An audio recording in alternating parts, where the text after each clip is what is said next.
Okay, is everybody ready to go? Yeah.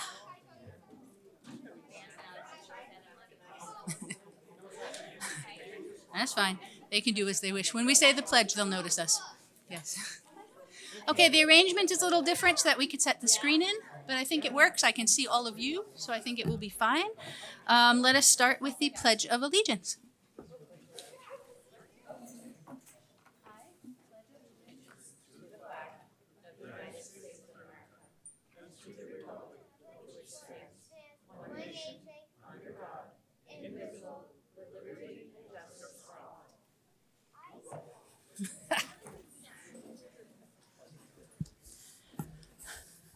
Okay, we are moving next to public participation, and we are delighted tonight to have public participation.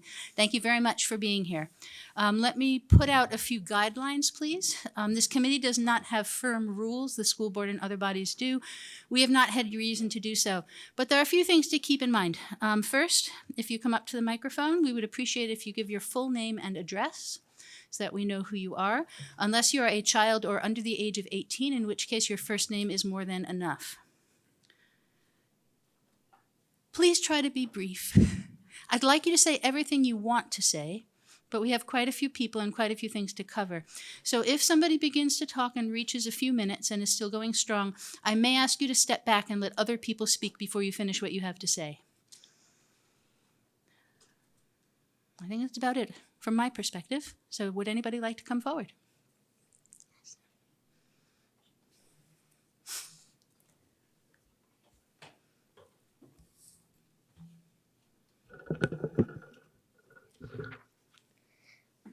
My name is Olivia, and I would like to read this.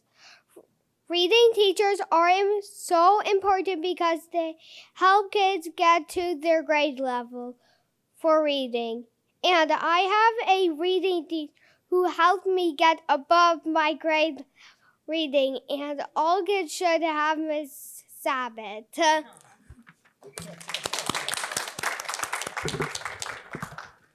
Hi, my name's Joanne Grobecker, 27 Craig Drive. I'm here as a private citizen and parent of two beautiful daughters who attend MES and JMUS.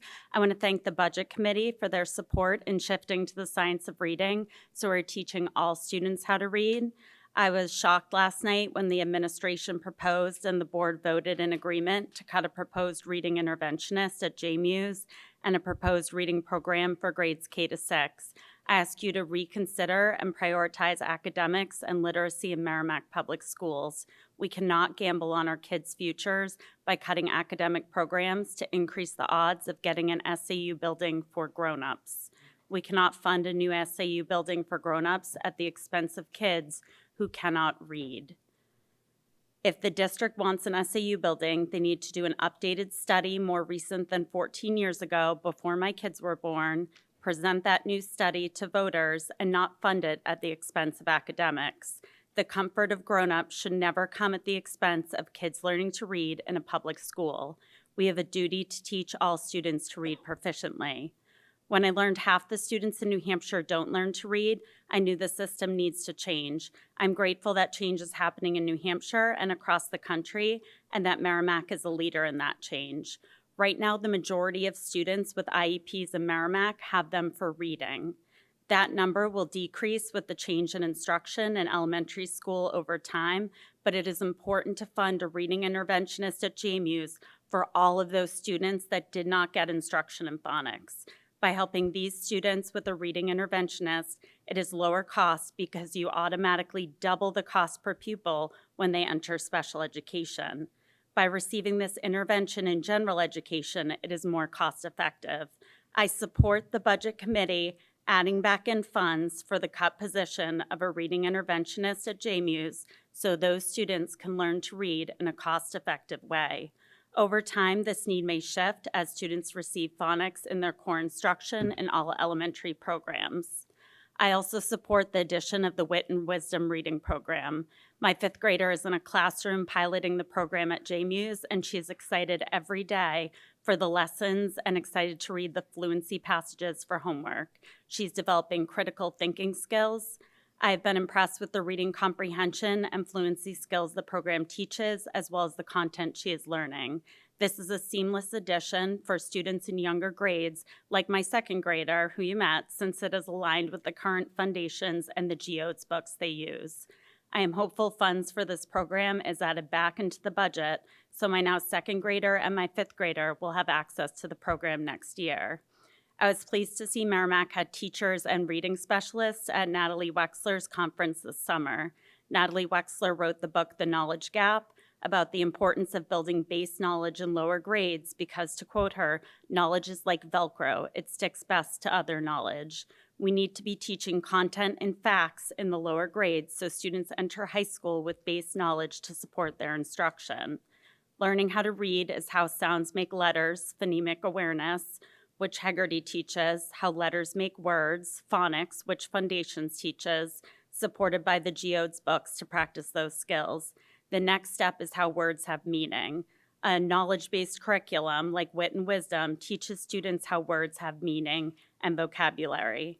I was pleased that Merrimack was on the path to investing in a knowledge-based curriculum. High interest in real-life information allows students to build their fluency, how fast you can read words accurately, and comprehension, understanding the meaning behind the words you read.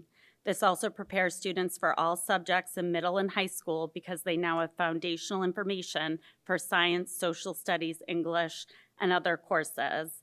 I would like to publicly thank Amy Doyle for her amazing transformation of the reading program in Merrimack to something that is a model for the state. I would also like to thank the teachers who have taken on the tremendous work of implementing an entire new curriculum, assessments, and a new philosophy on teaching reading. The teachers and paras have embraced this change and our students are benefiting. It is not consistent for the school board to have goals from the goals meeting supporting literacy and academics, then vote to cut those programs from their budget recommendation to the budget committee. It is contradictory to say we support literacy and academics, then cut the very programs that impact academic outcomes for students.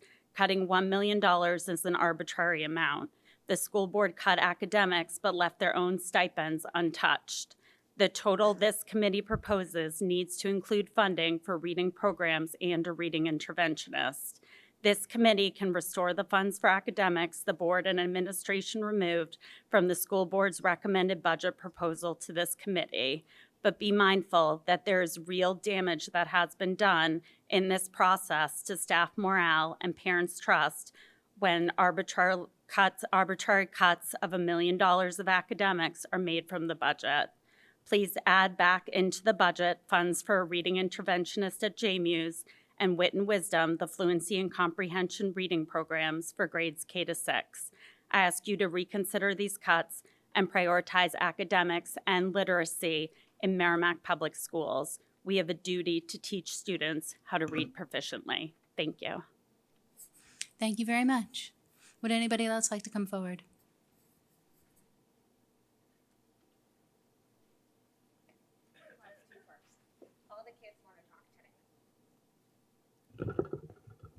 Hi, my name is Emma. I want you to know that reading teachers and school counselors like Mrs. Fallon are very important to me.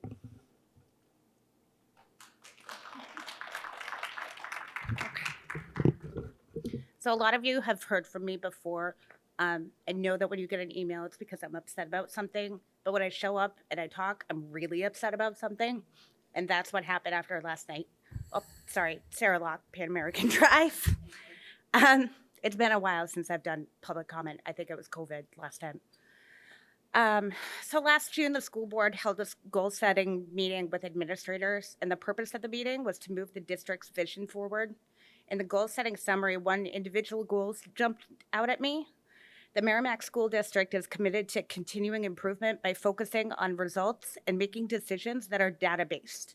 The school board proposed that the administration cut $1 million from the draft budget proposal. This appears to be an arbitrary amount. There was no discussion preempting this and no direction given in what specific cuts might be indicated.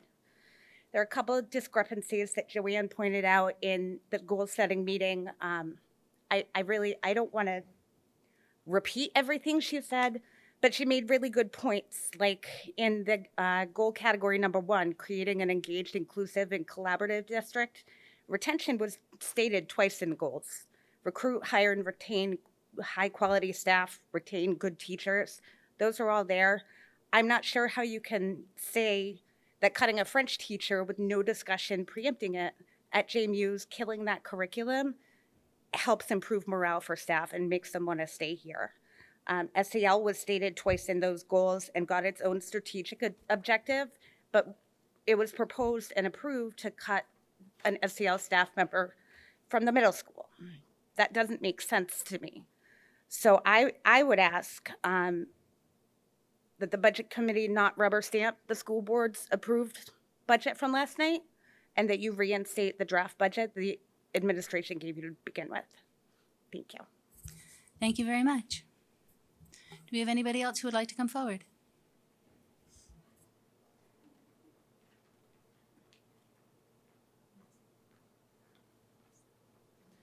Good evening, everyone. My name is Liam McIsaac, and I am a current junior and French 4 student at Merrimack High School. I'm here to speak in favor of keeping the French program at the upper elementary.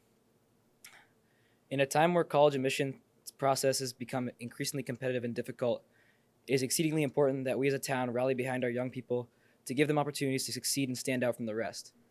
At the surface level, it may look like cutting the French program from JMU's is insignificant to the college admissions process. It is important to realize that when these kids are not exposed to French early on, there will not be enough interest in the language as they move on to higher grade levels.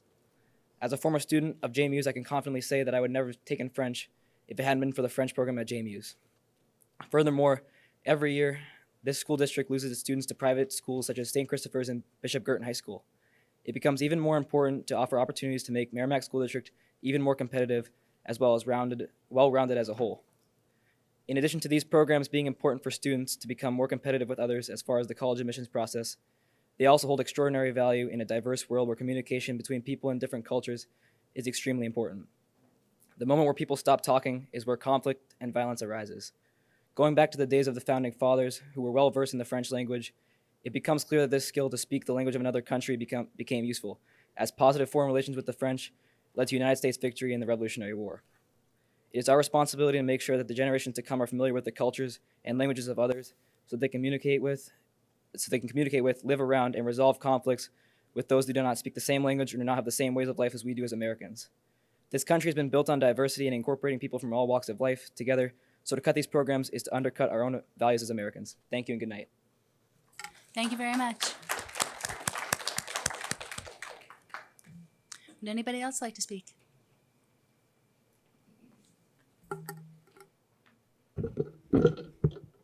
Hello, for the record, my name is Matthew Brown. I'm a student, sophomore at Merrimack High School.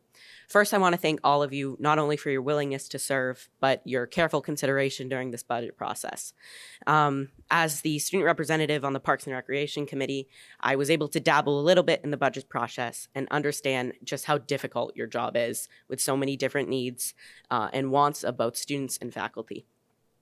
I would also like to speak in support of the French program at JMU's. It is so crucial in this day and age to have students experience multiple levels of multiculturalism.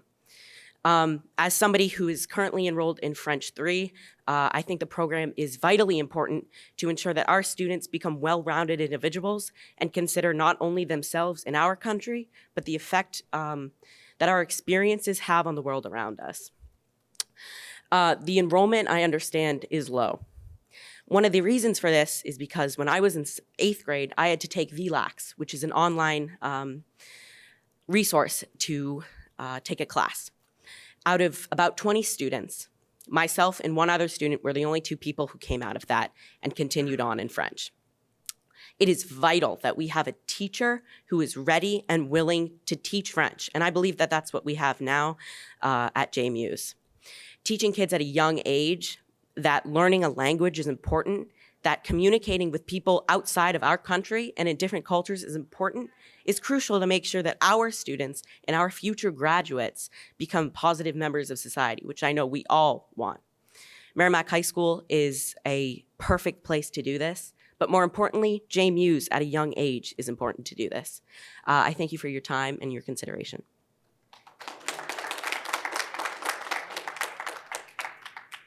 Thank you very much. Would anybody else like to come forward? Good evening. Jennifer Jobin, 42 Merry Meeting Drive. I have been participating in the School District Strategic Planning Committee meetings. In these meetings, we speak of goals such as providing individualized learning, ensuring that each child meets their potential, and providing support for student wellness. Removing the gifted and talented program from the middle and high school flies in the face of those goals. The program not only provides academic enrichment, but also supports student wellness. I would argue that there should be more supports for this population of students, not less. While it is crucial to identify G&T students at the elementary level and provide enrichment, it is just as important, if not more important, at the middle and high school levels. That is a time when gifted students may struggle socially, they may struggle with perfectionism and feel pressures of academic expectations and face burnout. G&T is a place where they feel belonging. It is a safe space for many of those students and is integral to their success as the academic enrichment aspect. The G&T teacher does more than bounce between schools. She also provides a lot of support at the high school, coordinating AP exams, students' involvement in programs such as St. Paul's School, college prep, and more. Last week, when the school board put forth the directive for administration to cut $1 million from the budget in order to make the SAU building project more palatable, they didn't cite that there was wasteful spending. They asked that administration see where they could put some things off for a year or two. How did that equate to eliminating programs for students that affect their academic success? My ask to you, Budget Committee members, is to stay the course. Continue your analysis of this budget and really look at what has been proposed as cuts and how that impacts our students and if it follows the mission of our district. Review this budget as it should be, independent of a bond article and support staff contract. Yes, you should sharpen your pencils and analyze their line items and see if there is room to lower some costs, but we shouldn't be cutting programs that directly impact students to get votes for a separate project. Thank you. Thank you very much. Yes. Hello, I'm Trey Grant, a senior at Merrimack High School. I would like to make a point defending the last speaker that came up here. As someone who has been in the Gifted and Talented, or as we call it, the Gateway program here at Merrimack High School, I think that cutting it would get rid of a fundamental part of many students' educations here at Merrimack High School. I am saying this on behalf of future students, as any budget cuts made won't affect me. I won't be here next year. But I believe coming out of COVID, many students were, as was said, struggling socially and perhaps with perfectionism, things like that. And the Gateway Room provides a safe space for those who don't exactly fit into the mold that Merrimack High School wants its students to be in. It's a place where we can flourish and study and socialize with friends while still being academically prepared. And I believe that the reasons for cutting the Gifted and Talented program at the high school and middle school level were not their description of what they believe of what was believed that the Gifted and Talented program was the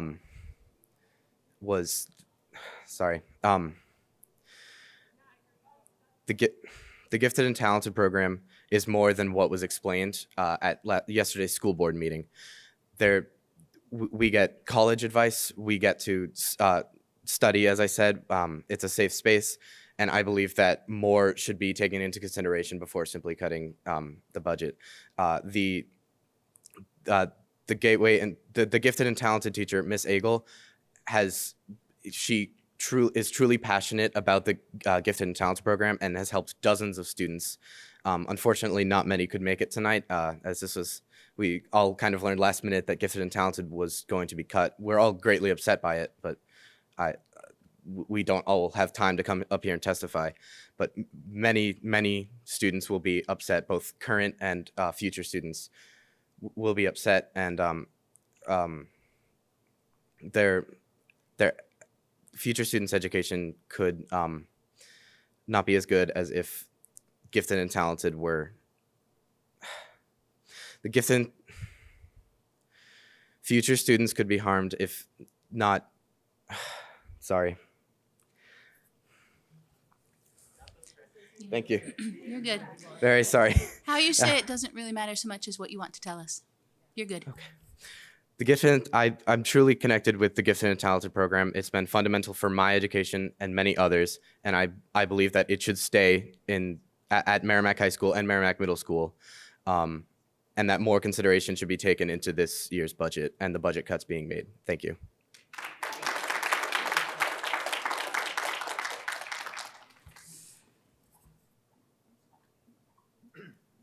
Hello, everyone.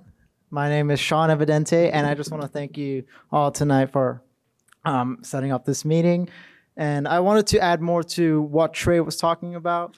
It was Mrs. Agle. Mrs. Agle is a hard-working woman.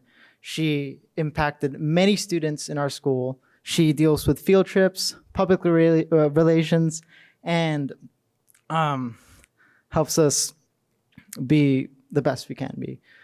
I think Miss Agle is a fantastic part of our school, and cutting out the gifted and talented program could affect her position. That's all I have to say. Thank you. Thank you very much.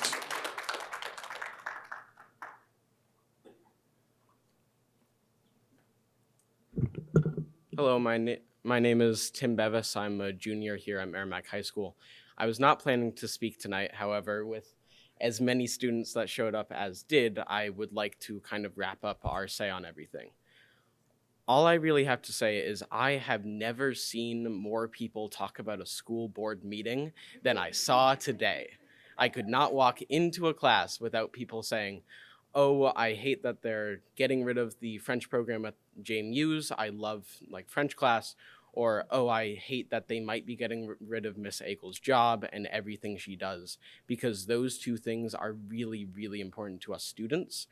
And I really think it's crucial that those be considered tonight in the budget cuts. I really thank you all for considering everything you do and all you do. I know it's going to be hard to figure out, okay, do we go with that? Do we go with the cuts that the school board gave you, or do we just reallocate those cuts somewhere else? As I believe someone said, it wasn't expected that there would be cuts to things as crucial as this, but rather cuts to things that could be pushed a year or two so that we could still have the size of the French program that we have, given that some students went to Quebec City recently and the principal heavily influenced that and agreed that we should have that, and the fact that just Miss Agle is so important to us. The Gifted and Talented program at the high school is not exactly what it may be at the middle school. I don't mind. I think there's a lot of places that we can have gifted and talented in other ways, but I think having Miss Agle at the school and having that room where people can go to for support is really important for us students. Thank you.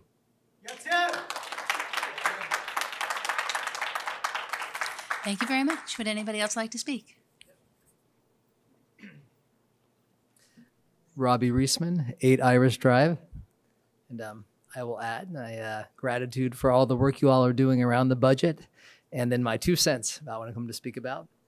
I also am, for years I've been advocating for an expansion of the Gifted and Talented program, because I would like to see, my kid and these kids have the same opportunities I had. Growing up when I did, we had some pretty, what I'm looking for, robust gifted programming. And I was not particularly thrilled when I heard last night that we were moving in the opposite direction and zeroing out the program in the middle and high school. I think that's a mistake for a population to lose. So they're remaining, that advocate, that space, that opportunity for community and development. It's a group I think, we should foster and support. And it represents, my own kids' interests as well. So I can't, I will not be supportive of a budget that removes that. But also to speak as well in support of French at JMU's. And I feel like removing a language option at that age is moving the opposite direction of what we know is developmentally appropriate. Kids at that age actually learn languages. Sometimes it's better to start them anyways at a younger age. And same with the reading interventions. I know how critical that is as well, and how we're really working really hard to combat difficulties with literacy right now. So just to note that without the gifted program, I'm not sure I would have discovered my career in the same way that I did, and be where I am right now. So I just hate to see it. I hate to see it disappear for these kids. All right, thank you. Thank you very much. Would anybody else like to speak? So as someone who looks at Excel sheets all day, I admire what you're doing right now because probably tired. I'm Tim Bollier. I live at 3 Wildcat Falls in Merrimack. I was in the Gifted and Talented program too in my high school. I'm just speaking in support of the French program at the upper elementary school at JMU's, also for Mademoiselle Danny Dunn. You can probably tell I was at the meeting last night where I'm just got it on again, my French stuff, and I'll back up the students here talking about the history of French. That was a really interesting piece. Actually, also between 1860 and 1930, 1 million French Canadians, maybe some of you, came to this area to work in the mills of New Hampshire. It's created a unique bond between Quebec and New Hampshire, which unfortunately is kind of dwindling.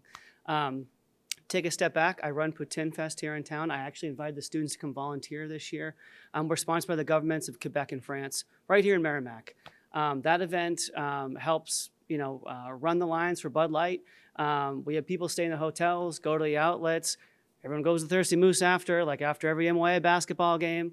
It's a really cool experience. I was kind of disheartened when I saw that program was eliminated.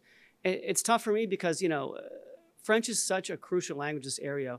The Canadian and New England Trade Council has folks that work with New Hampshire. We bring money back and forth between Quebec and New Hampshire, about $1.7 billion in trade. It's our largest trading partner in Canada. Most of that is staffed with folks older than us. Like, we're running out of people who can speak directly with them. We're going to get into people who are just unilingual. And I think that, Merrimack has done a really good job giving that taste of French early, as we heard from the students already. When you're introduced at a young age, you can take the next step with it. And there's a lot to do with it. I know we had trouble filling the position at the middle school a couple of years ago. I can only imagine what that was like during the pandemic. There are resources to fill French teachers in New England. There's lots of resources to help. I was a trustee at the Franco-American Center in Manchester for 6 years. We can find teachers. So if the district ever needs help again, please come to the Franco-American Center. I think you have a great program at JMU's. My son is at JMU's in 5th grade and loved Mademoiselle Dunn's class, though it's been kind of tweaked where it was a half year for French back in the day to like a little bit of an introduction, then much less. So I feel like I heard some numbers with her interactions with students, but some of that wasn't really her fault. I think if we got, them back online potentially, maybe Spanish and French equally, how they were doing it, or I think Spanish is front-loaded in 5th grade and French is back-loaded in 6th grade. So the 5th graders got a little bit this year. They're going to get more next year. Now they'll get nothing. Started to go down the rabbit hole on that. But in any case, I'd like my 2 kids to be able to go through that and to keep the French program alive in Merrimack. And it's also crucial to New Hampshire, as I was saying earlier. Maine and Vermont are beating us up pretty bad as far as trade with Quebec. They have offices up there. We don't. We have a little bit of a network between, but if we lose the language here now and we have kids that are interested, and we're in Merrimack have taken a step above districts above us to introduce it in elementary school, taking it away now is going to actually hurt us. And I'll be here in 5 years saying, please don't cut it at the middle school. And then maybe my son will be here saying, please don't cut it at the high school. It's a vicious cycle. We see it all the time. But it's a really unforced error in New Hampshire. We should really try to reverse that and get back to maybe having more broader world language offerings. So in any case, I'd like you to keep the upper elementary school French language program. Thanks. Thank you very much. Would anybody else like to speak?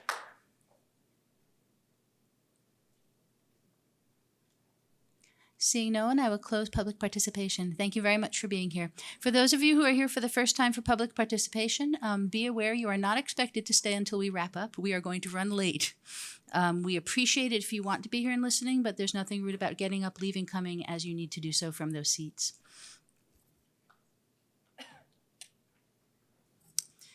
As I think is likely true for other members of the Budget Committee, I received a number of communications directly from the public today. Many of them were through the Budget Committee shared email, and so I wanted to summarize those for the group. Since they were not submitted, since these individuals did not come in for public comment, and since we do not offer remote comment, I'm not going to read them verbatim, but I will provide a summary. So I received approximately 20 phone calls and emails in all from a variety of sources. A repeating sentiment was concern that the school board seemed to be requesting cuts to teachers and academic programs in order to fund the proposed SAU building. Some of the communications were from students speaking in support of teachers who have had an impact on them personally and academically. Some were from parents concerned that certain supports were being removed. Others were from the wider community.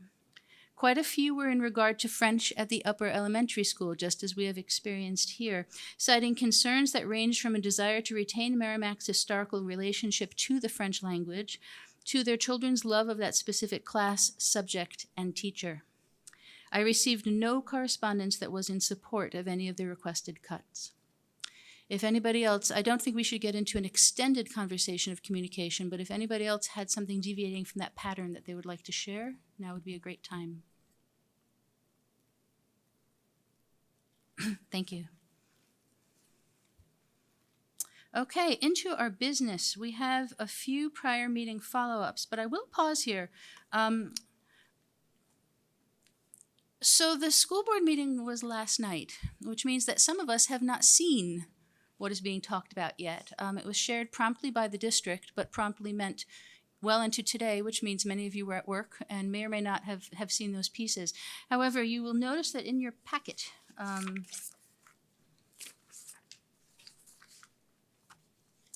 you will find a thing that is colloquially called the cut sheet. It is called Budget as Presented to the School Board. It is predominantly green. That is the one that you are looking for. And that is what the talk is about, those items that were selected for potentially to not put forward in the budget request from the board. We have not had a budget request from the board. We do now. Thank you very much, school board. And I have put those numbers into the spreadsheet for us to be able to consider as we go. Those arrived on my desk today as well.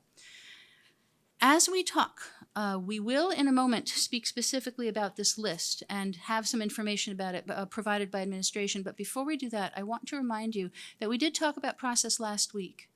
And we did talk about, and I'd like to continue to look department by department, unit by unit, and talk about things in those in context that people are interested in, rather than becoming mired down for our discussions for the whole time in the one piece of paper. And so we will present it, we'll talk about it, and then I'll redirect the group back into the unit by unit. All of these costs are embedded in those units, so we can discuss them at that time. Does that make sense? Okay, excellent. So in terms of prior meetings, we had asked for more information on the Unified Arts hire request. I wondered if that was something that might be provided. It could come from the school board, it could come from whoever else might have come to do that piece.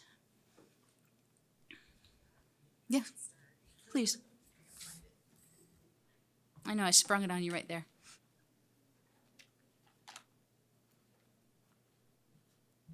This is when we had requested that the elementary schools, the 3 elementary schools, discuss the Unified Arts. Yeah, that And they were- provide us a little bit more information on whether that program was structured the way that the school board had intended Thank you. and functioning in that way, yeah.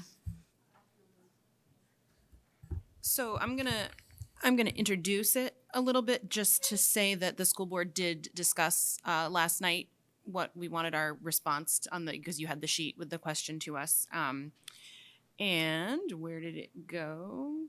So our priority for the UAs is that the access to UAs needs to be equitable across schools. That means that all of the first graders in town have a comparable experience, and all of the second graders in town have a comparable experience, et cetera.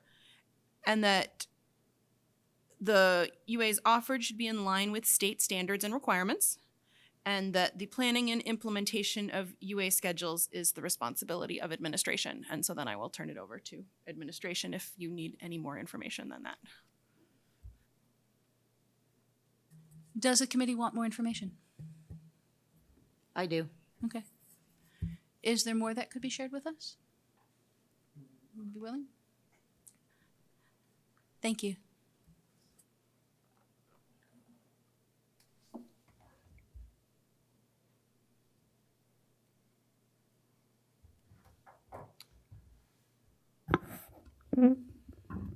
Good evening, everyone. Excuse my voice tonight. First of all, if I could just clarify something before we go too far. The Wit and Wisdom reading program is not being cut.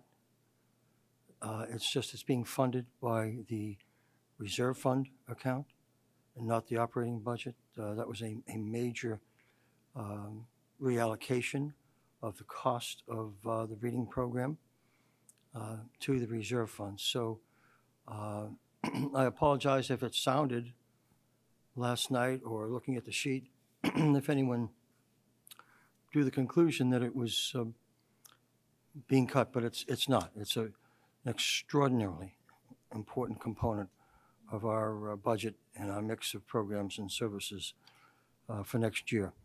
I'll be very honest, it's not my intent to get deeply into the Unified Arts program because the assignment of numbers of staff is based on number of students, number of classrooms per grade level. As I'm sure you know, there is some contractual obligations that we have to meet in terms of providing at least 180 minutes of planning time each week.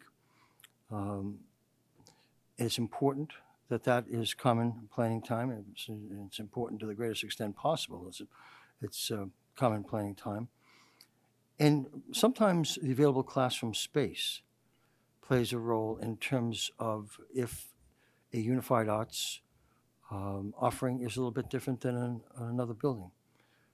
No student in this district is shortchanged at the elementary level by Unified Arts scheduling or opportunities. There's a tremendous amount that goes into the scheduling. I could provide you, and I'll tell you, Amy Doyle, as you know, our assistant superintendent is outstanding. She spent extensive amount of time meeting with the elementary principals to make sure that every child has a consistent experience across the district. Might it look just a little bit different from one school to the next based on some of those variables, such as space, numbers of students? It could. But every student basically has a similar experience. So I will sit here before you and say, as a person who is about as passionate as for the arts as anyone else, that would be my first and foremost concern, is that children at the elementary level are not necessarily receiving the same experience.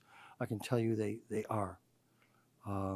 And it's really impossible for me to go into too much depth here to explain to you the assignment of people. We look at the number of staff also. We want to make sure that our staff all have schedules that are as full as possible also, that someone is not working full-time and someone's working half-time but still receiving a full-time salary. That is not efficiency in terms of instruction. So not trying to avoid the issue, but to get into the details really of this is an administrative matter that is such that I can assure you we have looked at this time and time and time again, and there is no child that is shortchanged with Unified Arts across this district. Okay. I'm not sure what other information you might want. giving you a schedule, everybody's schedule is, I don't think productive. I think we could stay here for 3 nights and look at schedules and debate those. And I know that's not your intent. That's not my intent. But my intent is to say to you as the person in charge of this school district, that we will not shortchange any child, particularly at the elementary level, in the unified arts. Okay? I feel absolutely, totally confident that every child will have a wonderful experience in all of the unified arts next year. Thank you very much. I'm going to say 2 quick things about that. First, I think some of you might have thoughts on that. Let's hold those until we're talking about that line rather than get bogged into it now. Second is, at that point in time, I will probably take a moment to remind the committee of the difference between evaluating what is done in the district to see whether the budget covers what it wants to do versus looking at policy. Some members of this board may wish for different policies, perhaps for good reasons, perhaps not. That will depend on it, on any number of subjects. But that is a different topic than choosing the money for next year. And so I may have us paying attention to that line through the conversation. It's not my intent to stop the conversation from happening, but I'm going to make sure that we do pay attention to that differentiation, if that makes sense as well, to the group. Thank you very much.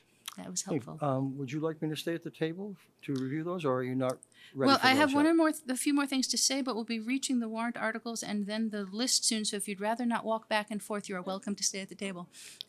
I'll stay at the table if you don't mind.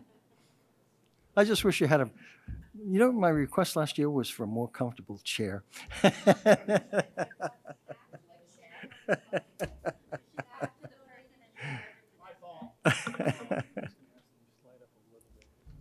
Yes, okay, let's do that.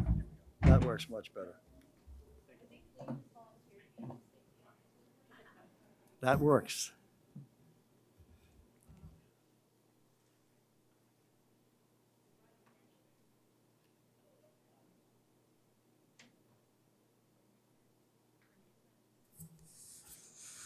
Okay, typically at this meeting, at this time, we talk about warrant articles.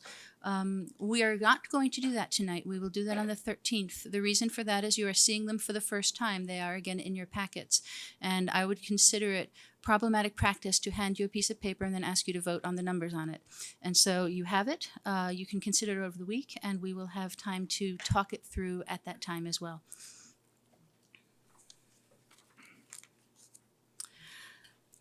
Some of you have noticed that we have a screen tonight, and we have a spreadsheet on that screen.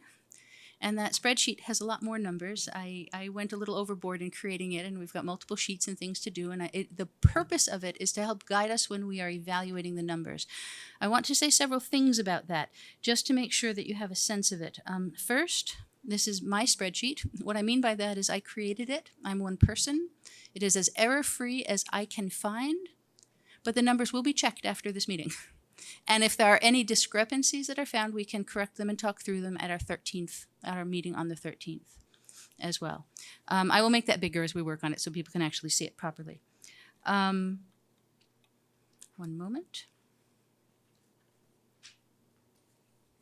It is projected through a silenced Zoom so that I can play with it as we go. Let me show you what I mean. I can move about. I can do all that lovely stuff.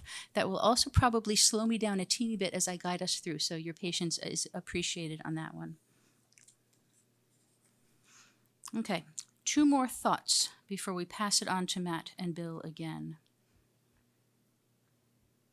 First, you saw this handout last time. The public, however, did not, so I wanted to make sure that we touch on it again and refocus and make sure we are essentially, as we said last time, the equivalent of a legislative appropriations committee. That means that what our goal is to decide how much money should be raised and provided to the school district for the coming year. Now, again, my words, but I want to put it this way. My understanding and way of explaining it is this. The Budget Committee's mandate is to propose appropriations, getting the money. We are not expenditure committees, okay? We fill in one blank. We have shall the district raise and appropriate. This will go ultimately with a number in it onto the ballot. We're going for that number. That's all we're going for. In order to get that number, we have to look at and tally up every single line. But the reason we're looking at lines is to generate that number, because that's the number that we put forward.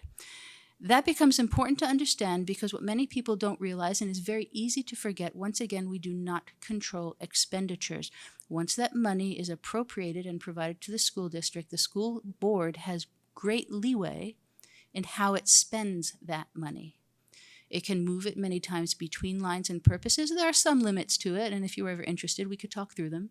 But for the most part, it is theirs to spend or not spend as they see fit.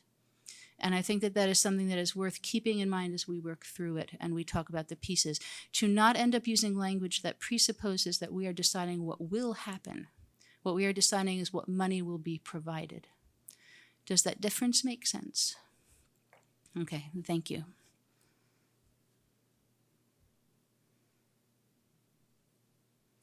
This budget worksheet has two main parts to it. This first one is auto-calculating off the other one and provides us with comparisons from the initial draft request, which is our binders. Matt, Before you go Please. too far, please. back to the other topic. Yes. let me go back What's to going to that. happen here is the board has come up with a bottom line budget. It's $1 million less than what was proposed by administration. It was 3.92% increase, and now it's a 2.80 increase. And so what the Budget Committee's job is to recommend a dollar amount through going through whatever process you're going to go through to the deliberative session. Yes. At that point in time, what happens at the deliberative session is anybody's guess. The deliberative session can only increase the budget by 10%. And there's a formula for that, and it's in the MS 27 that's posted with the warrant. But the deliberative session could decrease the budget by $20 million if they choose to. So that's where the ultimate number that gets put on the ballot to be voted upon comes from, the deliberative session. That's why it's important, it's imperative for people to attend that deliberative session, to maintain what is there or to give their opinion and to stop the extremes on either side. It's an area where people can talk, people can relate, but whatever comes out of it in the end, that's what's going to go to the ballot. And if the vote passes, then the budget will pass as proposed at the deliberative session. Or if it fails, then we will have the default budget. And if the default budget is less than the operating budget, then the board has at its option to call a special meeting. So there is another safeguard. And then we go through the whole process again. We get to do this again. Isn't that exciting? Every year. Yes, correct. So what you do here is really important because that's what's going to be presented. But deliberative session, anything can happen.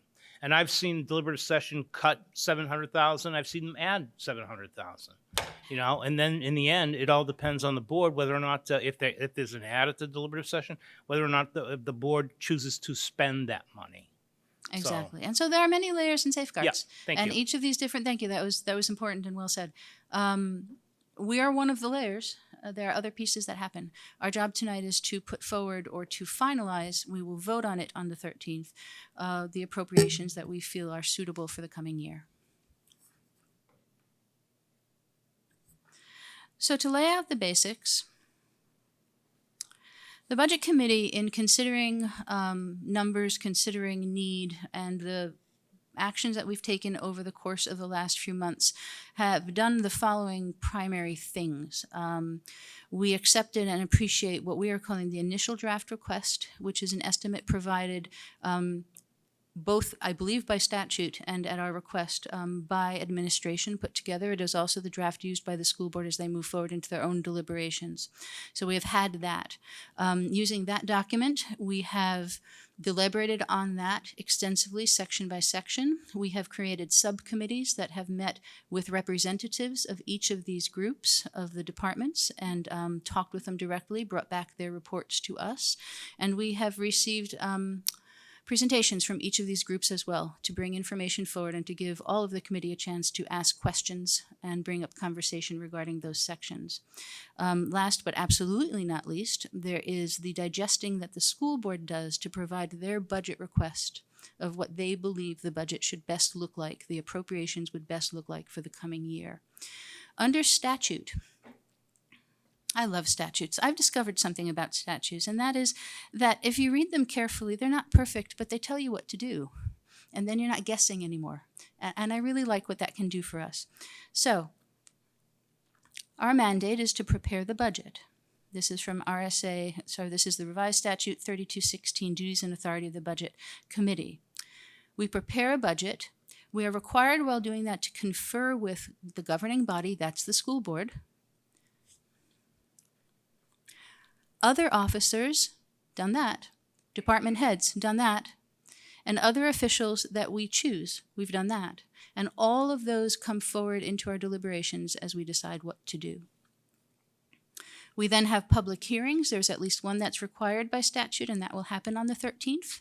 We hope that more people will come to that as well. That is an opportunity to talk to us about what our work was today, as well as your thoughts on the warrant articles at that time. And then we take what we've done and we hand it off and we celebrate. That's essentially our piece.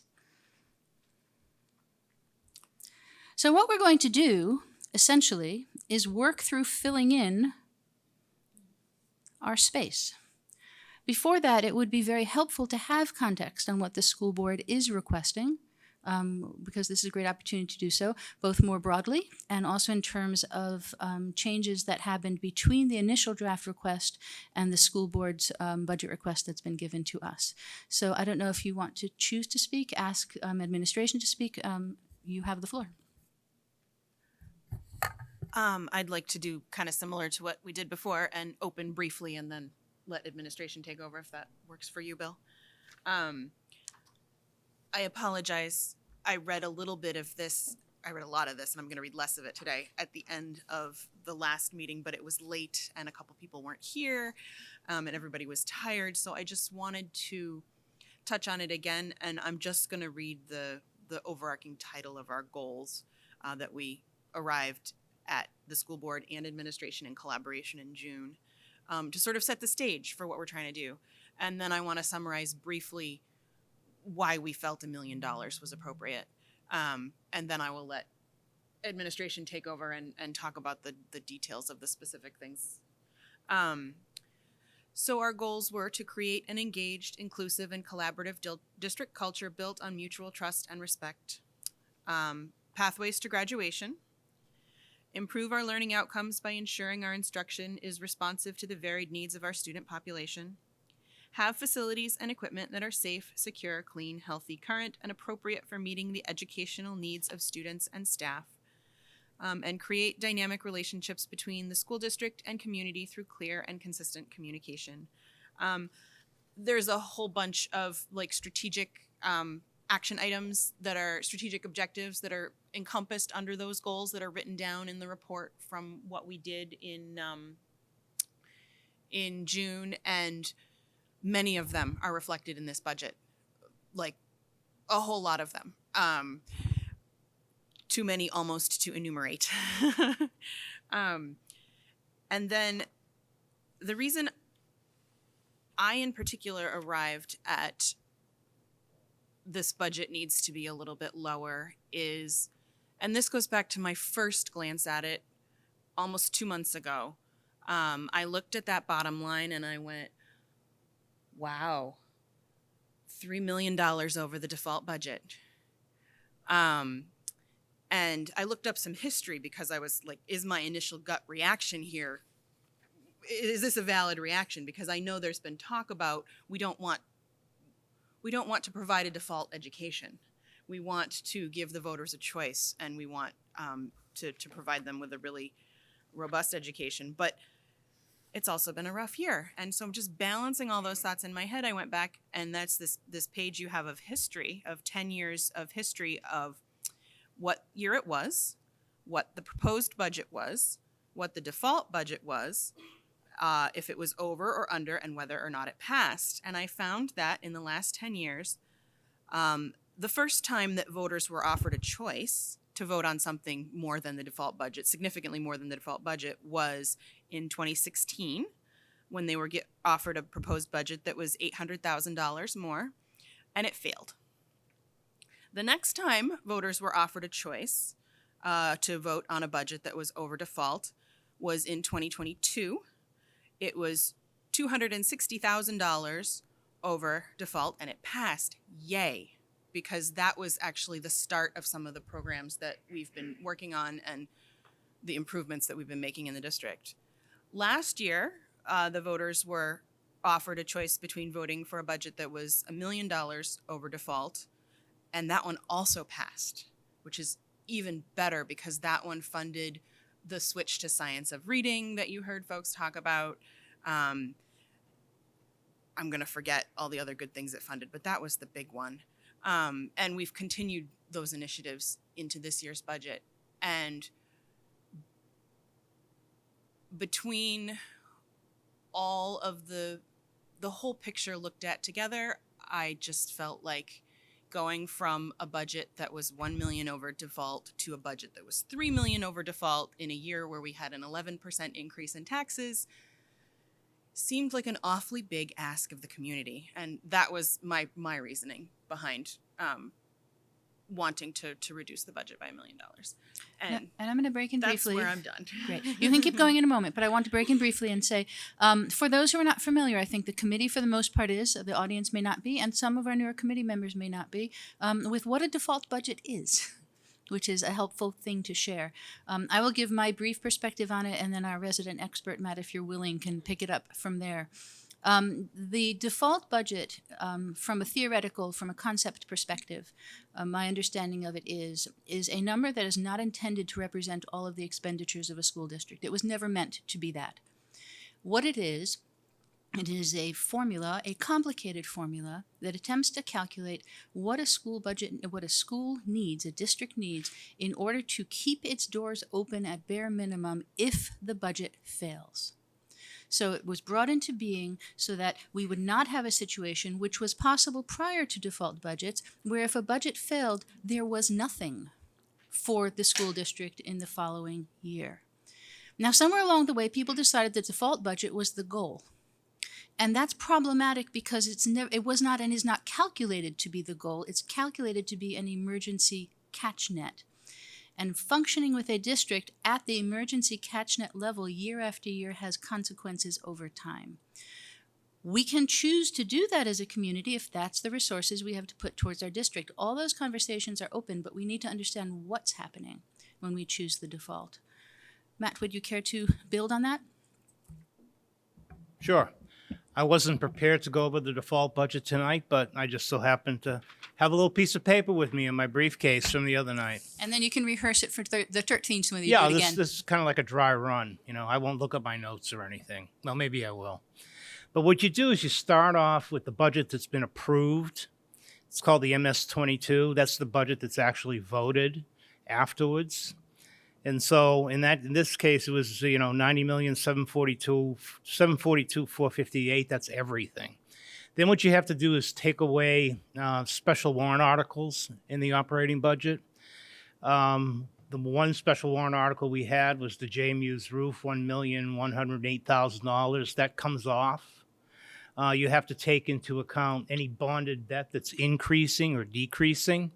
This year, we retired the middle school bond, so that's $793,000 that's coming out of that initial amount of money that was passed last year. And then any items that are contractual in nature, we have to provide by labor contracts for the support staff, for teachers, for the administrators, benefits. We have to provide New Hampshire retirement. We have to do FICA Medicare. We have to do health insurance. We have to do workers' compensation. We have to do all those things. And that adds around, with a 16% increase in health insurance, that adds around $1 million to the default budget. We have a transportation contract. This is a minor increase, $132,000. It's a 5% increase every year without a fuel escalation clause, so it was a good deal for a long period of time. It's got around a couple more years to go, and then we'll renegotiate. And then we have, the teacher contract that passed and special ed. So that's around $1.2 million right there that increased, because anything in special ed is, free and appropriate public education in the least restrictive environment possible is the law, and we have to abide by it. And IEPs that are derived from special ed that are reflected in this budget have the effect of law. So it's nothing we can do about it. It is something that is put in the default budget because it is what it is. And then we have, a little bit of increase in the food service budget. That's a pass-through. So that's a obligation that we have to provide a food service program. So when you take those items in those big kind of categories, you come up with a default budget that's in the last warrant article of $91,301,000 and some change. So basically that's how it is. It's contractual obligations. It's special warrant articles go away. It's bonded debt that changes, and benefits and stuff that we have to do, and items of a one-time nature not likely to reoccur. Like, let's say we purchased, a fire truck or something like that, because we wanted our own. That's not likely to reoccur in a school district budget, but it isn't probably a town budget. And so we would take that out. We would pluck those items out. But if we're purchasing a pickup truck, a plow truck, or something like that in 1 year, and we're going to follow that up, that would be something that is likely to reoccur in budgets in the future. So that would stay in there. So even though you can have some large capital items in the operating budget, they can come forward. It's like when we used to have roofs in the operating budget years ago. We switched over to having them being warrant articles and having voted on. But because we had for like a 4-year period roofs in the operating budget, they were part of the default budget. So it all depends. But we actually stay by the letter of the law, and we're pretty darn conservative on this. I've been in front of the School Boards Association in Concord talking about this to a lot of people, like as yourself. And we kind of try and educate people that it's nothing mysterious. It's pretty cut and dry when it comes right down to it. Thank you. Thank you very much. Now, one sec. On this lovely spreadsheet, I'm not going to fit it all on at once until we have more numbers, because I want you to be able to see what I'm doing. Yeah, for 1 sec. Sorry, I know you put that up there, but just to show what's going on.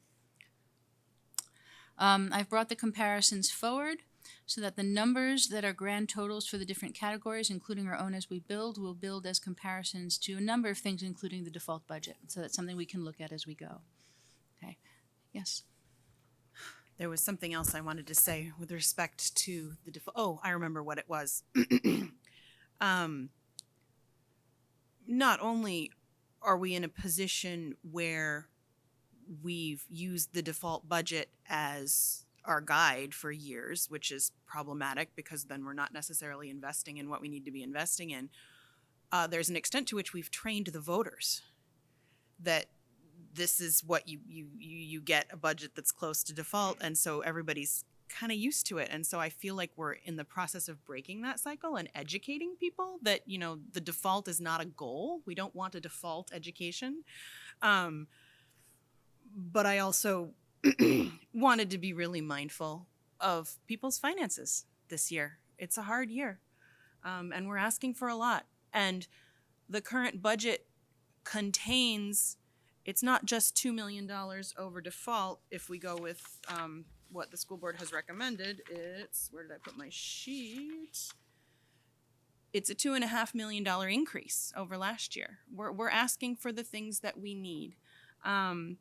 And the reason that we charged administration with coming up with a proposal for the things to reduce that $1 million is very similar to why Bill was talking to you about the Unified Arts schedule. Is they know the workings of the district, and they know how the different programs are doing, and they know where we're at, and we trust their judgment. There you go. Thank you. Yes. All right, thank you very much. First, let me say that our challenge to reduce $1 million was never, and I mean never, connected to the new SAU building. That is the last thing we thought of. What we thought about in the reduction and the charge from the school board was being understanding of where the taxpayers are at the present time, because we have all heard it. I'm not a resident of Merrimack, and I apologize for not being a resident of Merrimack, but you've all heard it. You've all heard it. You've seen it in your tax bills. You've heard it from other taxpayers. So we looked at it as an opportunity and a challenge to bring as much efficiency, operational and instructional efficiency as possible to the budget process and to the final number. In addressing the default budget, this is about, in my 54 years in this profession, this is about my 42nd year of presenting budgets, school budgets. Been lots of different fiscal conditions, but in this state, and Matt tutored me about the default budget when I first started in New Hampshire, because I had no idea what that meant. But I will say to you that for some, the default budget represents a politically safe budget. You're not going to see that from this administration. We're not going to be politically safe at the expense of the needs of students. And I mean that seriously. If we're approved at the deliberative session, fine. If we have to alter the budget some more, fine. But we're going to bring forth budget requests that represent the needs of students. And yes, there will be some hard choices. There have been some hard choices, which I'll go over with you now. And those are all based on priorities and what we know and what we have learned about the operations at various levels in our school district. If I could refer to the memo that I presented to the school board, excuse me. The reduction of French at the upper elementary school is not at all because we do value the instruction of French. We have French and Spanish at the upper elementary level, and both are components of the Unified Arts schedule. Both the French and the Spanish teacher essentially have a half-time schedule right now. We pay a full teacher salary, but they both have a half-time schedule. Now, that's not of their doing, that's of our doing, okay? And so what we are intending to do is, based on priorities, in Spanish, based on numbers, progressing through middle and high school, certainly appears to be the more frequently requested language. We will be offering Spanish in grades, a Spanish experience in grades 5 and 6. Now you may ask, well, why can't we offer Spanish and French full-time at the upper elementary school? And the reason being is because that would come at the expense of children's core academic experiences in literacy, in math, science, social studies, and I can't afford to do that. We cannot afford to lose instructional minutes in those very high priority core content areas. So that's a complicating issue. Now there is, please know that any of these reductions, we're hoping that the staff members will remain in our school district. This is not a cold, hard, cruel process saying, sorry, we're ending this, we're ending your employment. That's not what we're all about. We have excellent staff. We're making every effort possible to place them in another position. We just don't have all of the information at this point in time. We will have more information as we proceed closer to the fourth quarter, end of the third quarter, beginning of the fourth quarter of the school year. Okay? So that's the reason and the rationale for the reduction of French at the upper elementary school.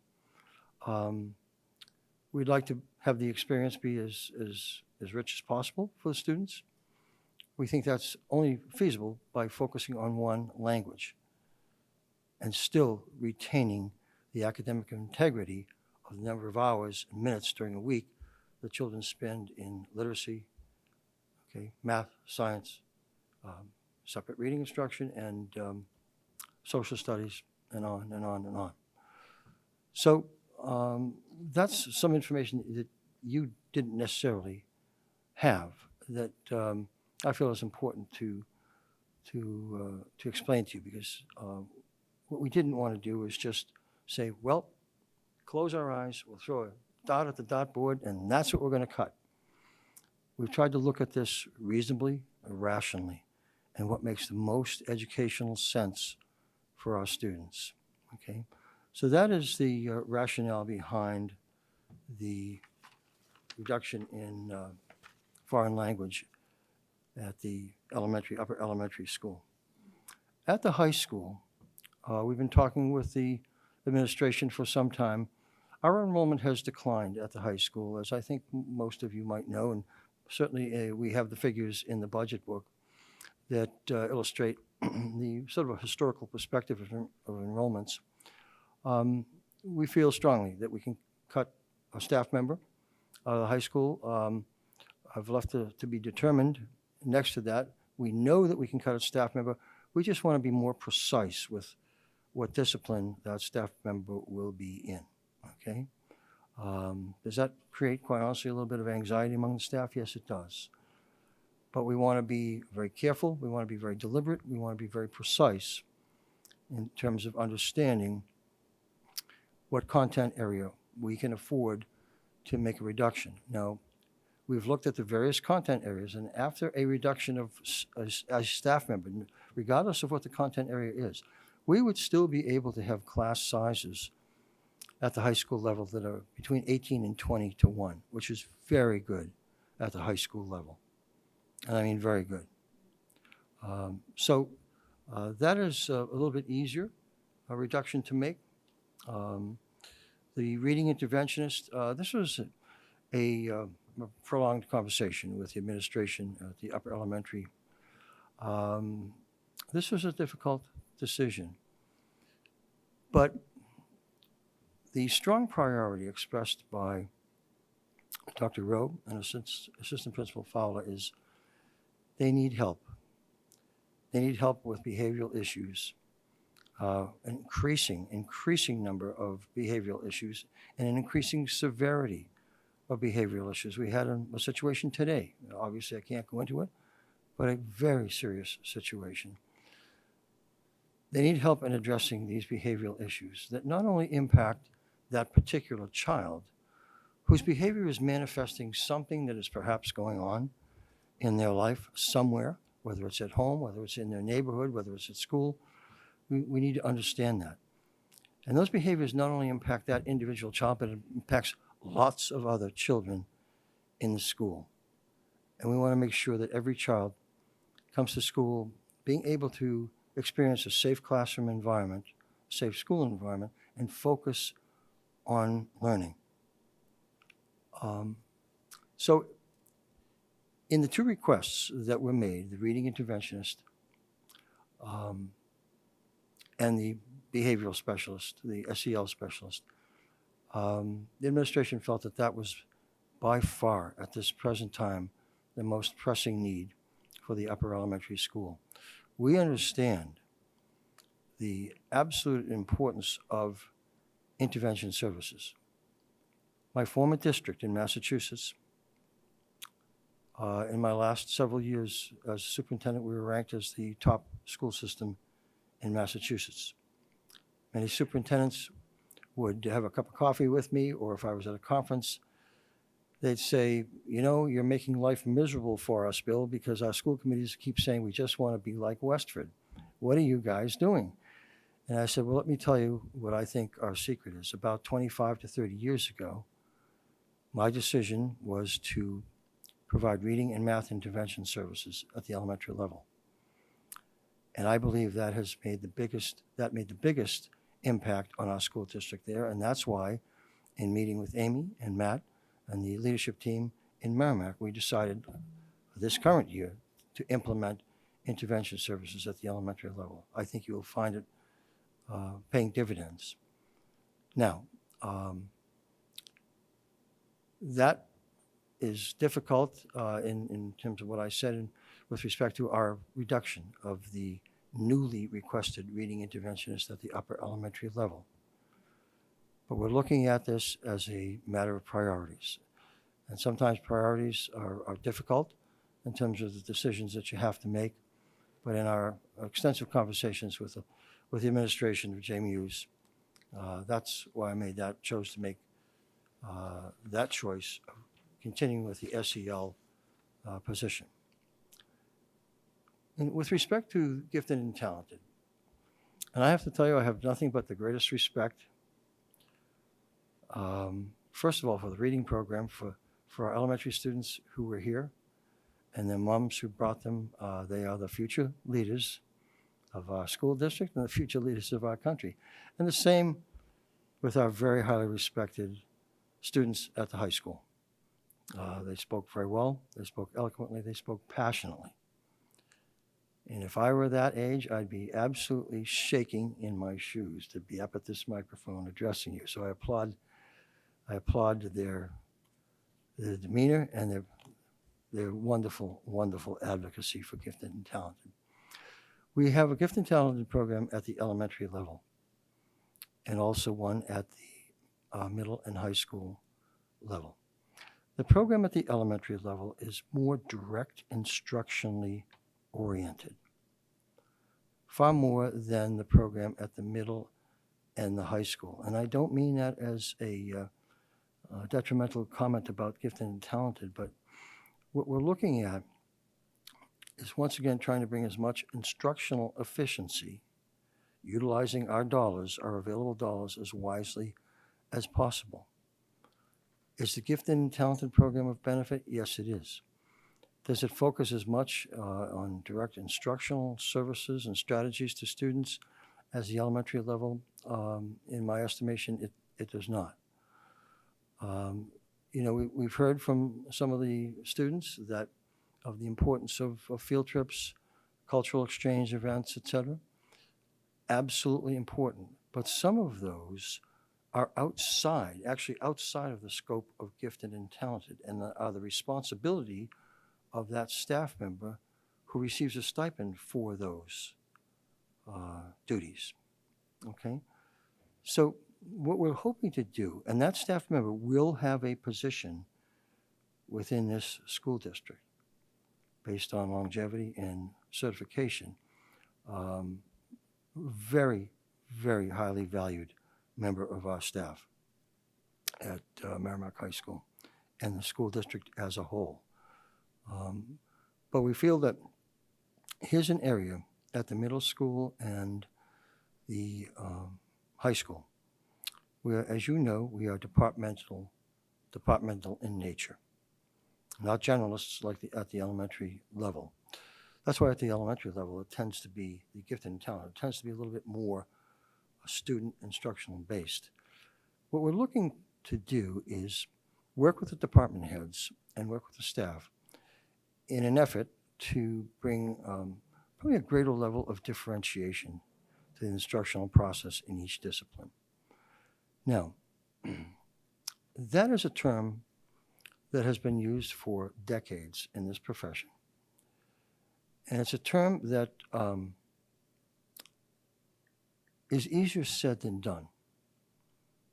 There needs to be a lot of professional development, a lot of conversations, a lot of work done over the next few years in terms of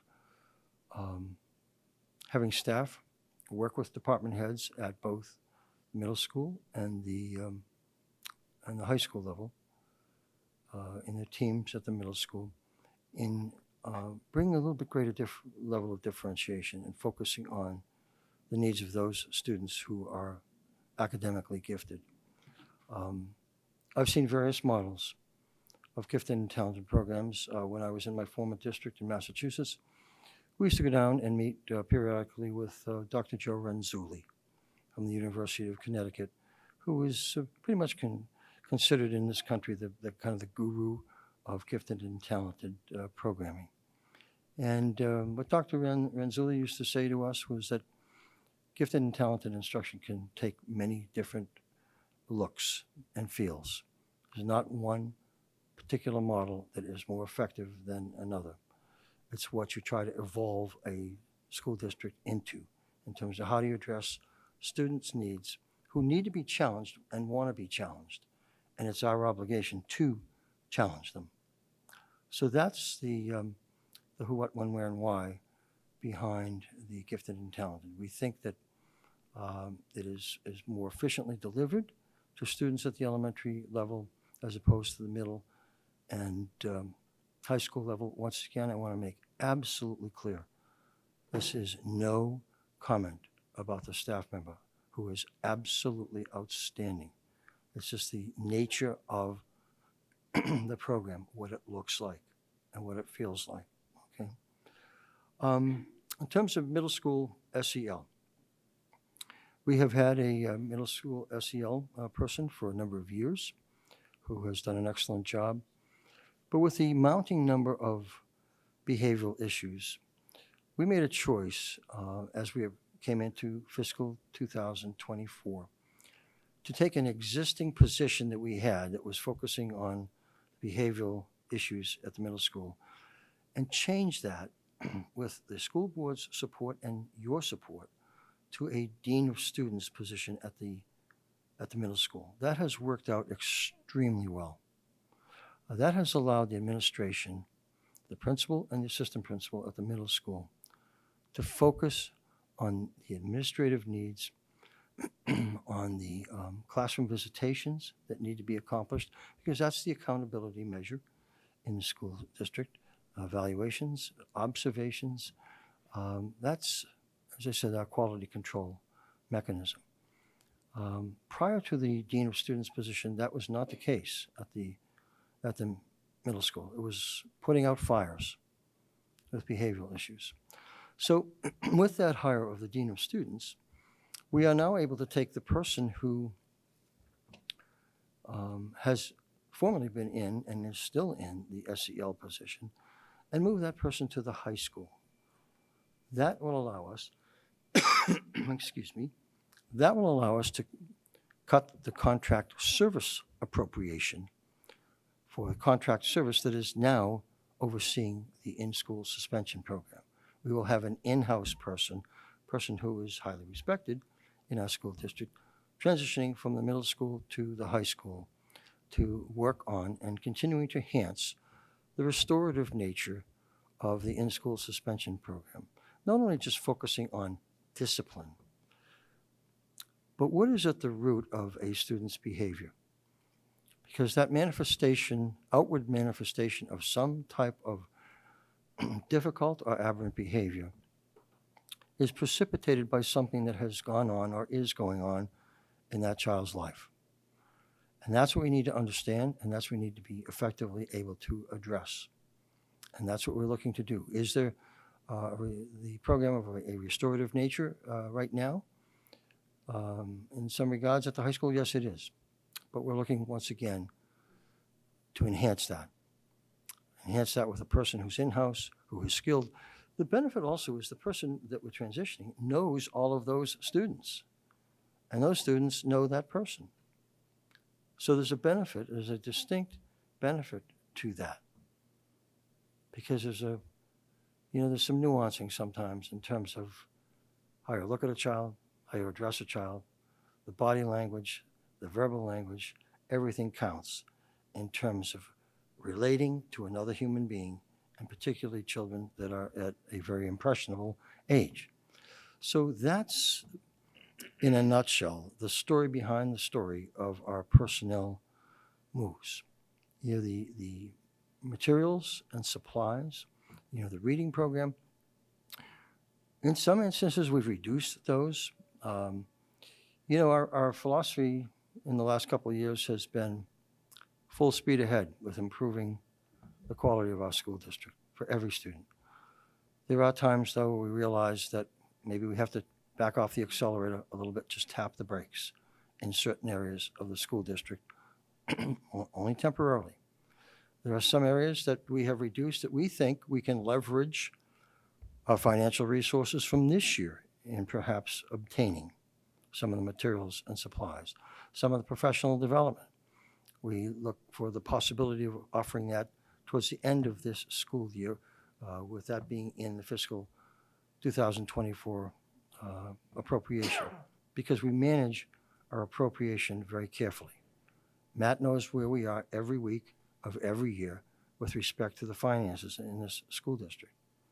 We don't run out of money, but we make sure that we leverage the money that we do have to the greatest extent possible, whether it's staffing, materials, supplies, professional development, contract services, other expenses, you name it. We make sure that we try to extract every bit of juice out of the appropriation that we have.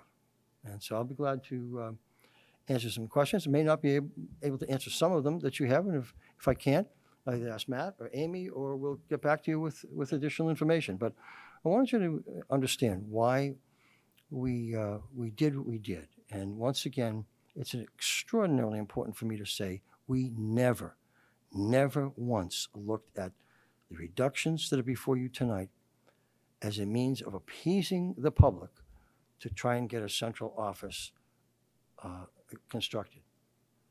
That was not in our vocabulary. That was not in our minds and our mindset in terms of making those reductions. It was all about how do we make this operation more efficient from an instructional perspective and from every other perspective in terms of the acquisition, procurement of materials and supplies, and the provision of professional development also. So thank you for listening to me. Didn't mean to be long-winded, but I think it's important for you to understand that there's a lot behind those words on that paper, a lot of thought that went into it, a lot of conversations, and that we just didn't take a red pencil and say, okay, that's out, that's out, that's out. Every single one of those was subject to an extensive conversation with administrators that were impacted and how their students would be impacted.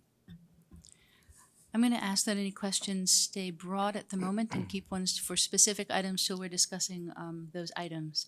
I do have one broad question myself, but I'll hold to make sure if anybody else wants to go before me. Gina. Just a question. We can get into more details when we get to that line item. First of all, thank you all for being here tonight. Thank you for your very thoughtful approach to the budget. I know it's never easy to cut programs, to cut funds. Where and when do you do it? So we really appreciate all that you've done. I'd like more information when we get to it about the French program, because it was interesting to me where you said we were paying, they're operating in a half-time schedule, but we're paying them full-time. So wanted more information on that. You know, in the corporate world, I guess we could combine the two of them if they're only working half-time each for a full-time position. But I don't know if it's contractually that they have to be paid full-time. They do, Gina, and I'm sorry. I'm going to be stricter than usual.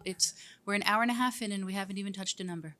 So hold that. I want us to address that question, but let's wait until we're on that line and then we can do that piece. Yes.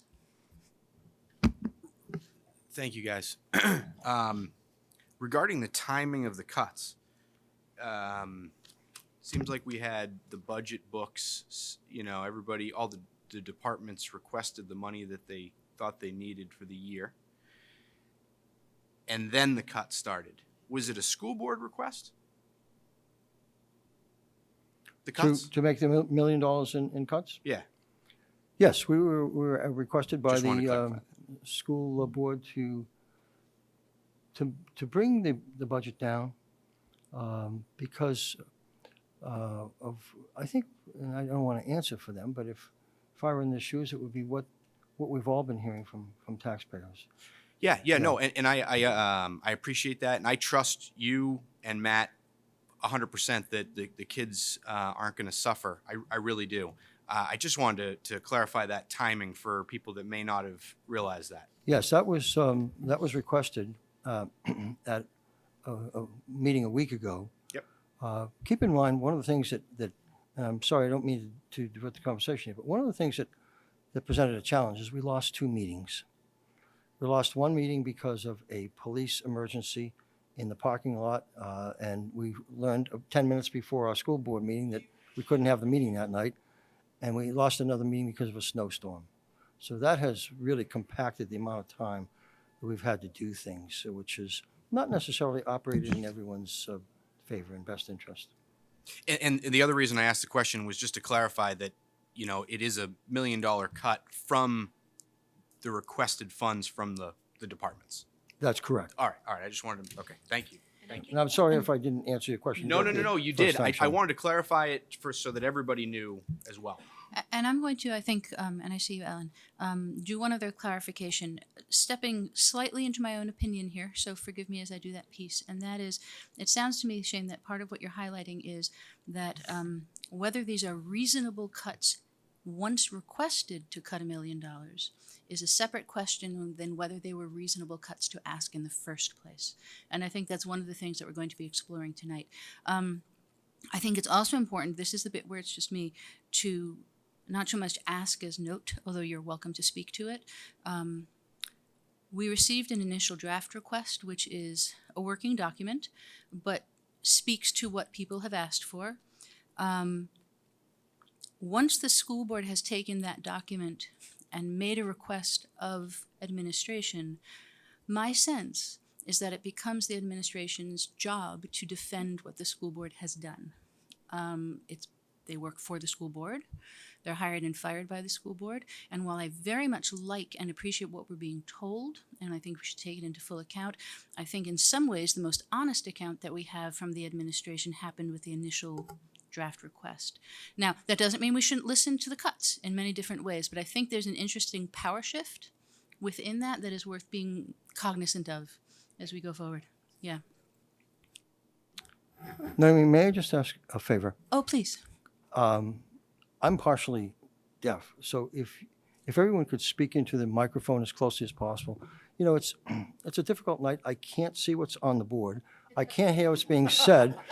Other than that, I feel great. Thank you. I was supposed to remind us to speak into our mics, and I did not do so. So thank you for bringing that forward. So I just wanted to add something Ellen. for you, Shane, because I know last week ran a little long and you cut out early.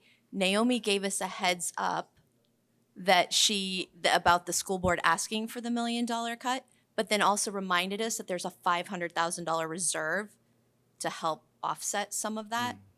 So just so everyone out there, in case they missed that last week too. And I'll just reiterate that that's what we did with Wit and Wisdom, which is the literacy program that we're purchasing for the elementary grades. That was about $250,000 of a program, and we used some of those reserve funds on that. So that will be purchased this year, not next year. So we're getting that. We're teaching kids to read. And that's $237,749. And then they spent $45 on a scoreboard that needs to be replaced that will integrate with the community efforts. And Okay, it leaves let's us get to the actual. $217,500. Yes, let's get to the actual. Thank you. Let's get to the actual piece as we do that. To counterbalance, as we reach that, one of the conversations I know I've been asked to make sure happens to some extent, you can speak for yourself when we get there, is a question of whether spending a reserve sum on operating budget costs is an appropriate use of that money. As that's probably something that will come forward as well when we talk about that. Okay, are there any other broad things people want to say? Rachel? I'll pull the mic closer. Thank you for presenting. Can you just hit upon the interim sped move to grant line? I think I missed that last week, and just want to hear a little bit more since that is under the staffing category in those cuts. Did you see the grant line? Yep. Yeah. Sure. Yeah, we have an assistant interim special ed director to help out the special ed director that is taking that position right now. And we're funding that right now out of the general fund. So we're going to shift that to a grant funded position as opposed to a general fund position. So the position is still going to be maintained. It's just going to be paid out of another bucket of money that's not taxpayer funded. That's all. Okay. Have you been approved for that grant? No, not yet. When will you know when you're approved? It's going to be for 24-25, so it'll be written into the grant. We don't see any issues with it. It's going to be coming out of the IDEA grant, and that's something that's routinely done. Okay, Yeah. Thank you. Rachel, you did ask though when we find out the results of that. Did you want an answer to that? You asked when? Yeah. Do you know when you hear back on that and know that it's approved? Probably next September. Yeah, in September. Understand that the IDEA grant is the major source of grant monies from the federal government to support special education programming. We receive a little bit over $1 million in Merrimack. I was talking to Matt last week saying, if the IDEA grant goes away, the world essentially comes to an end, because that is a grant program that is about as solid in terms of its advocacy, its backing, and its commitment in this nation as any other source of money you will ever see. So the chance of that grant going away is essentially zero. One sec. I don't mean to call you out, Jenna, but I should have mentioned we do have a guest who's another school board member who is in the audience, and if you do wish to speak to this at any point, feel free to come to the mic.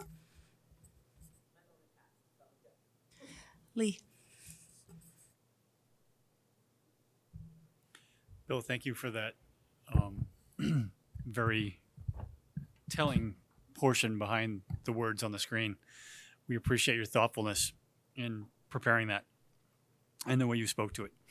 I wanted to touch on the SEL movement from the middle school to the high school briefly, and maybe we'll get to that in that line item. But specifically, I thought I heard you say that it would be eliminating the contract position at the high school. So it sounds like there'll be additional savings by the removal of that contract as well.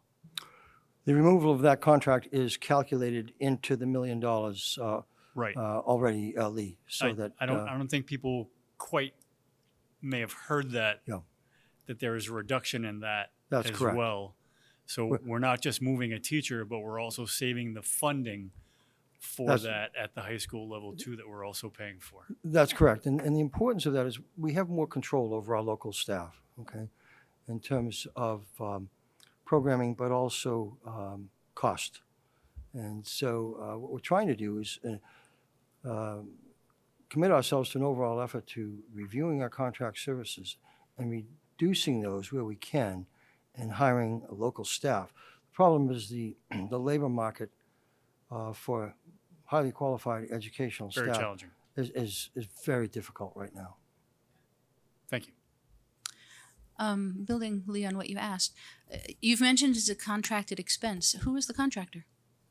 Is it something that can be named, or is it? Yes, it's the YES program. Yeah, the Youth Employment Services. So if I understand correctly, the change in that line is actually a diminishment of our usage of the YES program as a contractor. That's correct. Okay, thank you. Okay, Michelle. Thank you. It's good to see you guys. Glad you're feeling better, Bill. Question. Sometimes pointing things out in specific means helps people understand what's going on. And a lot of times when we're in the community, they say, you know, it's a $91 million budget or $93 million budget or whatever. And it's a lot of money, right? And my retort is, well, you know, 82 to 85% of that budget, we're not even, right, we can't even look at, it's all contractual based. Does it make sense at the deliberative session or even before that to actually spell out what that number is, or as close to, I mean, people will do the math, but I'm thinking instead of telling them in a percentage of 85% of the 91 million is contracted, instead of saying that 20 million of this budget, we actually have some movement and wiggle room on, which we debate, and you know, the other 70 million we have no control over. I mean, do you think maybe that would help so that you know, people would understand that that is also involved in this process? We will bring to deliberative session as much information as we possibly can, both numerical information but also visual information in the form of graphs, because I think it's important. I've always been a big advocate of doing visual presentations at town meetings where people understand how a school budget is broken down either on a functional basis, what is the function that we are asking to be performed and how much money, by an object breakdown, which is essentially professional salaries, support salaries, contract services, supplies, and other expenses. Because it's important, you're absolutely correct, Michelle, that about 5%, when you take out salaries and fringe benefits, only about 5% of the budget is quote unquote discretionary in nature. And, people will always say, oh, you must be able to cut something. I want to remind everyone that it takes people to educate other people. We found out the effect of using technology. Technology is wonderful, but what happened during the COVID pandemic? A lot of children did not have a good experience. A lot of parents, quite honestly, did not have a good experience. There's nothing that can substitute for a quality teacher in front of children to inspire, to motivate, to encourage, to help them believe in themselves, and to show those students that they believe in them also. So we'll have all that information and more. The thing is, the discretionary budget number, I've done several times, depending upon the tone and tenor of the school board. There were school boards in the past that asked us to do a $5 million cut, and saying that, well, most of that is probably discretionary spending, the $5 million. When you look at it, it all depends what you want out of your school district. If you want an area of, back to the default budget, if we want to play to that, that was essentially a level services budget. We didn't gain any ground. We didn't lose any ground. We just stayed where we were, which was stagnant, for probably a good 10, 15 years in this district because we played to the default budget. Is that what is anything over the default budget? Is that considered discretionary? Or is the sports program, we're not obligated per the DOE regulations to provide a football team, a basketball team, or anything like that. So is that discretionary spending? So that's something we'll really have to look at to define it so everybody understands what it really means. And I think we have to be a little cautious. When we say that a large proportion of it is contractual, one has to be very careful, because I am not suggesting what I'm about to say. I'm not suggesting we do. I'm explaining a situation. We are locked into paying certain people certain amounts. We are not locked contractually into hiring a certain number of people. And so even the parts that are contractual, we have some space to work with. And so I want to make sure that it doesn't sound like we are reluctantly locked into something when we are providing something we chose to provide for those who we hire and who serve our students. Yeah. Yeah. If you want your class size ratios at your elementary schools to go up to 25-1 in every single grade level, that's a DOE regulation. So one could make the case in point that if you have a class size in first grade, we like to keep them around 14-1, 15-1. Yeah, very low grade levels, K1, 2. But we don't have to. We can make it 25-1. And what's going to happen there, your little first graders and your kindergarten kids and everything like that, they're going to have, the teacher's going to be busy, the teacher's going to be running around, they're not going to get the attention they need, especially at the younger grade levels. That's imperative that you have low class size. I'm the business guy. I'm not supposed to be talking like this, right? But that's imperative that you have those low class sizes over there. If you want to go by the DOE regulations and you want to become a district that does that, well, then I guess that's discretionary. But it's very tough to pin down when you think about it. It's all like, what do you want your school system to do for your community, and what do you want it to look like? Yes. Chuck, you have been very patient. Thank you. Thank you.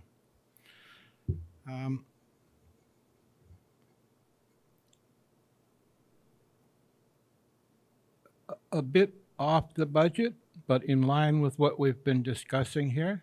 The superintendent has assured us that there will be adequate information available to the public to make their informed decisions at the deliberative session.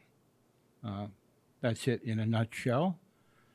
However, our last annual district meeting was, quite frankly, a nightmare.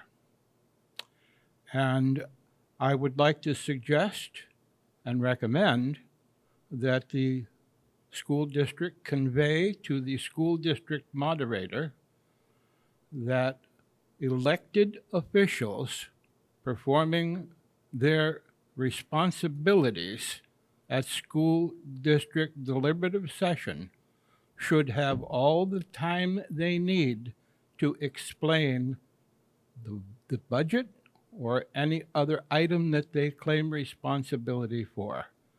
Now, all well and good, they can limit any speaker in the building to 3 minutes if they like, but an elected official who is responsible for conveying the matter at hand should be given all the time necessary to explain to the voters what it is all about.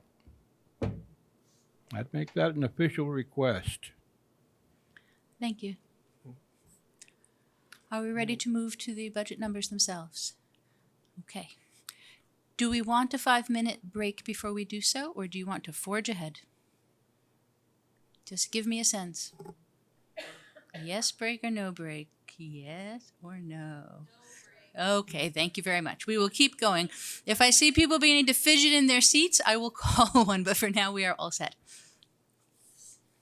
Okay, so as I said, we're going to go department by department, and I will gauge whether or not that is something that we want to discuss further. We want to discuss lines in it. If that is true, we will set that one aside to come back to. Our goal is to clear the ones that are easy first and see what is left before us. So, the first one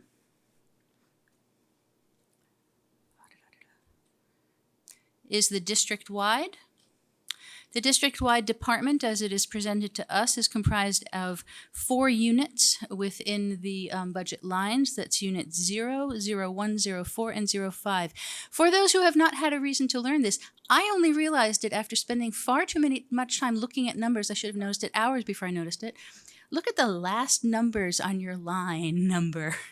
The last numbers indicate the unit. And so if you're not sure what unit the ones that are of interest to you show, take a look. So for example, if you're looking, well, let's go to the byline here. You'll notice that over here, they all end in 0. These are all line items that are in the unit 0.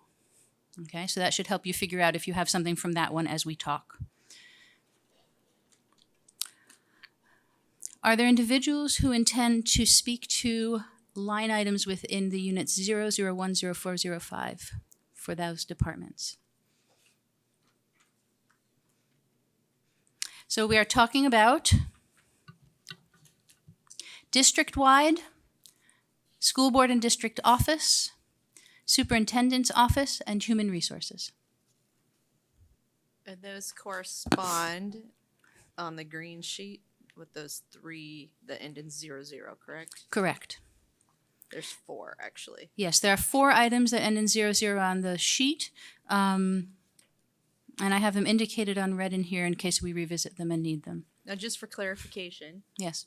The school board submitted that they agree with these cuts here. Do we have to actually vote on those too? We are starting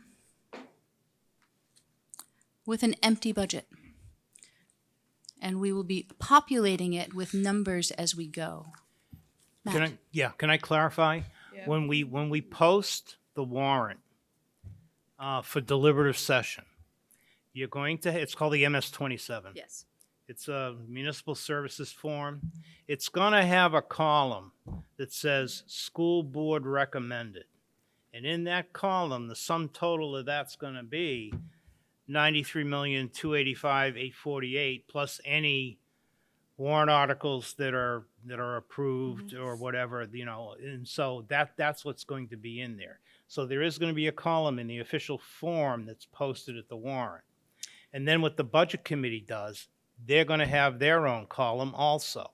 So you're going to see 2 different budgets But one on of the same those, form. One of those goes on the last Exactly. warrant article. Exactly. One of them does not. yes, The but budget the committee reference, ones does. exactly, but the reference materials will be available for people to see side by side. Yes. Absolutely. Thank you. Yes, Gina. Really dumb question. But on this green piece of paper, when it says, for example, the curriculum instruction assessment, excuse my voice, it was 75 and reduced new amount by 50. So are you reducing it to 50 or reducing it by 50? Reducing it, these are cuts, they're reductions by that amount. Let me show you here, and it will make it, I think, Sorry. clear. Because I made that same mistake when I first looked at the document. So you're talking about curriculum instruction assessment, which is 86, Page 5. yes, 8242. 8242, correct. Here it is. So here is 8242. The initial draft had 75,000 in it. There's a difference from its new, so that was a new ask for 75,000 in the initial draft. The board request was for 25,000, not 75,000, reducing it by 50,000. And that's the pattern for the full piece of paper. Please.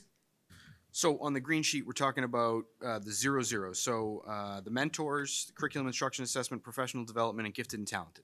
Correct.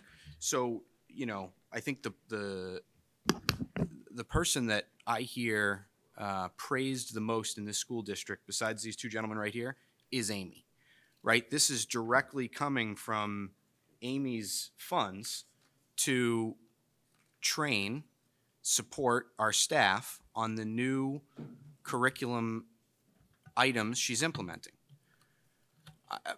I think it's crazy that this is an item that is getting reduced. So what I'm going to suggest is hold those items, hold that thought. Once we've cleared the other one's units and we know what we're talking about, you can move to retain those funds. Oh, I thought that's what. Well, what we're doing first is I'm asking, is there interest in talking about it? Yeah. Great. Then we're going to move along past that one and look at the next one. Oh, I get it. Do you see what I mean? I get it now. Okay. So the next one is student services. I'm going to put a little asterisk here to indicate we're coming back. Student services, which is unit 6. It also has implications through units 10, 20, and 30, but predominantly for us is presented in unit 6. If we look, because there was interest in that by line, What's the last digits on the student services? 06. There is one that is affected there. And is the last one on the list, the interim sped. Is there going to be interest in discussing that further? Okay, then, and now. I think I do. Okay. If I'm understanding this correctly, I think I do. Okay, great. We move on. Yeah, the 06. Yes. Great, thank you. Okay, the next one is 07, technology, infrastructure, library, media, and so forth. That one is unchanged across the two drafts. That doesn't mean we don't have thoughts of our own, but that is its status more broadly. Is there interest in discussing any specific items within that unit? Okay, so we get to demonstrate what I have in mind. I'm going to move that we adopt into our draft proposal, so there is still time to revisit if you have buyer's remorse, that we adopt into our draft proposal the sums requested in the school board budget request in Unit 7, represented in lines 100114848873807 through 100-222-36-873707 on our byline sheet. So that is the motion I'm making. Do you see the process of how I'm doing this? Okay, so. Yes, please. Okay, so Rachel has seconded. Is there any discussion? Okay, wonderful. So what I will do then, one moment. Oh, look, the power of spreadsheets. There, we got one. Onward. So we don't have to vote? Okay, thank you very much. Okay, all those in favor? I'm trying to do a spreadsheet and a conversation. Keep me honest, people. Thank you. Okay, all those in favor of this motion, please indicate by raising your hand or saying aye. All opposed? Any abstentions? Thank you very much. It passes with 1 opposed, 1 abstention. And otherwise, I don't have our count, but I believe that the recorder will get that. Thank you very much. Now, out of curiosity, simply because I'm running this for the first time and I want to know how it goes, would you be willing to speak to the no vote? Sure, I might be somebody who has buyer's remorse because I would like to talk about one of the items within that category. Okay. Feel free to revoke it later. This is just meant to speed us up. It's not meant to quiet anybody who decides they want to address it.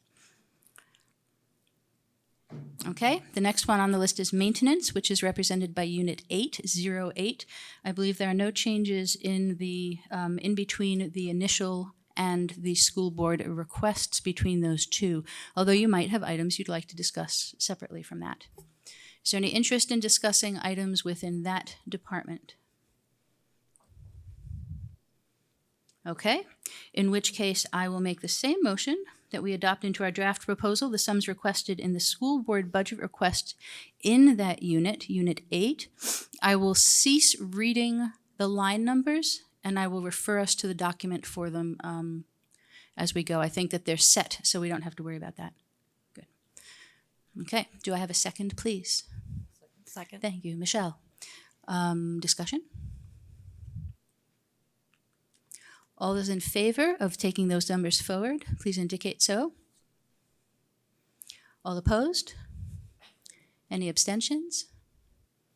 Okay, thank you very much.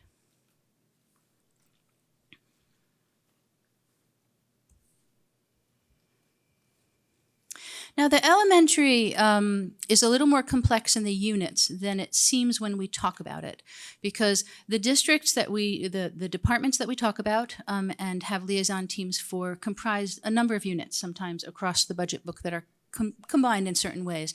And so it breaks down a little strangely. The elementary schools each have their individual budget. They also have shared expenses that are represented in the district-wide. I believe teacher salaries reside there, some other things of note. So that's also true for the middle and high schools. They have a district-wide unit and they have a unique unit to the school. Then I just added those together, but I can't do that for the elementary because there's 3 of them. So I kept it separate in our list. However, this is something that we discussed as part of those 3. I'm going to see if I can speed us up a very small amount. Stop me if I'm going too fast.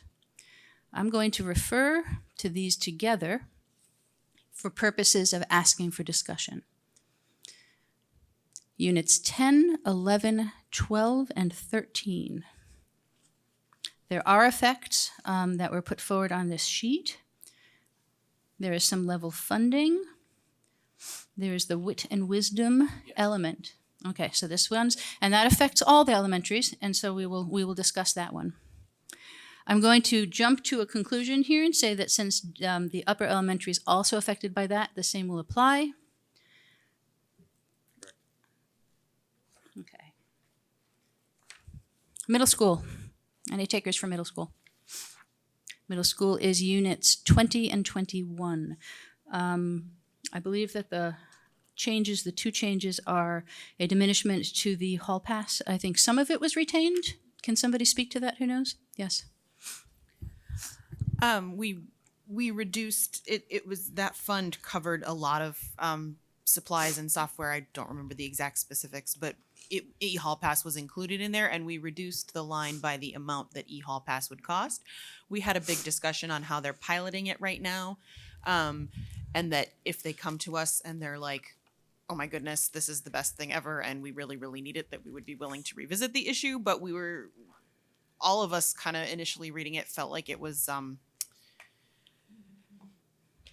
that it was more of a want than a need at this point in time. And that was the motivation behind it. It's only about $2,000. And like I said, if they come back to us and are like, yes, we really need this, it's amazing, we're willing to reconsider. Okay, so is there appetite to discuss that further?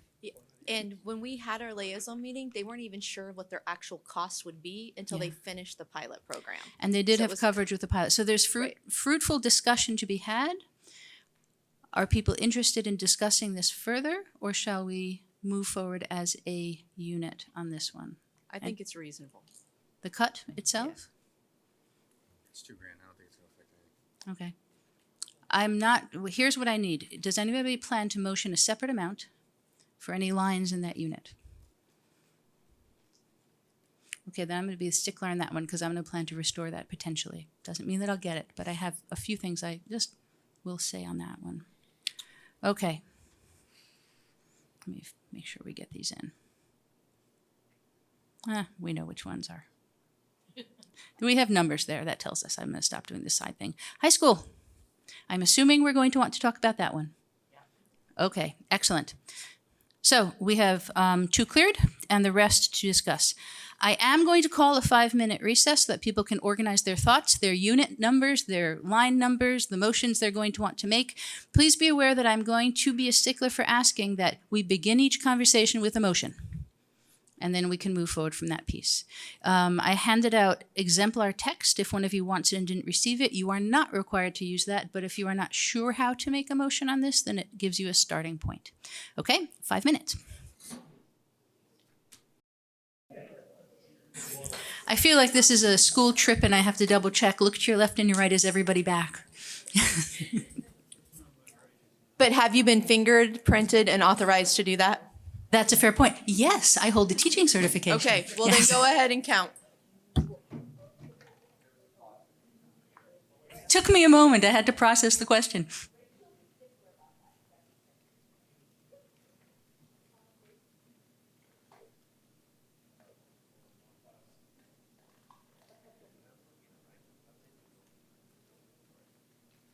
Okay.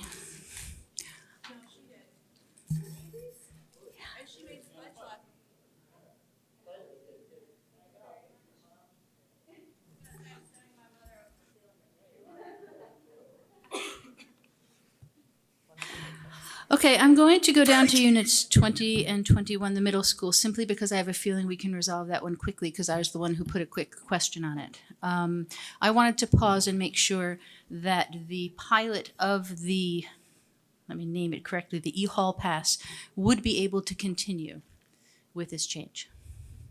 Yes, it will continue. Okay, so this will not impact whether or not they can continue to explore that as something to use.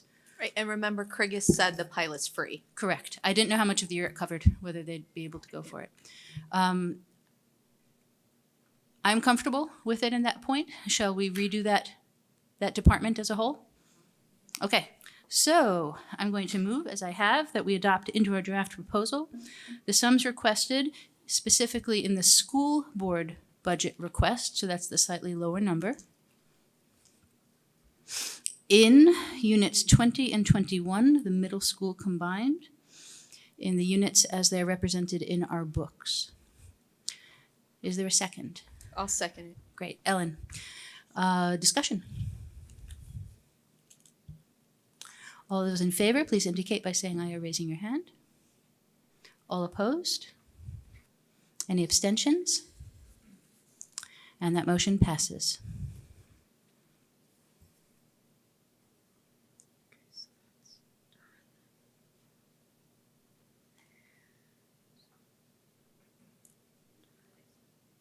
If anybody else uses Excel when it does it.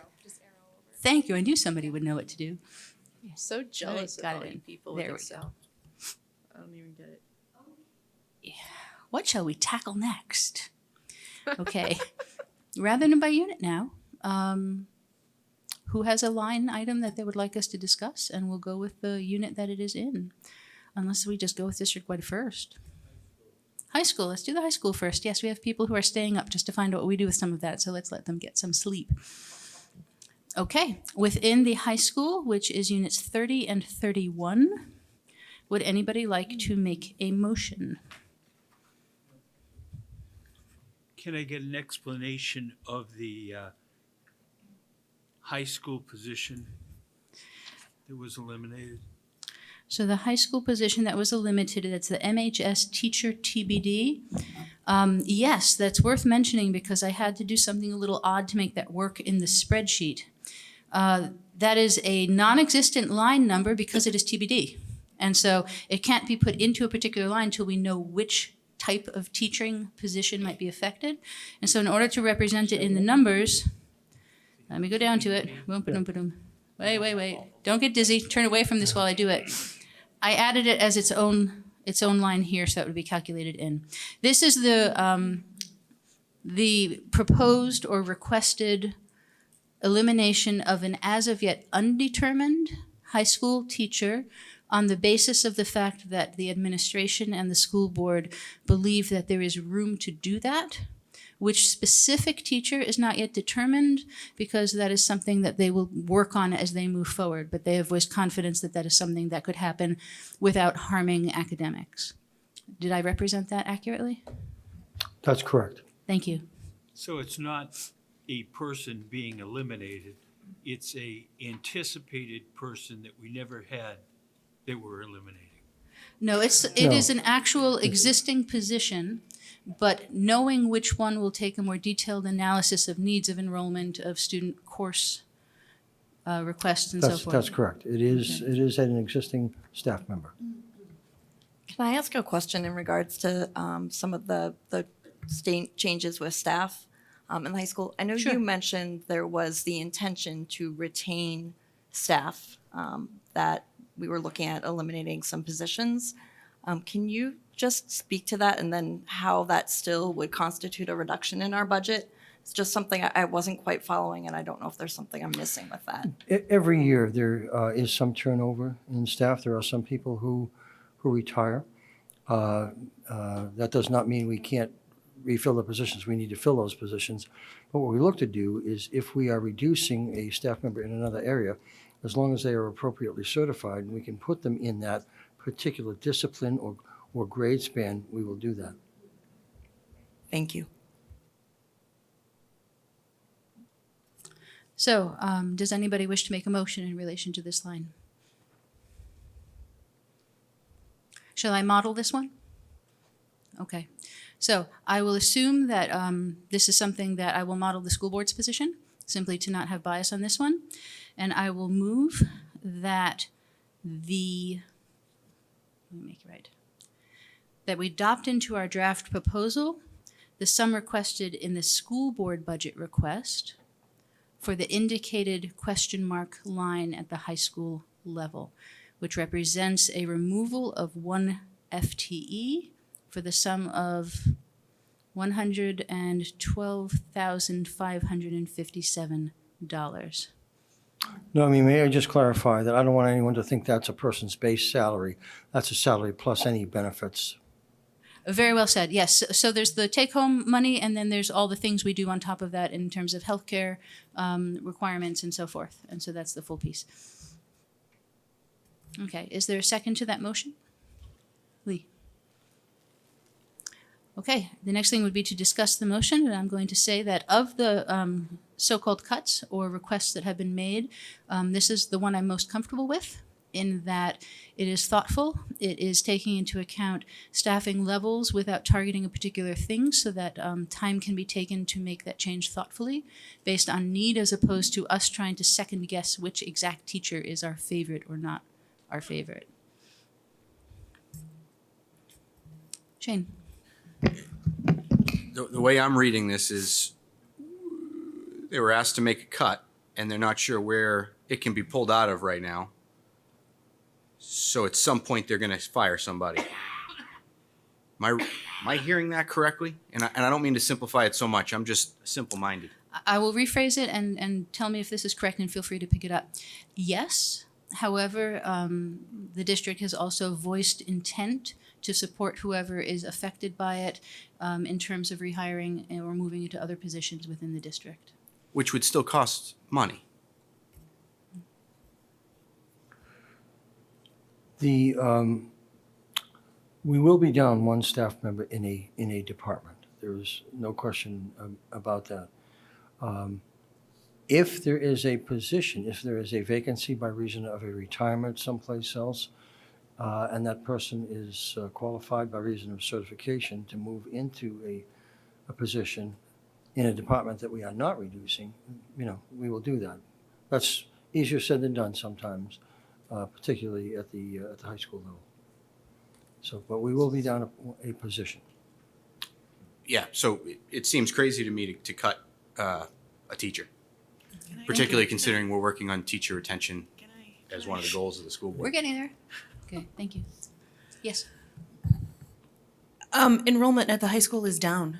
We were handed a list at a school board meeting of, I don't have it to hand, of like 40 or so classes where there are fewer than 12 students in them. So it makes sense to be able to consolidate some of those sections. and for efficiency. That's all there is to it. May I just say also, Shane, that with the intricacies of collective bargaining agreements, there were some things that I can't get into right now for contractual reasons. But just know that we thought everything out very, very carefully. Okay. So I'll give another moment for people to talk, but again, we're using this as a model as well. We don't have to all agree. We don't even necessarily have to talk it to death. Once each person has a strong sense of their perspective, we can vote and see where it goes, and then move on from there. However, if there's other discussion people want to have first, now would be a good time. Ellen. How many open teaching positions are in the district right now, just roughly? Ellen, I'm sorry that that's one of those questions that I don't have a specific answer for you. But I will have that, I'll make sure I have that tomorrow and send it to the board. Ellen, can you contextualize why you're asking? Maybe that will help.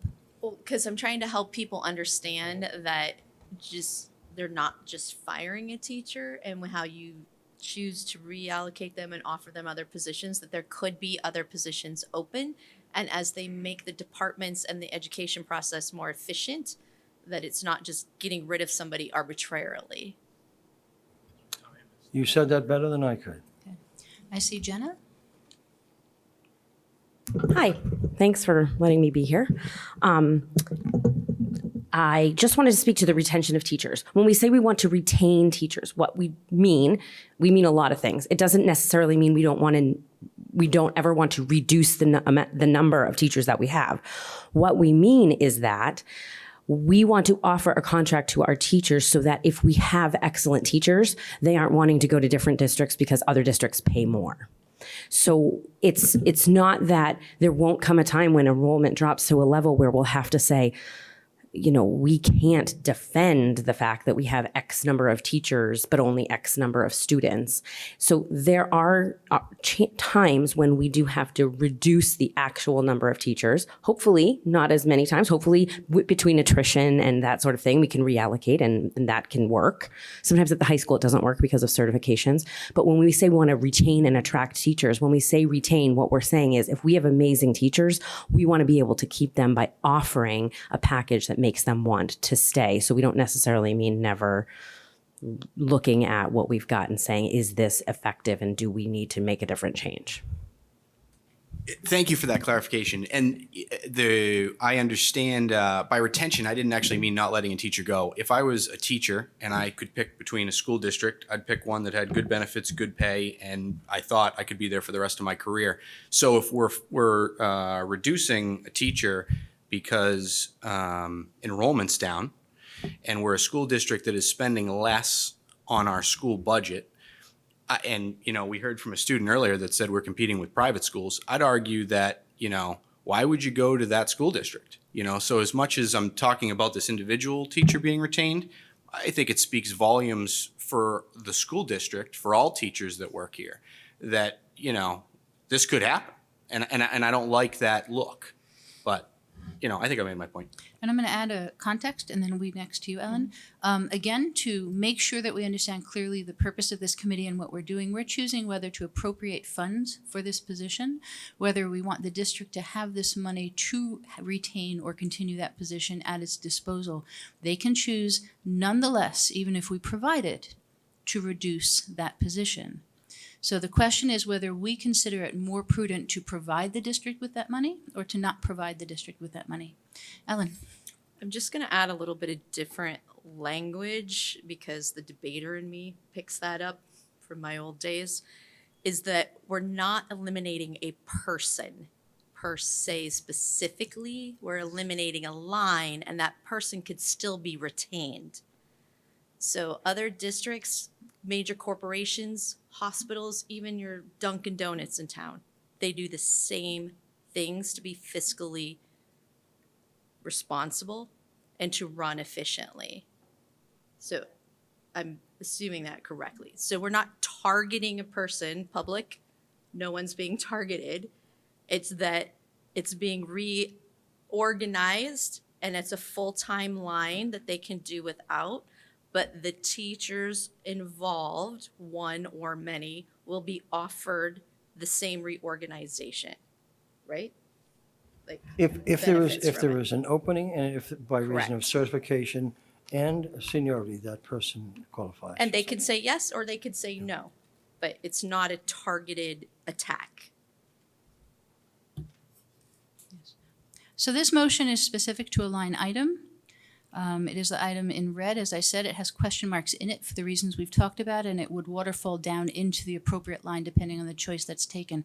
What the motion addresses is what we're going to put in for that line in our proposal, whether we're going to reduce it by that amount or leave it at zero. Leaving it at zero funds the position, reducing it by that amount removes that position. The motion on the floor is to retain that request, otherwise known as to remove that amount of money. Is that clear to everyone? Anybody else want to discuss, or are you good for a vote? Okay, so I will close discussion. All those in favor of the motion, please raise your hand or indicate so. All those opposed? Any abstentions? Thank you. Did we go too quickly, or did you catch that? Great. And it passed by what, I believe? Thank you very much.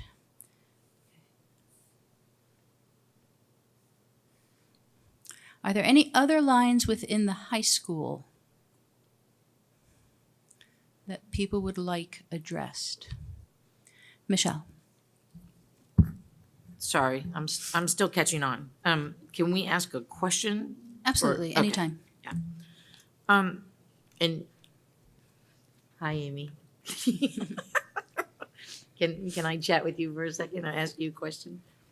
Not that you gentlemen can't answer it, but I know she's gonna pop up the minute I bring it up Okay. anyway. Can you redefine again? I know you did this before, and I apologize for asking for you to do it again, about the PSAT costs for the 9th and 10th graders of the $87.50. Is that in, which line are we looking at? Yeah, if we're going to talk about it, do you know which line number that falls within? Hold on. I know So it's this year, number I can just 31. talk Go kind of forth while we find it, globally. yes. Yeah. In this year's budget, there is funding to give the PSATs to 10th grade. Okay. We then decided that we were going to add the freshmen. So we have found money in the budget to do both of those grade levels this year. Those lines, and Matt can speak more to that. We had some money left in a district-wide assessment line, which it is a district initiative, district-driven assessment. And then this year, we put it back in the high school budget. So that line should reflect the assessment given to freshmen and sophomores in what we're piloting this year is called an assessment day. That's coming up soon, where we will give the PSAT to 9th and 10th grade, and we'll do the SAT, which is the required statewide assessment, to juniors. Okay. So I have the line. Great. It's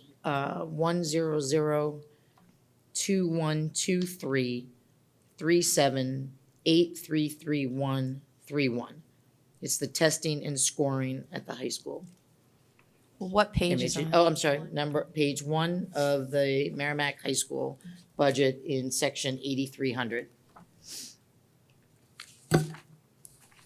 One moment while I find this in my own piece as well. So the budget last year was 3850. Yes. And the proposed budget this year is 12,000. Yes. So there's a delta of the 8750. One moment. And was this discussion that we've had previously about adding the PSAT costs, to pay for the PSAT costs? So I've put this up on the screen now so that you can see it there if you haven't found it. To reiterate, yes, as you just said, in the previous year it was funded at $3,850. The initial draft proposed that it be at $12,000, and that is rolled forward into the school board request. Would you like to make a motion in relation to that, or are you satisfied? It's a cost per student to take the PSAT, so it's just it's based on our population that'll take the assessment. Do you want us to continue conversation? If you want to make a motion once you've thought about it, you'll Yeah, I mean, if anybody else has any thoughts, it just, give us a direction, because I'm not sure whether you're liking or disliking it. I don't know if I'm liking it or disliking it. I'm struggling with paying for another type assessment or what have you. I feel like we sometimes we're assessing ourselves to death, and I just don't know if that's indicative of when they take the SATs again in 11th grade and their senior year. And, I know when we talked about this originally, that it's really the only type of session that we have in the high school. Yeah, they don't give any other Anything. assessment. Right. They have no progress monitoring. There may be some in special education, depending on the student. So there you might look at an Abe's Web or something that's very specific to that student's program. But for the general population, we don't do anything. And by the time they get into high school, though, do we find that it's beneficial if we continue the assessments? I can understand doing them in the elementary school, right? Because you pick up on fundamentals that are missed or whatever, or doing them again in the upper elementary, and then maybe in the middle school. But how effective are they once we start getting into the high school? That this has an impact if we do these assessments. What are we finding at that point? Yeah, it's a really good question, Michelle. And this is the first year that we're giving it. So I know that that's a tough decision for you all to make tonight because we haven't administered it yet. But I would say anytime that you have a formal assessment that has national norms where we can compare ourselves to what other districts are doing, not just in New Hampshire, but nationwide. And that's the benefit of the PSATs. And then you can use that information to target your instruction in meaningful ways. I think that it's worth it. But next year when we go through the budget process, we'll determine whether, the PSATs were helpful. Did we use it? Did families find having a College Board account this early in their student's career helpful? Because that is also one of the benefits that once a student takes the PSAT, their family, their parent, their guardian will have a College Board account. And those of you that have had kids go through the high school, that's where you will find resources on scholarships or college and career readiness. They have all kinds of information in there for parents, not just for college-bound students, but for whatever students are going to do post-high school. But maybe we could connect after we give the assessment. I'm happy to, talk with you about that in the spring, once we have the data, and we can talk about how we're using it. And it's just, we've never done it so far. I have talked to some students that have taken the PSATs, and some of the benefits that they've talked about is now that they've taken it and they're sitting for that level and they can build their assessment stamina. When the SATs come back around, they will have familiarity with the assessment, how it's given, the types of questions. And those of you that are, reading the news, there is talk about some colleges going back to the SATs being required. There was a break, during COVID, but I think it was Dartmouth has just announced this week that they're going to go back to requiring it for not this incoming freshman class, but the next class. So we do want to make sure that our students are prepared with all of those advantages. But it's a really good question, and I wish I had more very specific information about how that will be used. Yeah, and I guess I'm going back, just a couple of years where when you took the PSATs, right, it was your responsibility to pay for them, right? Sure. That was, if you wanted that benchmark to see how you were going to do going forward, it wasn't the school district's responsibility to pay for that. It was up to the particular families of the students or whatever. That. And there were some families that will still do that. And there are families here in Merrimack that their student takes the SAT more than once, that it's a requirement in 11th grade, but we have kids that take it several times in 11th grade, several times in 12th grade because they want their score to be competitive. The other thing that we considered is there are very few assessments that are aside from, Ames Web is something that we could use, but what is motivating to both students and staff? And the SAT is, it is a motivating factor for a lot of kids. And the teachers who are responsible for those subject areas, it's an assessment that they, that they do value. So we have spent time unpacking our SAT results, as our statewide assessment. We've looked at, how can we use this to help us improve? And so that's why we are coming forth with the request for the PSATs. But I understand that in the past, the culture is if you want to take the PSAT, you should pay for that on your own. So we have a bit of a line of people who've been catching my eye and going for it. Are you still interested, Jenna, or did it get covered? Yes. And then I believe it's Dan and then. Thank you, Amy. I'll just be real quick, because I'm a parent. actually, of a kid who's in college and a senior and a junior, living this dream right now.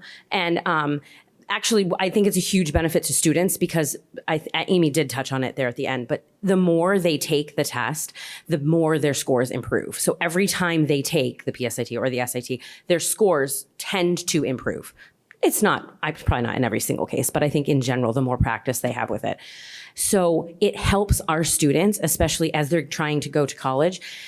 What I've learned in the process is grades, test scores is what gets merit money for students at college and giving our students the advantage of it. Now, granted, they won't all go to college. However, the ones that do, the best we can do to prepare them for the college path is to have them taking the SAT and the PSAT because that practice helps them improve their score just because they've done it. Just because they've taken the actual test, multiple times, then they're familiar with the test and their actual abilities more shine through. So that's why I was supportive of it as a board member. Thank you very much. Dan? Yeah, as the high school liaison, they pointed out to us that they don't have data on these kids.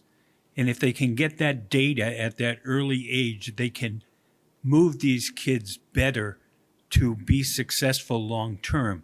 In addition to having the experience of taking the test over and over. But the whole thing is they acknowledge they don't have any data right now.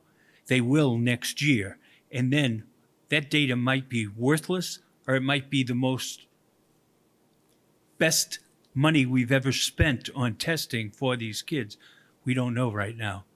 But they were willing to take that chance to give them the data to work with these kids and move them on. Thank you. Chuck?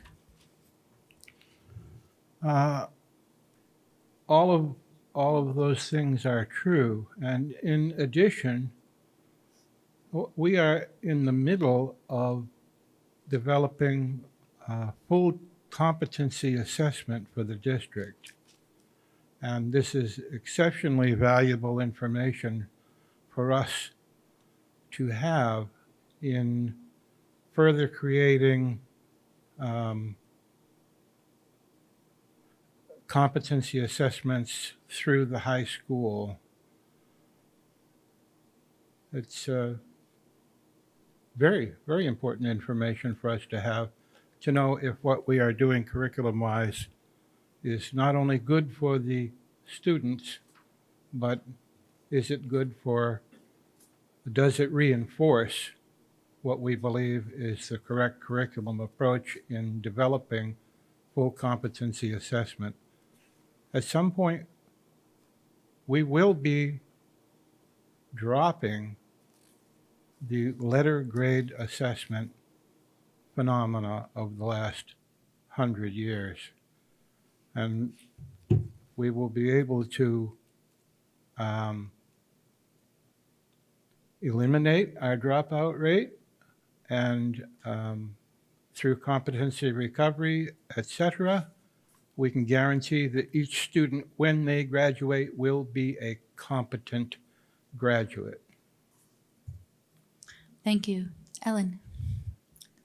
So I know there's a lot of talk because everyone sees it as a college tool, but not everyone goes to college.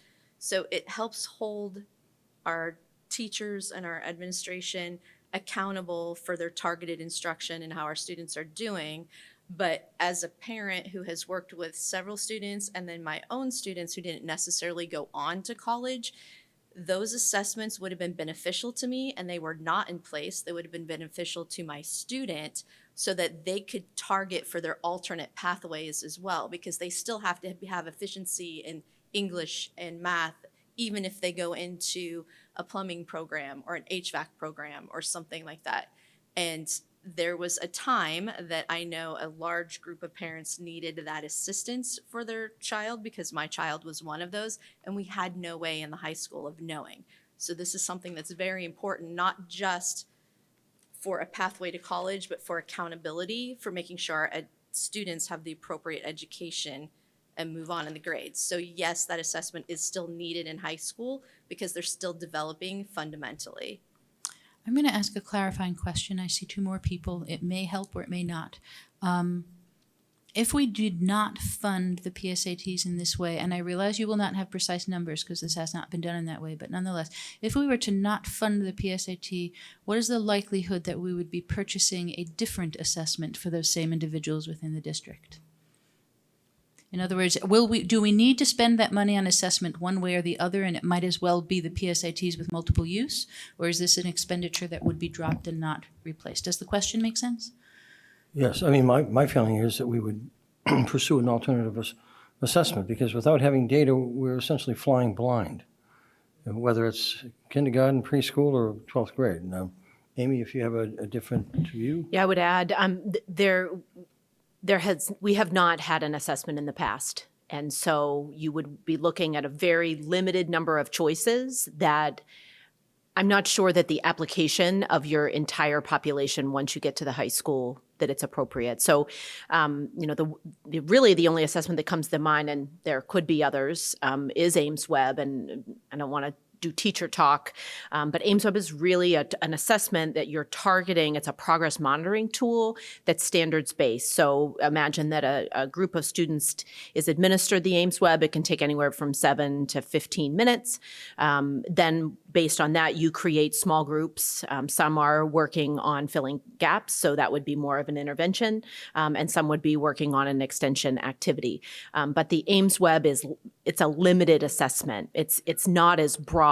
It's not the data you get back is not as robust. Not saying it isn't helpful. And as I referenced, as I connected it to special ed or Title I, it really is for, here's where students are before we start our targeted instruction. Here's where we are 6 weeks later, 8 weeks later. It is a K-12 tool, so there are norms for this age level. But for the goals that we have, which is really around how do we provide comprehensive instruction in English and math, and as well as writing, and how can we improve our instruction? I don't know that tool would do it. There may be others available that aren't $12,000. I'm not sure, Michelle, if the concern is the amount. But we spend $130,000 on iReady, and that's a lot of money. Yeah, it was more of an understanding of what the bigger piece of this was, and if we're going to spend the money on it, what's the big picture of it? And I appreciate it. I think I got there very quickly. Thank you. Gina, did you want to add something? Yeah, so I'm just struggling a little bit because I don't disagree that this would give us great information and it's necessary. I'm just thinking about it in the context of when the school board asked the administration to cut the budget by $1 million, are there things that could be pushed back potentially? So I'm struggling with the fact that, you were going to do, I could see for sophomores, but maybe, for freshmen, or, we're increasing by like 25, 30,000 for, co-curricular transportation, but then we're talking about getting rid of the gifted and talented teacher. So I just struggle with, not that I don't think it would be a valuable assessment, but I'm just thinking of priorities. What, and I agree, Michelle, it historically has been something that the parents pay for. So I'm just struggling with things like, implementing new things like, for the freshmen to take the PSAT, or, and it's great that we want to mitigate some of the costs for the co-curricular transportation, which is a 31 section item, by upping that price. But then it just concerns me that then we're getting rid of a program that's in place already for gifted and talented. I'm just struggling with that. So I'm going to give some context, and I see a few people want to reply. I'm going to remind you that we're not approving the request as a whole. We're considering what we want to include. We can talk about whether it matches or not, but it's not so much a question of one versus the other. It's when we've considered each expense, where do we land? But but we could make them, I guess, do you know the cost of doing the test for freshmen? I mean, the extra cost is for both freshman and sophomore. I guess maybe what I'm getting at is eventually, everyone kill me, but, trying to move some of this. Well, money anybody around. can move whatever Yeah. they like. We don't have a motion on the floor. And once we have it, then people can vote against or for it, and we can see what happens. Rachel? I'm going to use your trusty little table here, and I'm going to make a motion to limit the discussion to 2 more minutes and then make a call. Okay. Thank you. I guess I would just want to refer back to what Dan was talking about from his liaison meeting.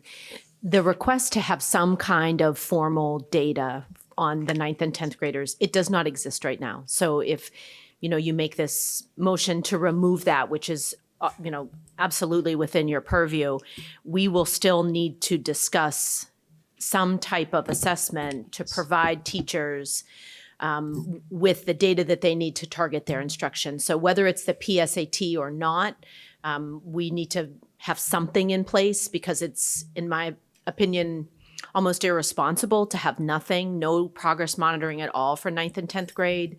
And again, we picked the PSAT because we felt like it was when kids take the iReady, there is, I don't know how familiar folks are with that, but there's a flag that comes up if they rush. There's a flag that comes up if they guess. Kids get testing fatigue. That is a true thing. But when you're transitioning or pivoting to a test that, for the most part, a lot of kids want to do well on, the thought is that there would be motivation, and then they would also do their best, and that would give us the best piece of information. They're also only taking the test once as a freshman and once as a sophomore. So it doesn't matter if I make, So hold it's still on. going to be Hold. replaced, so that's fine. So I don't need any more discussion on that. Okay, thank you. We had we're doing it by it. We had a little side thing, which was perfectly fine by me. But let's do this properly since we started it. We have a motion to limit discussion to 2 more minutes. Does it have a second? I have a second. Okay, Heather seconds. Okay. Let's see, we put it straight to, we don't discuss the discussion.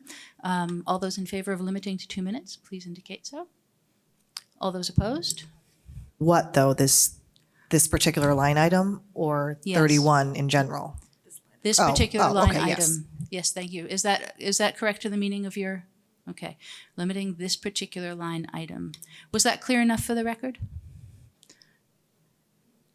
Yeah, you got it? Okay, thank you. We had all those in favor. Any opposed? Was that a 1? Okay. Any abstentions? Okay, if anybody wants to speak to this, you got 2 minutes. Go for it. Yes. I got a stopwatch. One of our goals, the school board goals, is improve our learning outcomes by ensuring our instruction is responsive to the varied needs of our student population. We cannot understand the varied needs of our student population if we are not assessing them. Thank you. Anyone else? Dan. I motion that we accept the $12,000 item in the budget as proposed by the school board. Okay. One moment. I see. Are you seconding? Okay. I need to get the writing down. So hold on. I need to write this down properly. Do you have it? Yes. Okay. It just moves us along. It doesn't matter. Yeah. It just lets us go. I get that you're satisfied and I appreciate it. This just lets us move along. Okay, so we have a motion to retain or to roll forward that amount into our draft. I rephrased the motion, but I believe that was the intent. Excellent. Any discussion? I will close discussion. All those in favor, please indicate. All those opposed? Any abstentions? Thank you very much. Okay, I will move that amount forward into wrong column. Catch me when I do bad things like that. Okay. Yes, evil, terrible thing with numbers. Okay, high school. We have other items of interest here, folks, and I'm pretty sure people want to talk about. The high school includes the in-school suspension piece with the YES program is another item on here. Anything else people want to talk about? Lee?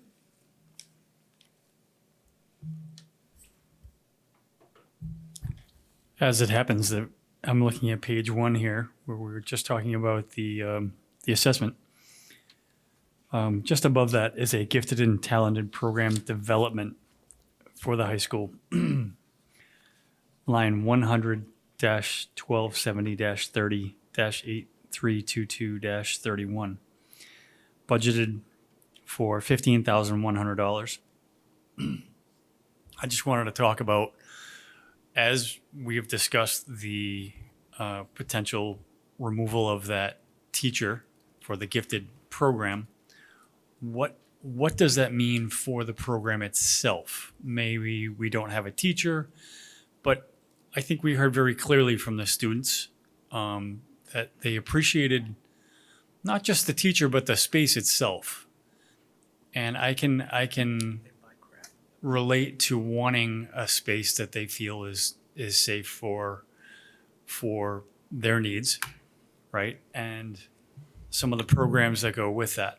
So in this line item of $15,100, it looks like some of those items have a specific line item, but was this taken into account when you guys came up with the number for the removal of the Gateway program? You know, we wanted to leave some monies in there to allow us some flexibility. As I mentioned, we'll be looking to the department heads and to the staff to engage in some additional differentiation strategies. And so we don't want to cut everything out of there. We want to leave some residual funding so that we can have some latitude in that. You know, with respect to your comment about the space for students to go, that's a separate issue to me than the conduct of a gifted and talented program. So, you know, the space might be there, might not be anyone there to monitor it, but to me, that's not really part of the gifted and talented program. Thank you. I don't think that was clear by any stretch for the numbers and the person involved, but you know, I really wanted to clarify that, not just for myself, but I think the general public too. I didn't want to stop. I didn't want to Thank you. I'm going to pause.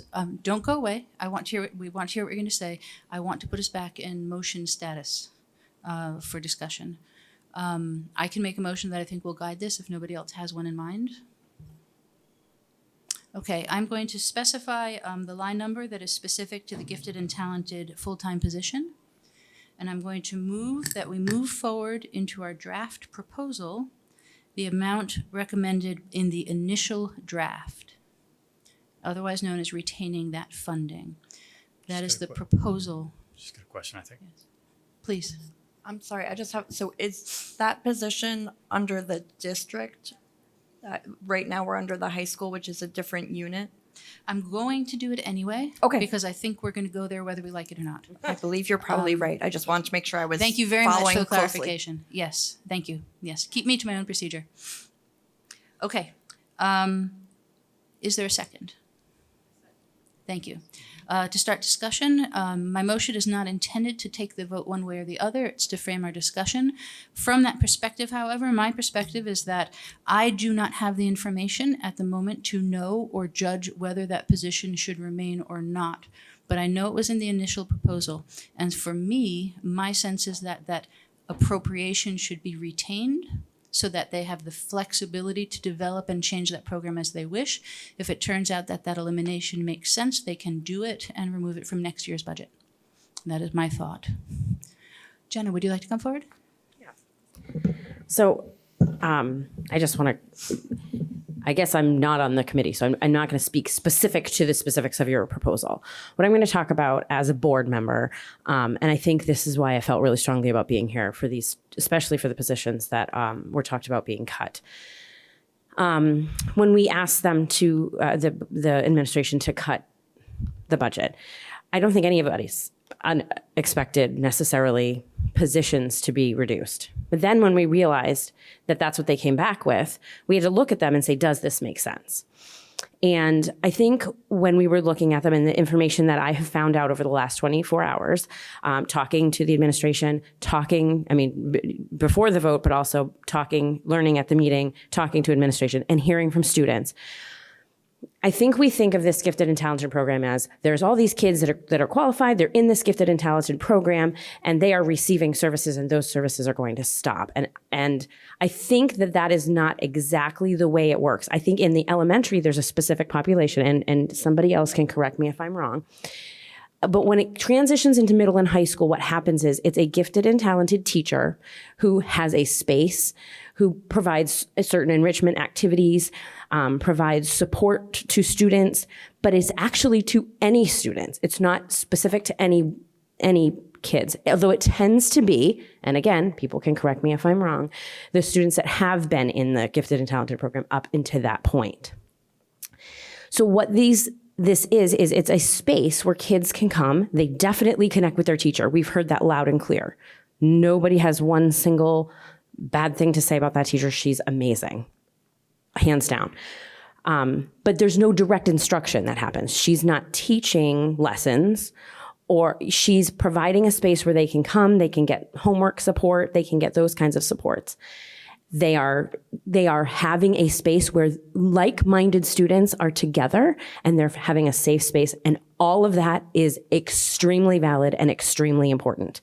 If this position were to be eliminated, every member of the board, I feel I can speak to that very confidently, the administration of the high school and above would want to find a way to maintain that ability to have a safe space, to be with their peers, and I don't know what that looks like. I don't know how that would work. And when I talked to the students earlier, they were saying, oh, well, they've tried that and it hasn't worked before. You know what? I believe that to be true, right? I believe that to be true. However, that doesn't mean we cannot encourage the students and the teacher and the administration and the teachers to sit down and figure out how can it be reshaped for the future.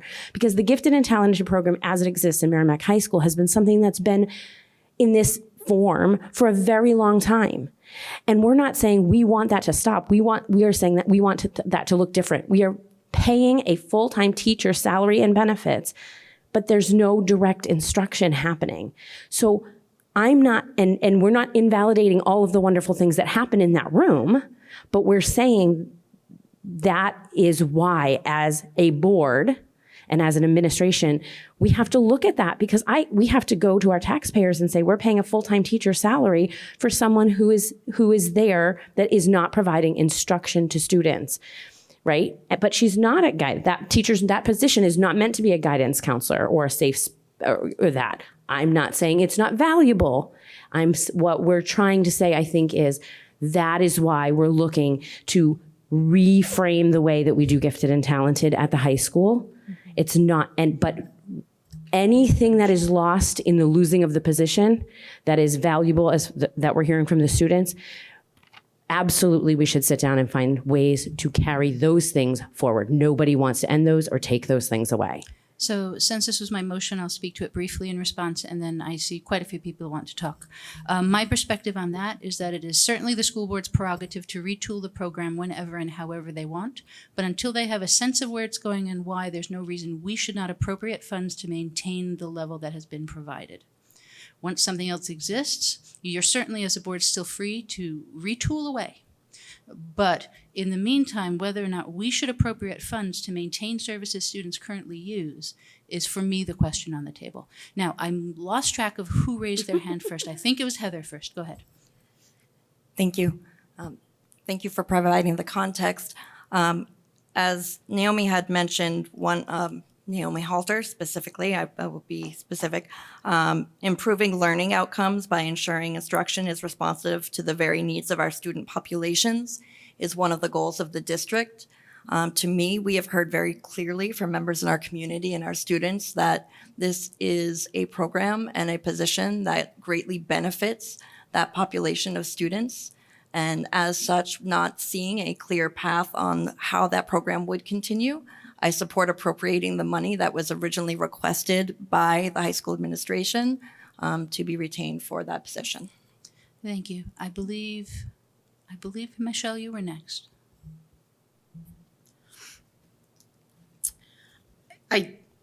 First thing, I think if we look at it in totality, the district right now has a budget of $22,905 for the gifted and talented kiddos in this school district. So I find that to be disheartening of what we're doing. I get it. It's only 3% of the population in the actual school district. But at the end of the day, $22,000 is not a lot of money that we're extending to the kiddos in this district that need additional advanced learning or what have you. I look at it from the perspective that right now, perception is reality. I appreciate what you said, Jenna, but eliminating a gifted and talented teacher, the perception on that is you're eliminating the teacher, which is eliminating gifted and talented. The reality is we're saying that it's actually a room and stuff like that that the students have.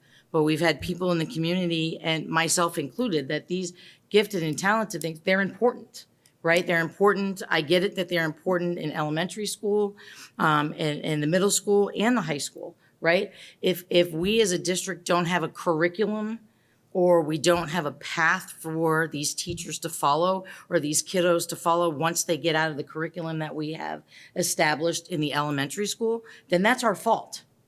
And I don't think eliminating the teacher takes away our responsibility of not having that, right? And so I take issue with that. I mean, I take issue with, and I apologize, I'm probably getting a little bit more quivering in my voice than I should.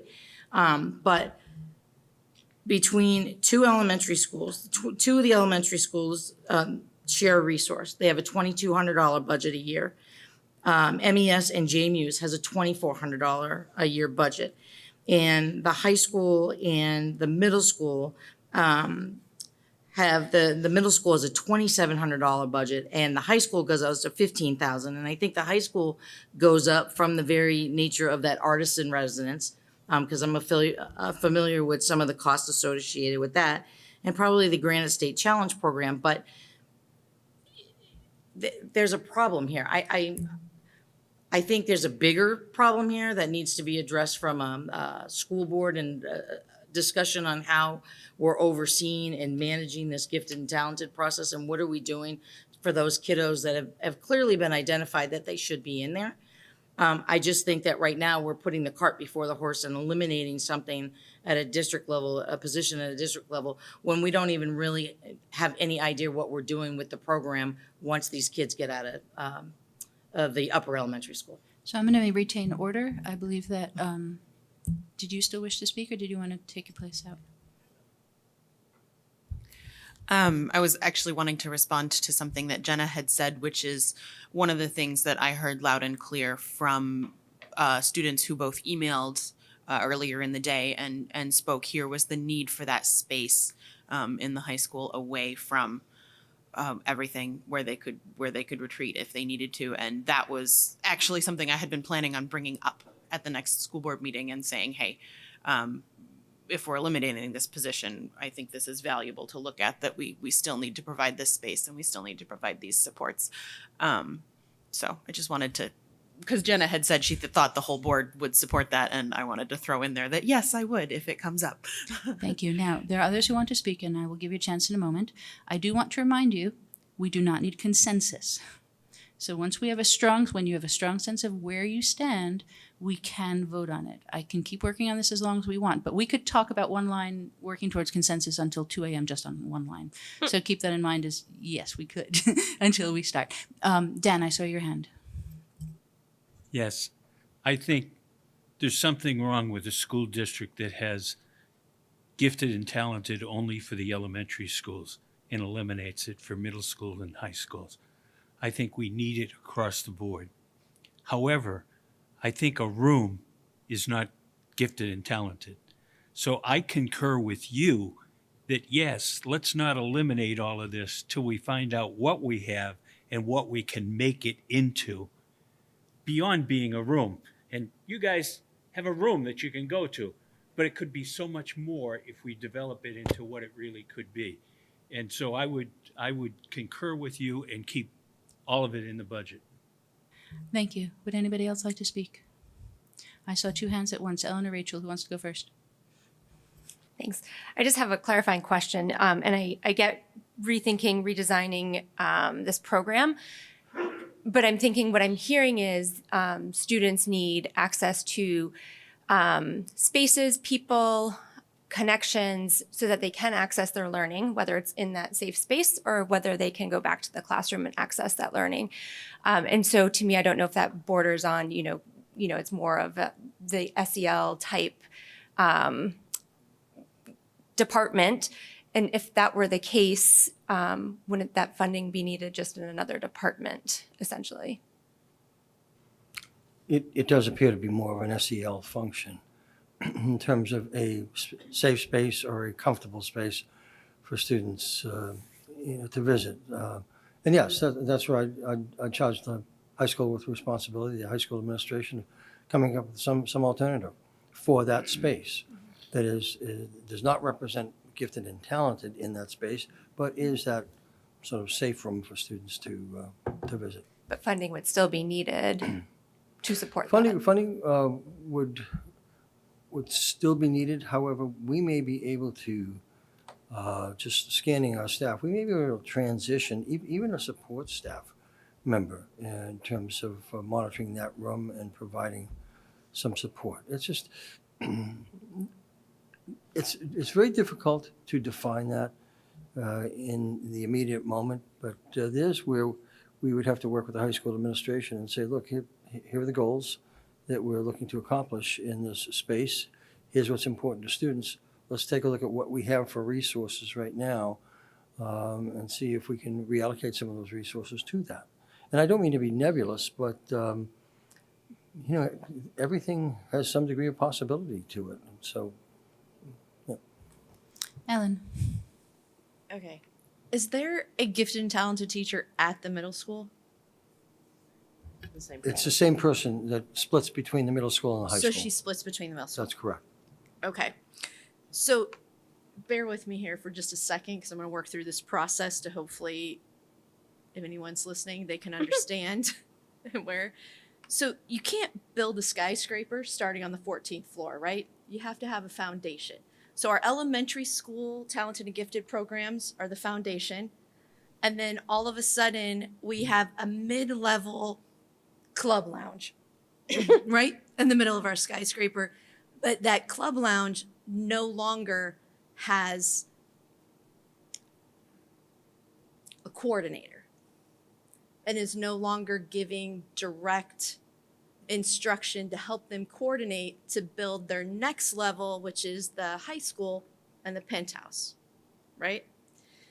So I agree with what Naomi said, boss lady over there, and several others, is that when you're restructuring and reorganizing and reframing, to quote Jenna, that makes sense, but maybe you should allow that person who's developed that relationship on more of an SEL level, yes, to offer direct instruction and carry those students to the next level.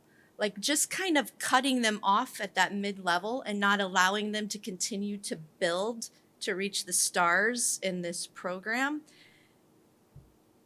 seems a little too quick and premature to me because you don't know how it's going to look. You don't know if this person could be utilized more.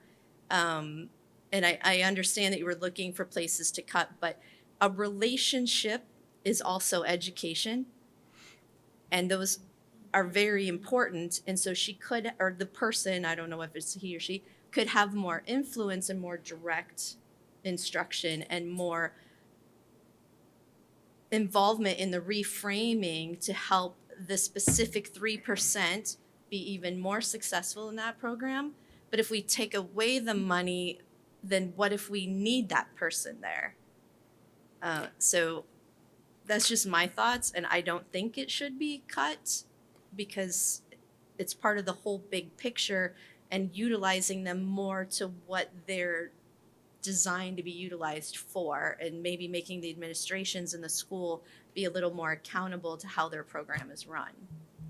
Now, I'm going to, again, based on it being my motion, I'm going to do this piece back and forth. I see many more hands. I'm going to respond to several pieces of what was mentioned, and that is, for me, while I hear and applaud and respect the sentiment that the school board and administration desire to maintain the space, I don't build a budget based on desire to maintain things. I fund things. And that's a thing, not money. For me, the question is simply whether or not there should be an appropriation for an individual who fulfills this piece. I don't know whether you need that person, but I don't know that you don't. And so I'm not comfortable removing the money based on something that was provided in the initial budget and only cut because the school board said cut $1 million. It wasn't up before that. Now, there may have been clarification that you noticed new things based on that, and I say go forth and explore it. But until it's explored, I'm not comfortable cutting it from the expenditures that the appropriations that we are making. Yes, Gina.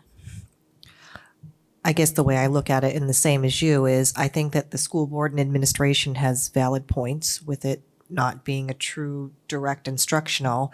But I think at that level, when you get to high school, you have your AP classes and your dual enrollments where you're at college and, you know, honors or AP as well. So, you know, my thinking is, you know, let's work with the person that we have in place to see really what the AP, you know, the gifted and talented students need, because maybe it's not that direct instruction because they're already getting that type of instruction in their AP or their dual enrollment, you know, functionality. So maybe, you know, what they're doing is appropriate. And like you said, we just don't have the information now to say a direct instructional person would be beneficial. I would just need to see a plan. So I would agree with you that as of now, it just doesn't make sense to take it away. I think we can vote. Yes. Does anybody really want to say something before I call a vote? I see Dan. Would you like to say something? I'd make a motion that we maintain that money on that line for gifted and talented. Thank you. I think that is identical to the long ago motion that was started way back when. We are in accord. Okay. Anybody else have a burning desire to say something on this one? Okay, so I will close discussion. We had a restate of the motion. Well done. So I don't have to get it right on that one. But to phrase it informally, voting yes retains or moves that forward into our draft budget. Voting no removes it. Does everybody understand that? Okay. All those in favor of the motion, please raise your hand or indicate. All those opposed, please raise your hand or indicate. Thank you. Any abstentions, please? Thank you. The motion passes.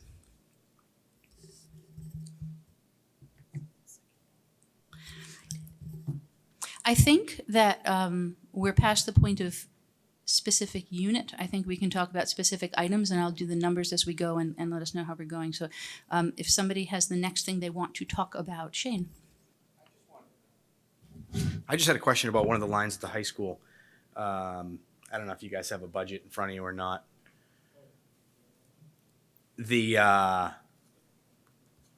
Sorry, Matt, line number 100, 2410, 53, 811131. I'm just looking at the budget worksheet unit. I actually couldn't find it in there. It's under the line principal salary high school. Just wondering how many people are in that line. Okay. Yeah, the principal, 2 APs, and the Harley Hall. What's his name? I don't want to put you on the spot. I know the guy's name, but there's 4. Yeah. Okay. Graduation pathways. Yeah. We put him in there, kind of like the middle school principal. The middle school dean of students is in the principal's line. It's administration for the building. They're running a program, so that's where it is. I'm sorry, I couldn't. So yeah, Harley Hall. I mean, I couldn't think of the name. Yeah, sorry. Yeah. Love that guy. Thank you.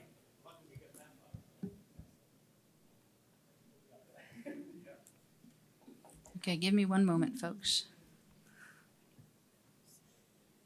Do you want me to get you some?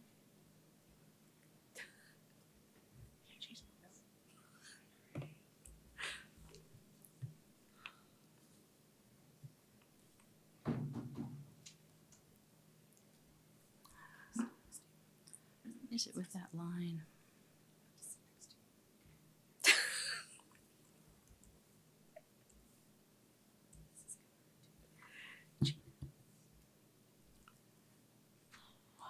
What was the line number of the previous motion? Do we know? I'm looking at it on the cut sheet and it's not coming up when I search.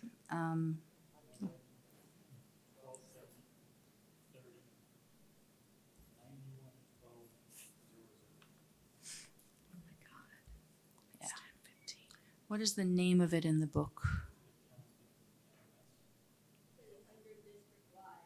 Yes, but I'm looking for I'm trying to search for it, and I'm not, that line number is not coming up.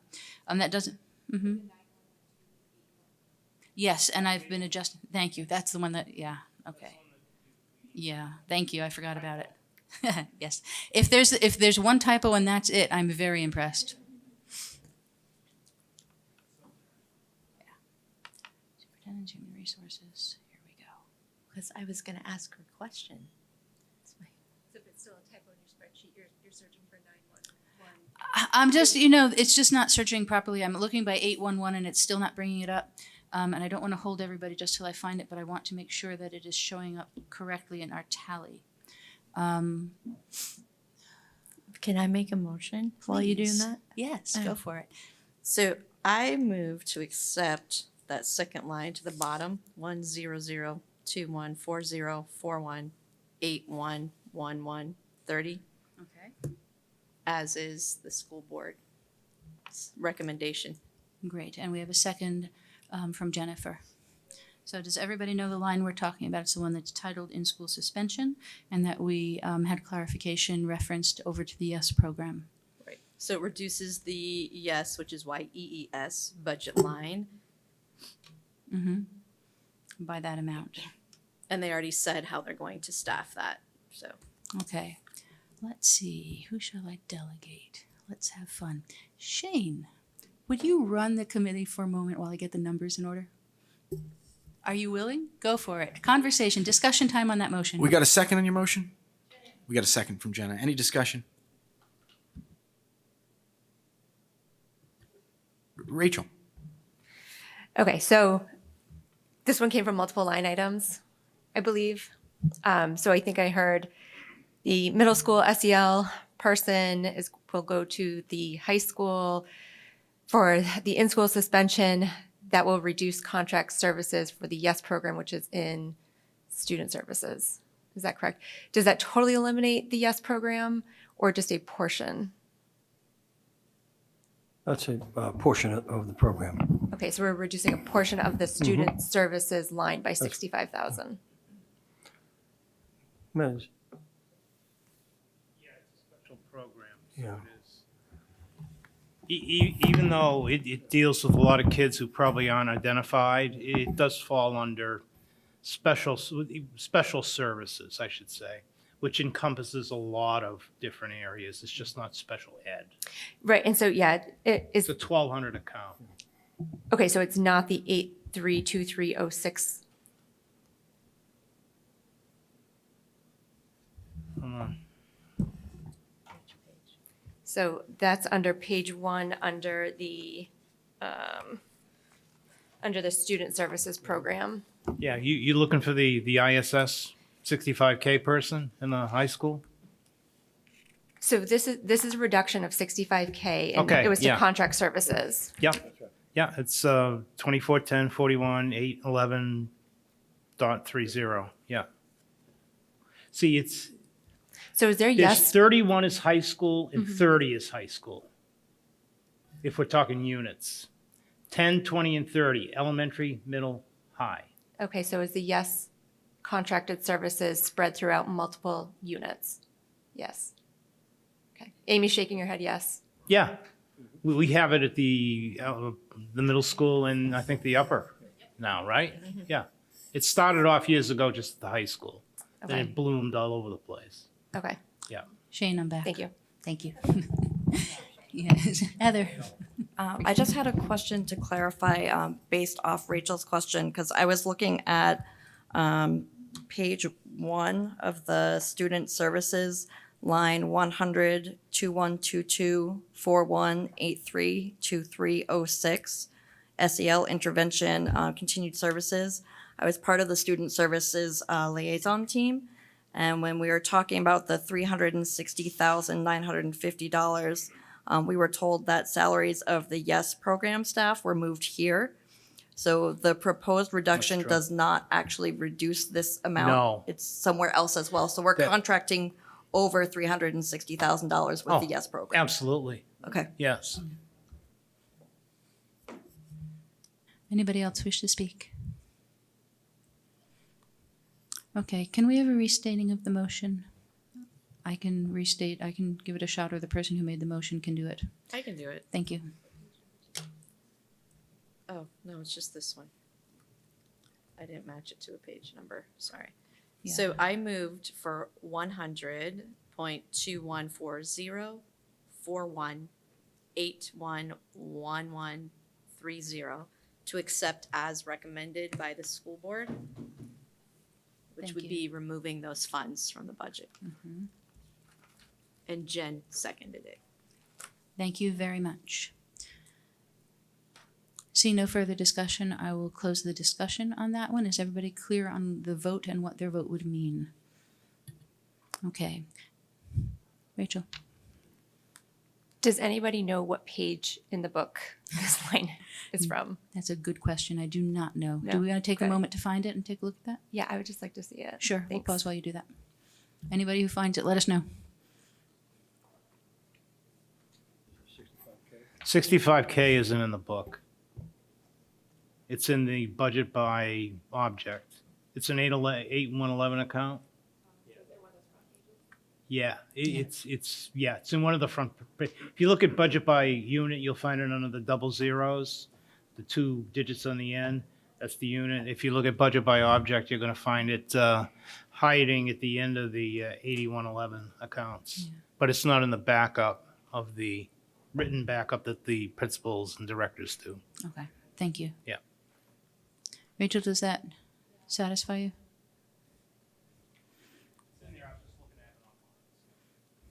Okay, so the motion is to accept the line as read as recommended by the school board. Those in favor, please indicate by saying aye or raising your hand. Those opposed?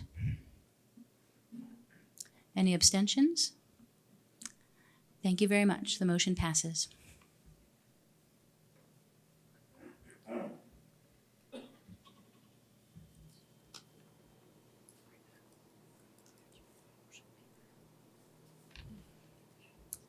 Okay, I'm going to renege on what I said before. I want to refocus us. Let's finish a section, shall we? Okay, we've been working on the high school. Let's stay on the high school. Any other items people want to discuss related to the high school? I think that finishes the high school, doesn't it? Well, we can talk about lines that aren't on the cut sheet if people want to. I'm not suggesting we do or don't, mind you, but it is open to discussion. Shall I move something to move this forward? Yep. Okay. Let me get this right. I'm going to move that we adopt into our draft proposal the sums requested in the school board budget request for the high school budgetary units, with the exception of lines separately voted upon. Okay, I saw the second was Rachel. Okay, any discussion? Okay, all those in favor, please indicate by saying aye. All those opposed? Any abstentions? Thank you very much. I will in a moment make that total work. I have to change something in the main sheet to make it do so. I have to bring over the numbers for all the lines, and I'll do that in a moment, probably while we're talking about another motion. Let's see. Oh. I have an idea. Can we just do the upper? Should we do the upper? Yeah. People want to do the upper? Let's go for the upper. Let's start with the first line. When you say the first line, So the first line for the upper would be 100, 2410, 51, 84, 31, 18 to level fund the equipment and repairs. I motion to accept it as proposed by the school board. is there a second? I see a second. Is Naomi Halter? Wait. I'll find this, darn it. Where'd it go? Okay, any discussion? Shane? Just, I know it's small money and not going to talk about this a lot, but if you level fund it with an inflationary period, you're getting less stuff for the same amount of money. Just so that everybody's clear, we're talking about $1,600. So whatever was getting repaired in that money, probably isn't. Just to clarify. Thank you. My understanding of this one is that this was actually an error in the beginning of the budget process, and all of the elementary schools were asked to be level funded, and this one didn't get that way for whatever reason. So this is just correcting something. Yeah, that was, the three level funded you see, the CEO and on the page, they were asked to be level funded for whatever reason. Maybe someone in my office, or maybe I did it and I put the wrong number in.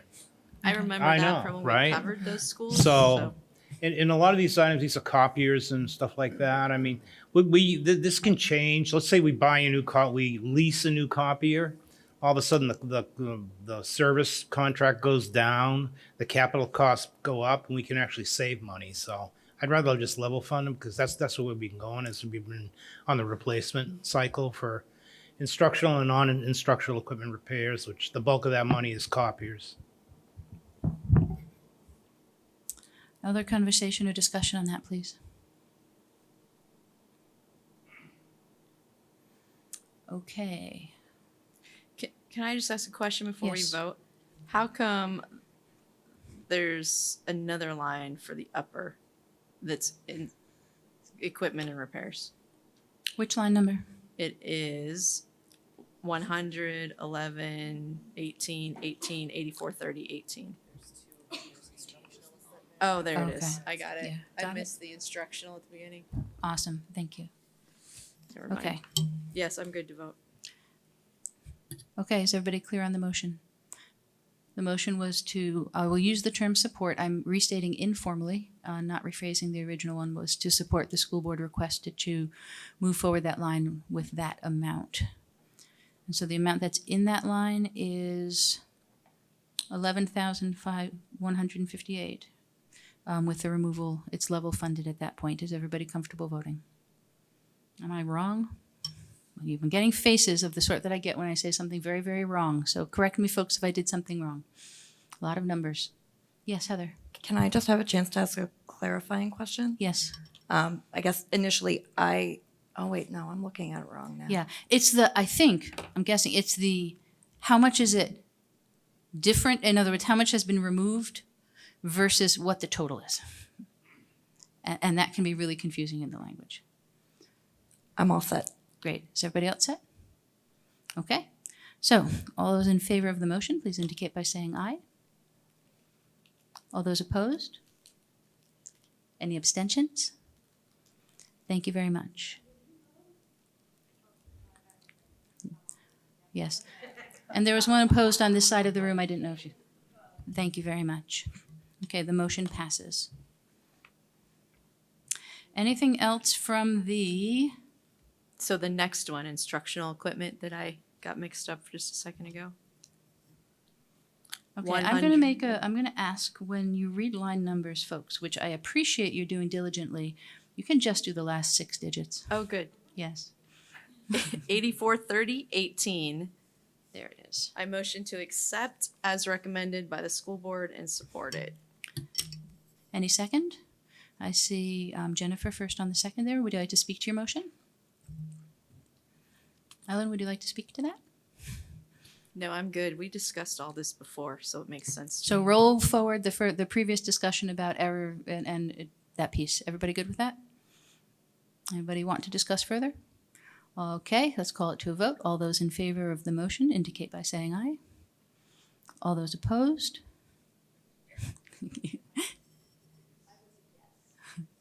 Shall we vote again so you have clarity? Okay. Any abstentions? It was a no. Yes. Thank you.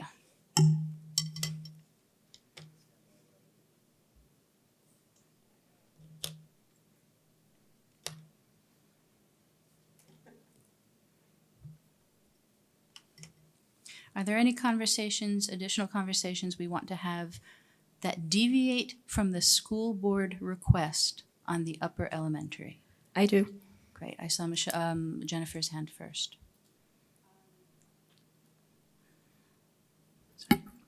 haven't spoke yet today. I would like to make a motion that we not accept the elimination of the reading interventionist at JMUs. I think that the reading interventionist and the behavioral specialist are both very important to our students, and I think they go hand in hand. Students who have difficulty reading have behavior issues, and I think that we should not accept that. I'll second that. Thank you. I see the motion and the second. Let me offer a rephrase, just for the clarity of the way. I believe Dan was the second. Thank you. I'm going to offer a rephrase. It's not the official motion yet, and that is that we move forward the initial draft number. Correct. Thank you. Okay, discussion, please. Ellen. I just want to hear administration and school board's reasoning before I ask other questions, because I think I know what it is from listening to the meeting, but I just want clarification. Sounds great. I'm going to make a broad request to everybody. As time passes and we get a little more tired, we're making great progress, but if you're like me, as you begin to get tired, you start to ramble. So pay a little bit of attention to stating your point as succinctly as states your point, so that we can move along through this thing. Okay, so you asked that they speak to it. Would you like to? Would you like administration to? Our liaison can lead that. Thank you. We absolutely understand that that position is important. But here's where, when we were meeting with the administrators, we talked about priorities and focusing on the fact that we couldn't afford everything. So what are the most essential items to you right now, and to meet the emerging needs, not only the current, but emerging needs. And so that's why we made the difficult decision to go with the SEL person, rather than the reading interventionist. Absolutely important position. We understand that. Okay, thank you. Sorry? Oh, yes. Oh. Go. Oh. Thank you. Yeah, I'll be very succinct. I know how it sounds when people say, well, we decided not to move the reading interventionist forward. I'll tell you what my thinking was in being okay with that, was that we are adopting a whole new curriculum for that population of students for tier 1, which means every student will get that. And they are going to, that follows the science of reading. So the tier 1 population is all going to get this new instruction, this new curriculum that is going to, I'm tired, so I can't even talk. The instruction, and that's what the curriculum they're going to use now. So everyone is going to get the science of reading. So at tier 1, my thinking was we do that for a year and we see if that is meeting the need enough. And then if we need to add in a reading interventionist to bridge a gap, if there still is a gap, we could do it. You can do it the other way around or both at the same time. That's fine. But in cutting something, my thinking was at the upper elementary, it was okay to, let's try this new curriculum. Maybe this will meet the need that we're seeing. And maybe then, if it doesn't, we can then do a reading interventionist. Thank you. Yes. And adding on to that, in prioritizing the SEL interventionist, we're making the rest of the, prioritizing the SEL interventionist makes it possible for all of the students to better access that new reading curriculum, in that the ones who are having problems where they need help are able to get that help, and the teachers are able to keep teaching because they're not the ones who are having to deal with those issues where they're needing help, and so the other kids in the class all benefit as well. It really came down to prioritizing and making hard decisions, and it is what it is. I'm going to just point out from my perspective as a comment that it is the idea that it's a choice of one or the other is a false dichotomy. That is something that was created by putting that cut in place in the first place. And that we are not necessarily, though we could, choosing between them. We're looking at this particular piece. I think there was, yes, Heather. I applaud everything that Amy and the district have done to focus on literacy, go back to the science of reading. I got to participate in the rollout of the foundations and help with breaking up the modules. And Naomi, I know you were there helping with that as well, which is great. It did not capture, however, the fourth graders. I do happen to have a fourth grader, but I know there are a number of students that will be moving up to the upper elementary school that are still going to require reading intervention and reading help. And when we talked about the priorities of this district, the priorities clearly were to improve our testing outcomes and a high focus on literacy. And by choosing not to appropriate funding for a reading interventionalist flies in the face of that. So I will support that we continue to appropriate these funds, as it will increase the outcomes for our students, decrease funding that is needed for future interventions, and probably, as Jen mentioned, SEL, because they will be able to participate more fully in their education. Thank you. Thank you. Any other comments? Rachel? Thank you. Yes, I will. I also agree to support this motion as well. And that's just when I hear that we want to try to see if the new curriculum meets the needs of our students, I feel like then that puts us in a reactive mode versus a proactive mode.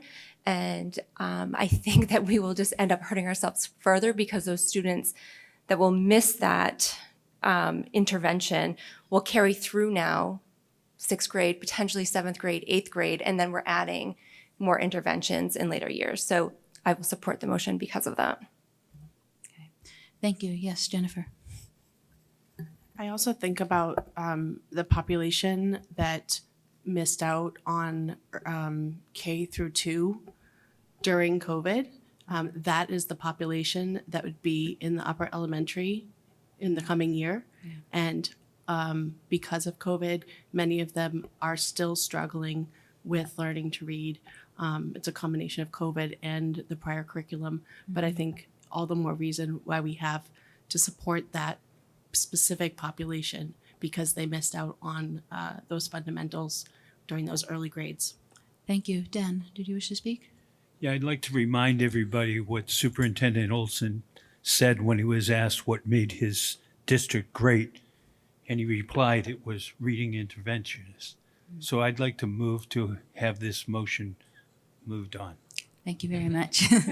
Lee. There was a mention of potentially removing the teacher and then seeing how that kind of went with the new curriculum. I wondered what metrics were in place to see if that were true or not.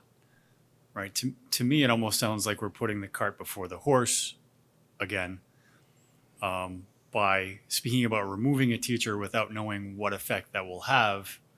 So are there metrics in place that we can determine whether or not that staff member would be noticeably making a difference if removed with this new thought? Thank you. I'm going to call on you next and give you a chance to speak. And then after you speak, if I'm reading the room correctly, we have opinions for a vote. Yes, go ahead. I just wanted to clarify that we are not talking about removing an existing person. We are talking about whether or not to add this person. This is not a position that exists currently. It is a position that exists currently at the lower elementary schools. Okay, thank you. That's very helpful. Okay, I'm going to call this one to a vote, please. The motion is to retain, to move forward into our draft proposal, the sum in the initial draft in the indicated line. I would ask before that vote is taken Please. that I don't think I got a sufficient answer Oh, to that would last you like question. to, let's go back to that then. Yes. Are there metrics in place to determine whether or not this staff member would be beneficial with the new curriculum? I have no doubt that the staff member would be beneficial. Thank you. Thank you very much. I'm going to stop you there. Well, I just wanted to say that there are metrics because Okay. we're testing with iReady. Okay, that's right. We do have iReady. Thank you very much. Okay.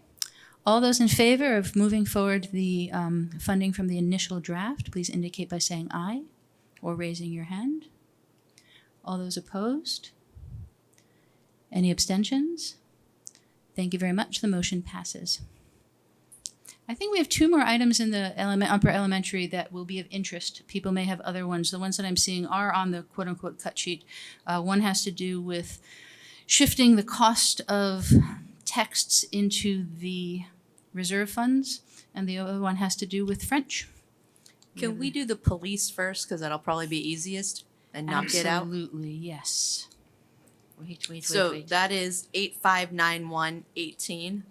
Got it. Last six. Yes. I move to accept it as proposed by the school board and reduce the budget by that amount. Thank you. Do we have a second? I see a whole bunch. I'm going to choose Naomi Halter for this one. Would you speak to your motion? Yeah, no, I'm good. Got You're it. good. Okay. Anybody else want to talk to it? We made that one in line with the other elementary schools. That was what we did. Okay. Vote. Okay. All those in favor of the motion, please indicate. All those opposed? We have one. Any abstentions? Chuck. Thank you. Okay, the motion passes.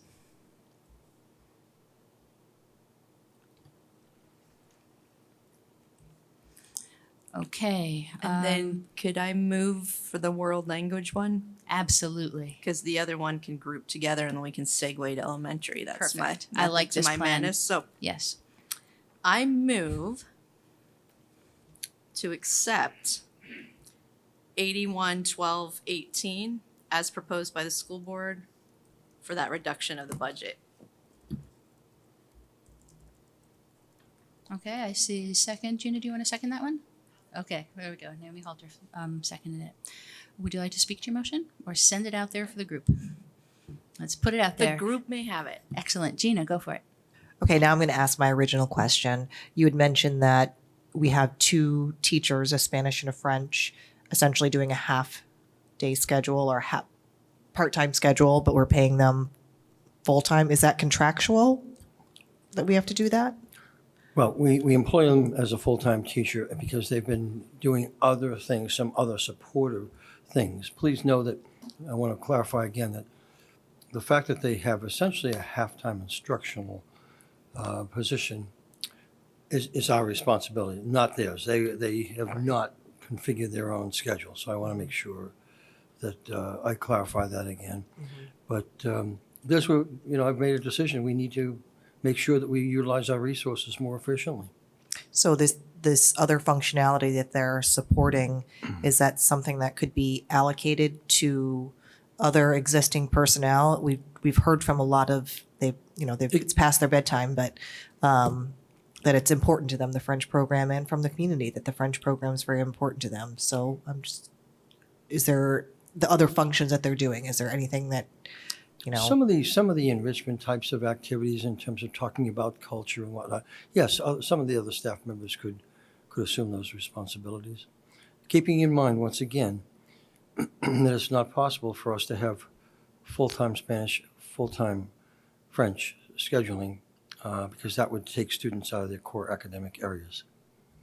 I'd like to offer perhaps one clarifier. I think that Billy will agree. I just want to make sure that we speak correctly about the individuals who are teaching this. They have half time for the classes. Nobody's suggesting they're working at half speed. That's correct. Yes. I'm sure their time is full and appropriately so. That's correct. Thank you. Okay. Yes, Jennifer.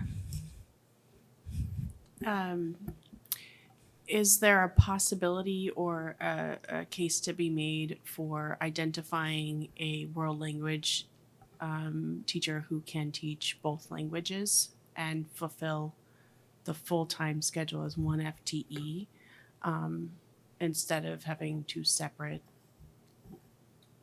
language expertise? Yeah.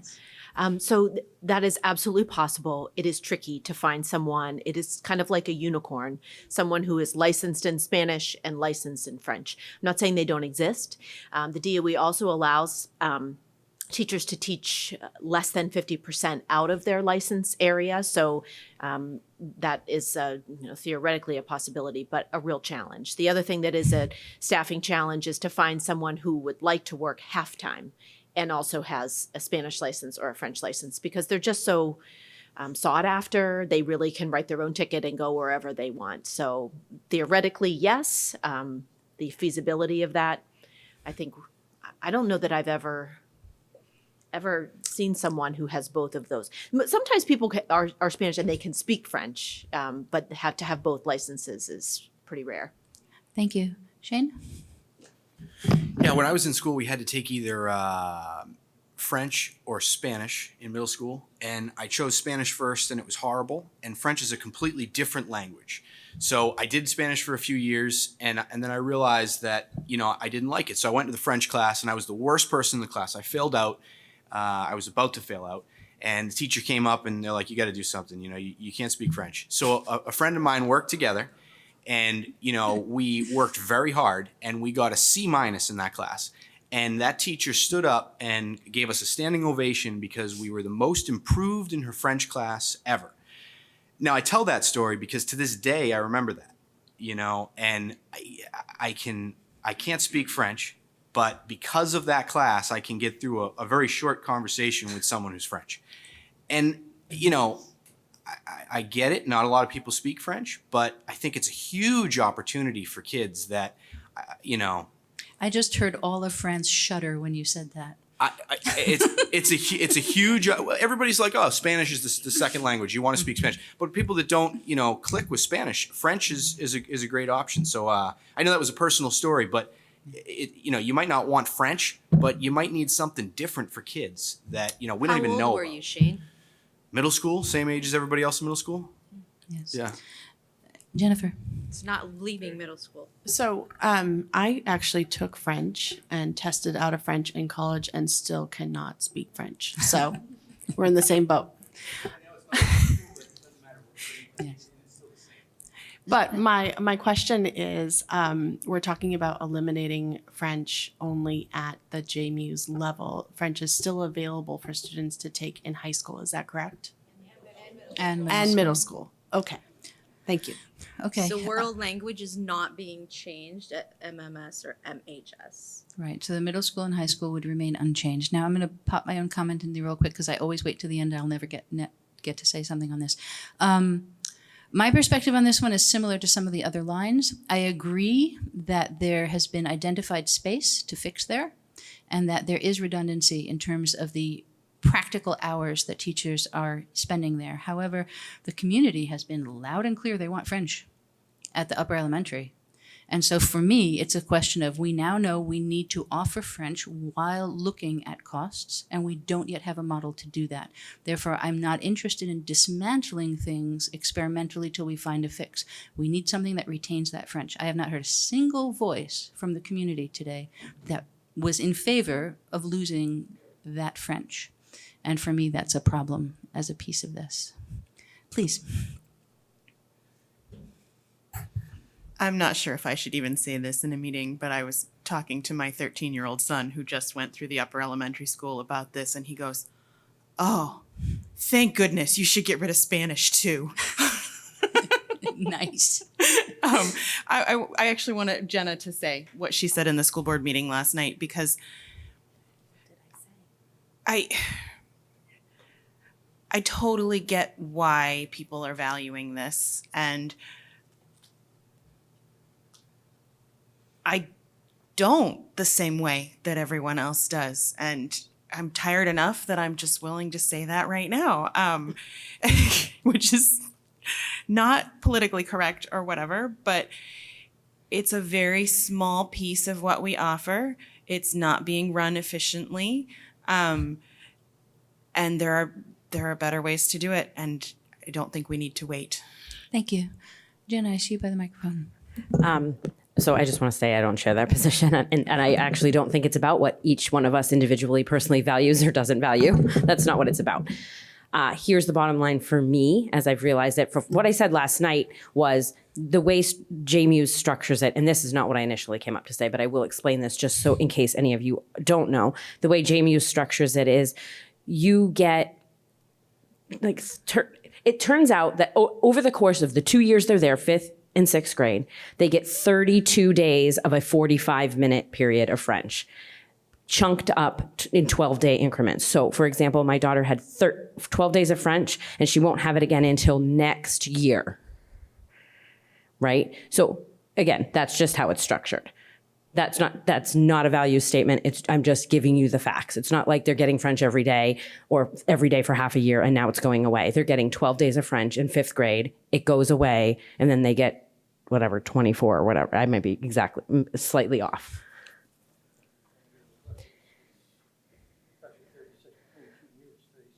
36 days between 2 years. But what I want to say is, I hear the community loud and clear. They want French at JMU's. As a board member and as budget committee members, we are all elected officials, and I think we have to think about the fact that we have 2 full-time teachers who are teaching half-time.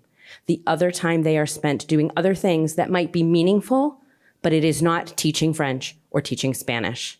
By eliminating one teacher, we then have one teacher who is teaching full-time, and we are paying her full-time benefits full-time. This is not a value statement in any way about French or Spanish. This is about the fact that we have a responsibility to taxpayers to be careful with the way we spend money. And having 2 teachers who we are paying full-time that only have half-time teaching schedules, I'm not saying that some of the other things they might be doing aren't meaningful, but they're finding those things to do. So that is something important to consider, I think, when you're considering this position. Thank you. I'm going to give one quick response to that. Feel free, Jenna, to respond to me if you want to, but I think that's fine. I'm going to say again, I think that the school board is free to retool the French program. But I think we appropriate the funds to maintain it while that's happening. I think the thing that has happened for me with this million repeatedly is the idea that we're deciding to use the budget process to experiment.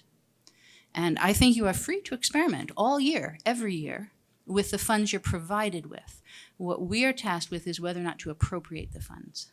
Yeah, and again, this is not about experience. For me, I'll say, and I don't think for the board, this is not about experimenting with the French program. When we said to cut, and then we heard we have 2 full-time paid with benefits positions, and their teaching time is half-time, that becomes a budgetary situation and not a value statement about French. I mean, I had a meme, a Pepe, my mother speaks French. Listen, she'll probably disown me, but it's not about that. It's about when you are talking about the budget, your feelings about things sometimes have to be put aside when you're talking to taxpayers. I cannot stand up and defend as a school board member. Here we have 2, we're paying them full time. They're teaching their subjects 50% of the time, and the other time we're finding some stuff for them to do. Thank you. Your sister also is fluent in French. I'm going to leave what you said alone. That's not why I'm responding. I want us to be respectful of the teachers in these positions. They work hard. They're not finding little things to do. I'm sure that there can be allocations done, but let's make sure that we don't diminish the work of individuals while we discuss positions. I know, but it felt a little like that, so I wanted to clarify it. I know you didn't mean that. Thank you. I had people on this side, and I see Chuck. Is anybody on this side that I missed? It was Lee. Thank you. Lee. In the blind corner over here. You are. Thank you. I'm going to fully admit I'm biased, obviously with my last name, and I may have to abstain. My question is, I have 2 questions. One, why French and not Spanish? We'll answer that question first. Certainly more students have expressed interest in taking Spanish in all grade levels. Our numbers in French, middle school and high school, are diminishing. Okay. The second question was, now that the French teacher potentially would be removed, the Spanish teacher would then take over that allotment of French classes and teach Spanish? That's correct. Okay. That teacher would have a full-time schedule working with 5th and 6th graders in Spanish. Okay. And it's not, I do want to say, and address the comment about an experiment. It's, from my perspective, it's not an experiment. We know what we need to do, and that's why we're proposing this reduction. I can't in good conscience continue to recommend to our board, to you, and to the taxpayers that we continue with this type of arrangement. I will say one more thing. I have Please. a 5th grader, and it's always kind of befuddled me as to why she's only getting several days of French and several days of Spanish throughout the year. And split between the two, it didn't really seem to make a lot of sense that there was much focus on either. So I'll just leave that comment out there. Thank you. I think I saw Rachel. Thank you. So I feel like when my oldest went through the upper, not that I feel, I know. I know my oldest had a half a year of French and a half a year of Spanish in both 5th and 6th grade. And then 2 years later, when my youngest went into 5th, we went into this 2 week at a time rotations, and it became part of the UA. So the program has changed in terms of offerings in just a couple of years. So I think that's maybe a problem in itself. And I, again, don't know if it comes down to scheduling or taking away from that core curriculum time. But fundamentally, the amount of time that my younger son is getting is way less than what my older got in both French and Spanish. To say that we are going to eliminate a language in 5th or 6th grade, I think it's almost even we're hitting kids at too old of an age to pick up a language fluently. I know I started French in 6th grade, and whether I started French or Spanish or a different language, I too can't speak it. I can read it, I can listen to it, I can understand it, but I can't have fluent conversations. And so maybe when we think about retooling and redesigning, paying people full time, I know there's a need at elementary schools for more UAs to help with scheduling needs too. Why can't we think about expanding maybe some of their purposes across schools to hit kids at a younger age with languages versus taking away? And I understand what you're saying. What we're trying to do, though, is expand literacy time at the elementary level, and that makes it increasingly more difficult to expand unified arts time. It's interesting when you think about foreign languages. In this country, we've done it wrong for many years. We've done it in an inverse manner. We should be starting with foreign languages at kindergarten level and working up, instead of the model we've had for many, many years is either starting at middle school or high school. Michelle. So I won't be supporting the motion of eliminating the French position, if I remember that's what the motion was, or if we even have one. I think we're limiting the offering to students, and that we're forcing the exposure of which language that they're being exposed to. And then based on last night's comments, that they're saying that they're not coming out of the upper elementary schools speaking fluently anyway. Then if that's the case, then I think it just goes back to, then why are we offering either of them based on the caliber of time that they're getting and the exposure that they're getting? 12 days here versus 12 days there. If they're not getting anything from French due to that, then they're probably not getting anything from Spanish. Then let them decide in the middle school instead of us sitting here choosing it for them. And I just want to reiterate that, Bill, you've stated twice that it's not the fault of these two teachers. I just want to make sure that we hit that home, that it's not the fault of these two teachers that they have a part-time schedule of teaching these languages. It's just the mechanics of the way we structure the teaching schedule. That's correct. Thank you. I will call on people in a moment. I want you to consider for yourselves whether what you're going to say is likely to change anybody else's vote or if it's a restatement of your opinion. Okay, would you like? Okay, thank you. I'm going to call this one to a vote. To Chuck. I just wanted to remind my colleagues here, I can't even count the number of times I've heard this evening about the taxpayer. The taxpayer, the taxpayer. Oh, in New Hampshire, we like this system of taxation.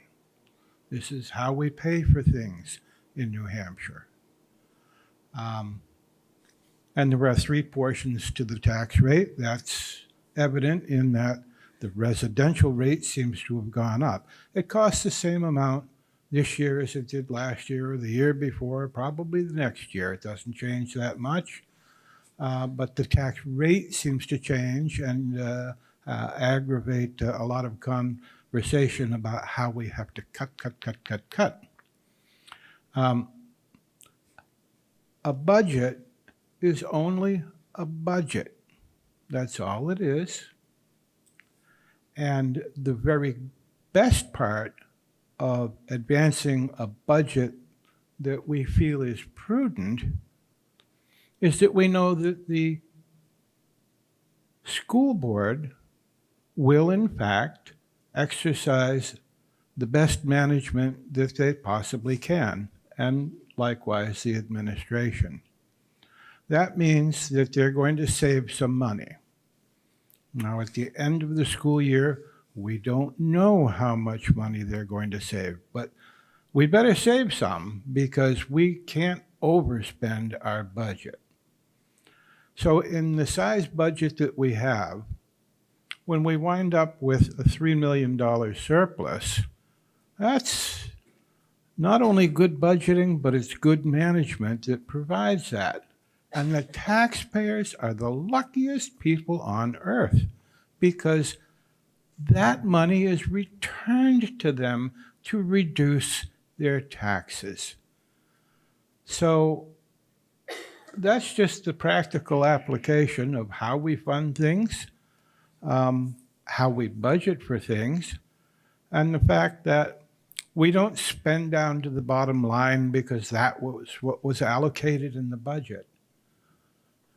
We spend what we think is appropriate and prudent, and hopefully there is an excess that keeps us in good stead with the Department of Revenue Administration and others, and we don't have to go through legal hoops of fire to have supplemental appropriations and go to court and all that sort of stuff. So the process is a little bit more practical than most of the taxpayers realize. We are here looking out for the taxpayers, not to chisel them in some way that they might feel comfortable with at the moment, only to find out later that we didn't do our job relative to being prudent. It's a budget, and any surpluses will happily be returned to reduce taxes. I can't think of a better situation. Thank you. Shall I call the vote? Yes, please. Okay, so the motion restated casually is to move forward the board's number as opposed to the ones that have been considered at other times into our draft proposal. All those in favor of moving forward the board's number? Does everybody understand what that means? I see some faces. Okay, if you move forward the board's number, that means that it is eliminating the French in the upper elementary. If you do not move that number forward, it is not eliminating the French. Does that make sense? Okay, all those in favor of the motion, please indicate by raising your hand or saying aye. All those opposed? Any abstentions? Thank you. Was the tally clear? What was it, please?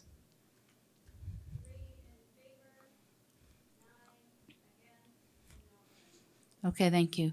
I'm going to help wrap this up by moving the opposite. To move it forward, I move that the amount in the initial draft is moved forward into our proposal. I don't think we need to restate it. This just lets me move the number forward in a useful way. Does that make sense to everyone? Okay, so I'm going to move. I need a second if it is desired. I see Heather. Okay, so the motion is to move forward the sum from the initial draft in the line under discussion. All those in favor, please indicate by saying aye. For the same thing, we just flipped it so we can move the initial amount. Pause the vote, let me re-explain. Yeah, if you voted no, you vote yes. If you voted yes, you vote no. Yes, okay. So all those in favor? All opposed? Thank you very much. Any abstentions? And the motion passes.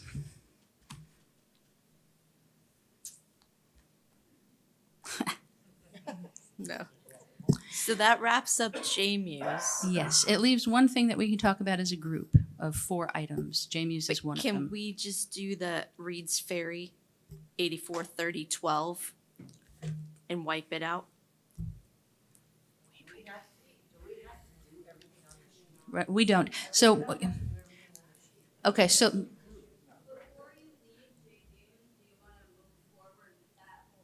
Yes, that is the goal. So anything that we don't talk about directly will just move forward from the school board column is what I will move. So you're looking for things where you would want something different from the school board column, and we will talk about those. So any of the things that are on the cut sheet will happen automatically unless you ask otherwise. Oh, good. I wasn't clear about that. Yes, we so can so move you're on on. solid ground for those things without challenging them. Oh, good. So then Yes. can the next ones be grouped together? The wit and wisdom grouping? Yeah, Yes, absolutely. let's do that. Okay, do you want to make the motion? Yeah, because. Oh, let's finalize JMU's. Yes, absolutely. Okay, so shall I do the motion or would somebody else Yes, like to go do it?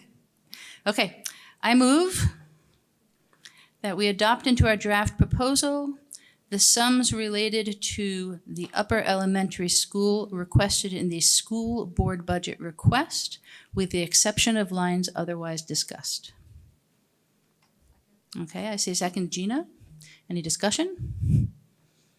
Let's call the vote. All those in favor indicate. All those opposed? Any abstentions? No. Okay, I need 30 seconds to put these numbers in place, so talk amongst yourselves. Can you put I Shane had a in charge? Yes. I had a question for Matt. Yes. As per Chuck's last comment about the $3 million excess in the budget, that has been on average what we've seen in the past. I believe last year was different.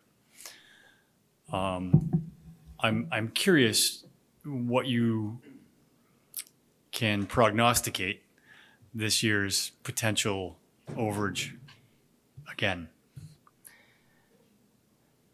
Last year, we came in at 6.2.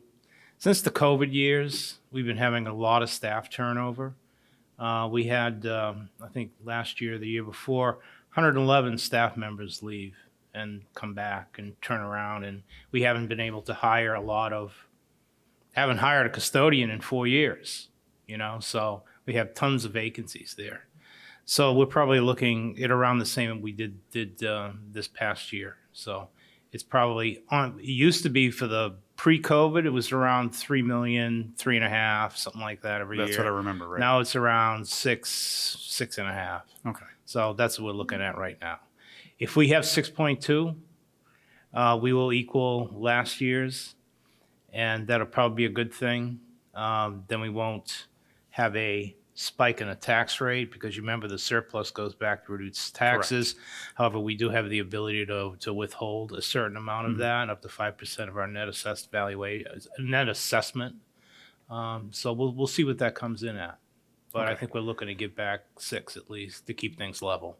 Chuck made the same point that I was looking to make, but I was kind of waiting between the line items so we could capture that all kind of outside the line item. But Chuck, thank you for bringing that up.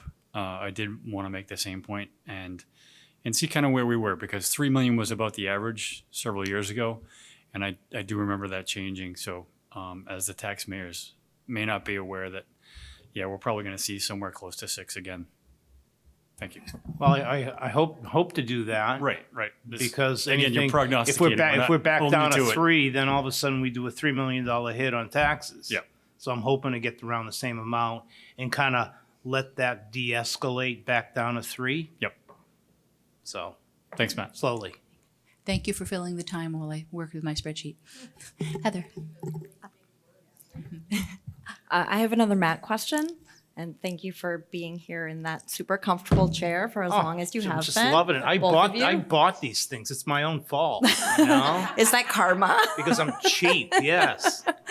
Low bid chairs, yeah, $15 a piece, Before we move into the next item regarding wit and wisdom, I had a question about I don't even know if at this time of night I'm using the right terms, but the surplus or whatever was retained that we're allowed Yeah. to.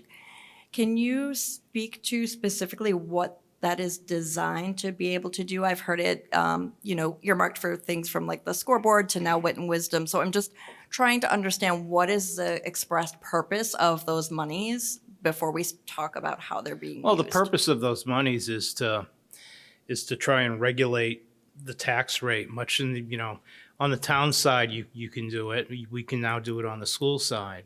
So if we have a year, let's say next year we have an $8 million surplus, and the year prior we had a $6 million surplus. Well, we may want to retain $2 million of that to make the surpluses from year to year the same. So when the year in the future comes, you'll have that money if you don't have a larger surplus or a like surplus, or let everybody down slowly. So it's for tax rate stabilization, and it is for these unanticipated costs that you would come up with during the year, or costs that the board felt were worthy of pulling from the surplus.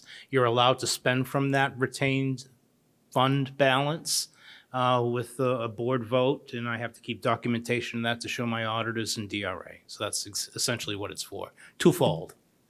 Are we adding, sorry, were you done? You can ask your question. I did have a follow-up, but that's okay. Okay, I was going to ask, are we continuing to build that amount? Are we adding to it this year? We'll see. It's a year-to-year thing. At the end of the year, this goes back into the general fund to create another surplus, of which we'll have a conversation with the board and see what they want to retain and what they want to put back to reduce taxes. Okay, thank you. Yeah. Just my follow-up. So just to clarify, if we were not to spend all of this money, it's not like we would necessarily lose it because we are allowed to retain should the board decide, correct? Correct. Okay. Yeah.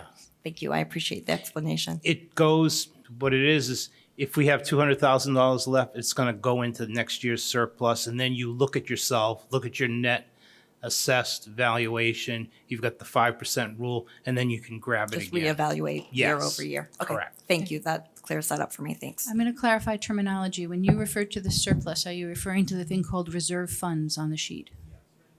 It is reserve funds. We have unassigned fund balance, which goes back to reduce taxes, and then we have reserved fund balance, which is this. Okay, thank you. Yeah. Those are the words I was looking for. Thank you. So this is a financial management tool to smooth out the experience, Absolutely. but it's misleading in that it sounds to most people, everybody interchanges terms constantly, and it's hard sometimes to communicate the truth of a matter. So it sounds to most people like it's reserved money that we can use for things that we otherwise weren't capable of budgeting for. So, correct me if I'm wrong, but this is really just a financial management tool to smooth out our experience. But we should be capitalizing on capital reserve funds for specific items that we know we need in the future, whether it's immediate or distant. And I'm looking forward to having the school district come up with any number of programs that would help us meet those needs, because the reserve fund won't do that for us. That is correct. If you want to take money and set it aside for a specific purpose, I know the town does it. They have one warrant article, and they have probably around 20 different reserve accounts, capital reserve accounts that they fund through raising and appropriating money. We used to have one for a roof capital reserve. We used to have a paving capital reserve. We used to have a lot of capital reserves, but they all got spent down. So we only have two funds that are left, expendable trust funds. One is for special ed, it's around $500,000. And one is for any emergency repairs that we have to do for maintenance. That's around for $500,000 too. So those are the two that have maintained. The other reserve accounts, they have a minimal amount of money in them. 3,000, 4,000, they're still alive, but they just haven't been funded. So that's something I'd like to do in the future too. So I'm going to pause. Chuck, I know that you want to say more about capital reserve funds, and I think we all have opinions on that. It is after 11 o'clock at night.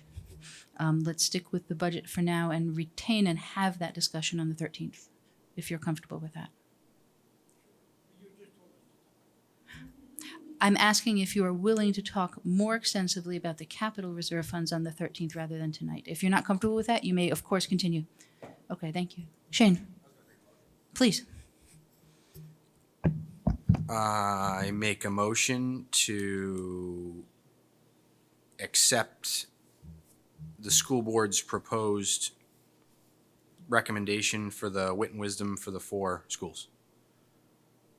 If I summarize that right. And I did just want to speak on it real quick. The reason I accept it is because I think wit and wisdom is very important. I'd like to make a point of clarification to Chuck's point that this is robbing Peter to pay Paul. We are not saving anybody money here. This isn't cutting anything. We're using a reserve fund that would be going back to taxes to offset it, to help this look better. And I'm okay with that because I think wit and wisdom is really important. But I just want to be clear that that is what's happening. Thank you. Yes. It does another very important thing that I don't think people realize, which is if this budget fails, right, we are working on a default budget, and we're not talking about cutting $1 million. We're talking about cutting $2.5 or $3 million out of this budget. And buying wit and wisdom now means that we have wit and wisdom next year, and we are protecting that investment in reading. Yeah, and I fully support that. I just don't want the taxpayers to think that this is doing, by cutting, it's the same money. It's a reallocation. Reallocation. Great, Yes. great funds. Great. I second it. Okay, thank you. Any other conversation? Jennifer? I just have a question as to, I noticed that these are not the full amounts that had been budgeted for those line items. So I'm just curious why we're not funding the entire. Well, I could either answer that question, or Amy, I think, maybe wants to take a walk and answer that question herself.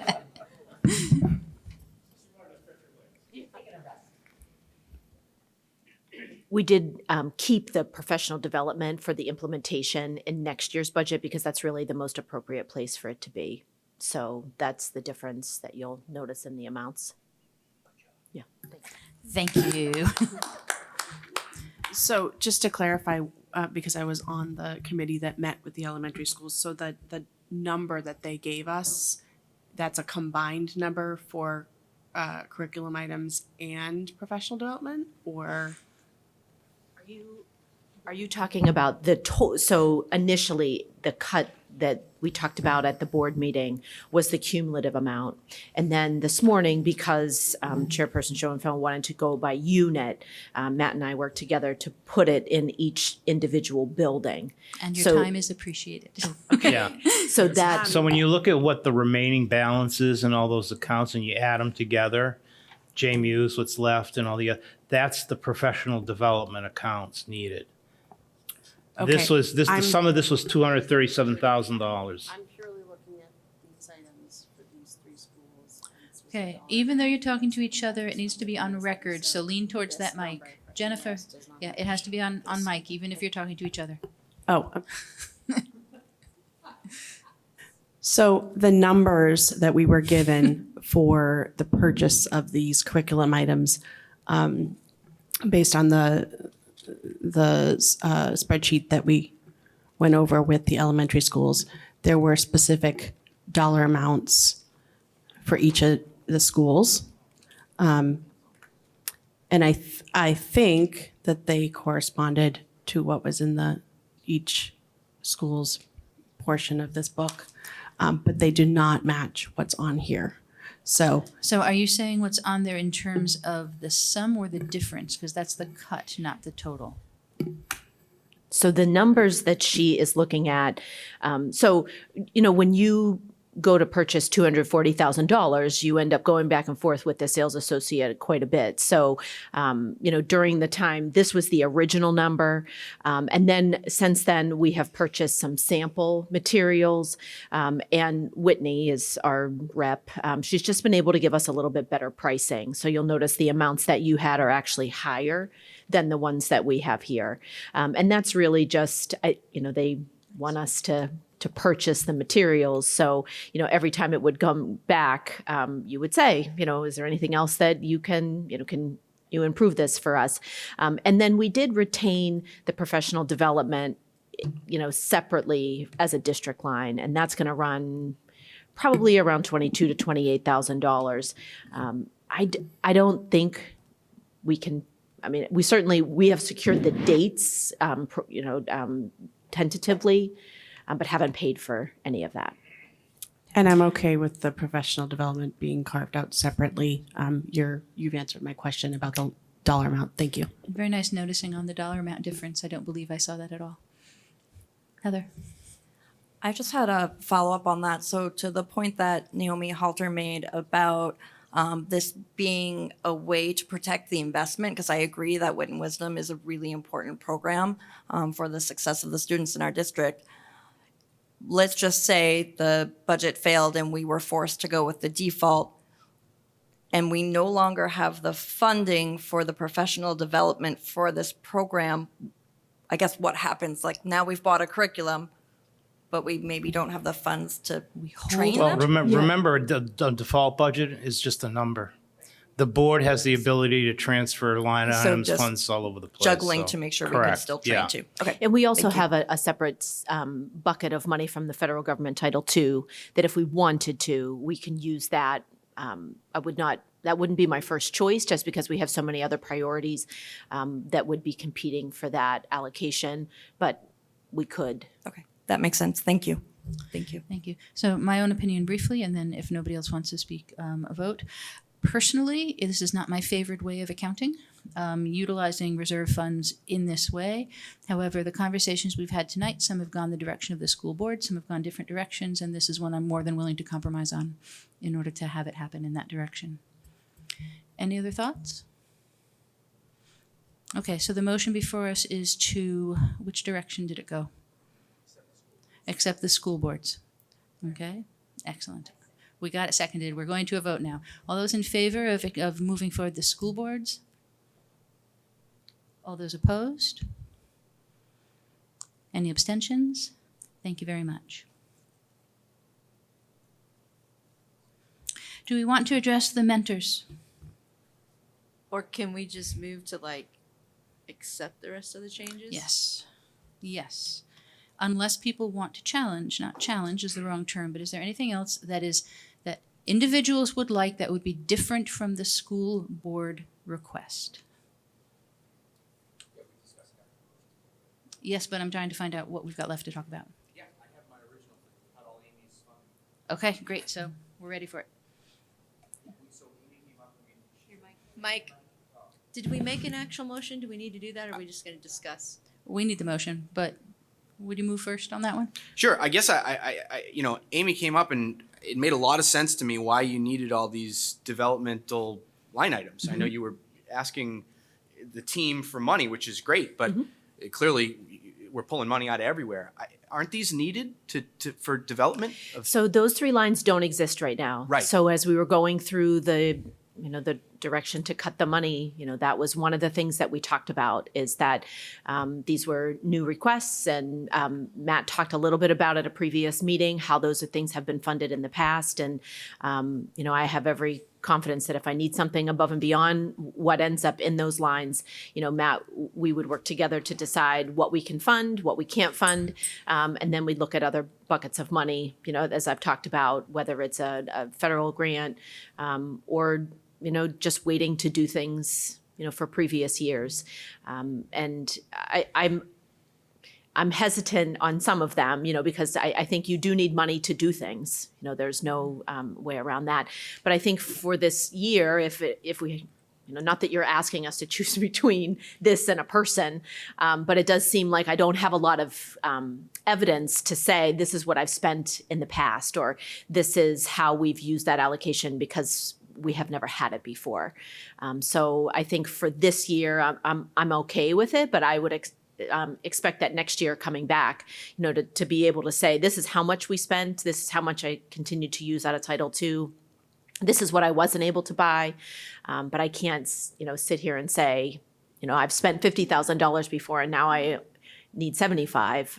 It's Yeah. a brand new account. Thank you. And I'd argue that last year you also waited, right? Last year you waited to this year to put it into your budget, and now we're essentially asking you to wait again. So, I think this is huge. There's a lot of new tech, a lot of new curriculum stuff that teachers, need to be trained up on, need to feel comfortable on. Just personal development. I mean, teacher development, we're talking about retention, and it all builds into that. And I understand that this was a $75,000 number, is kind of willy-nilly, but she's never done it before. So we got to throw some money there so she can use it. And by the sounds of it, it's not like you're wasting this money. And again, this is a budget. So this will allow you to use the money if you need it. And if you don't, you won't use it.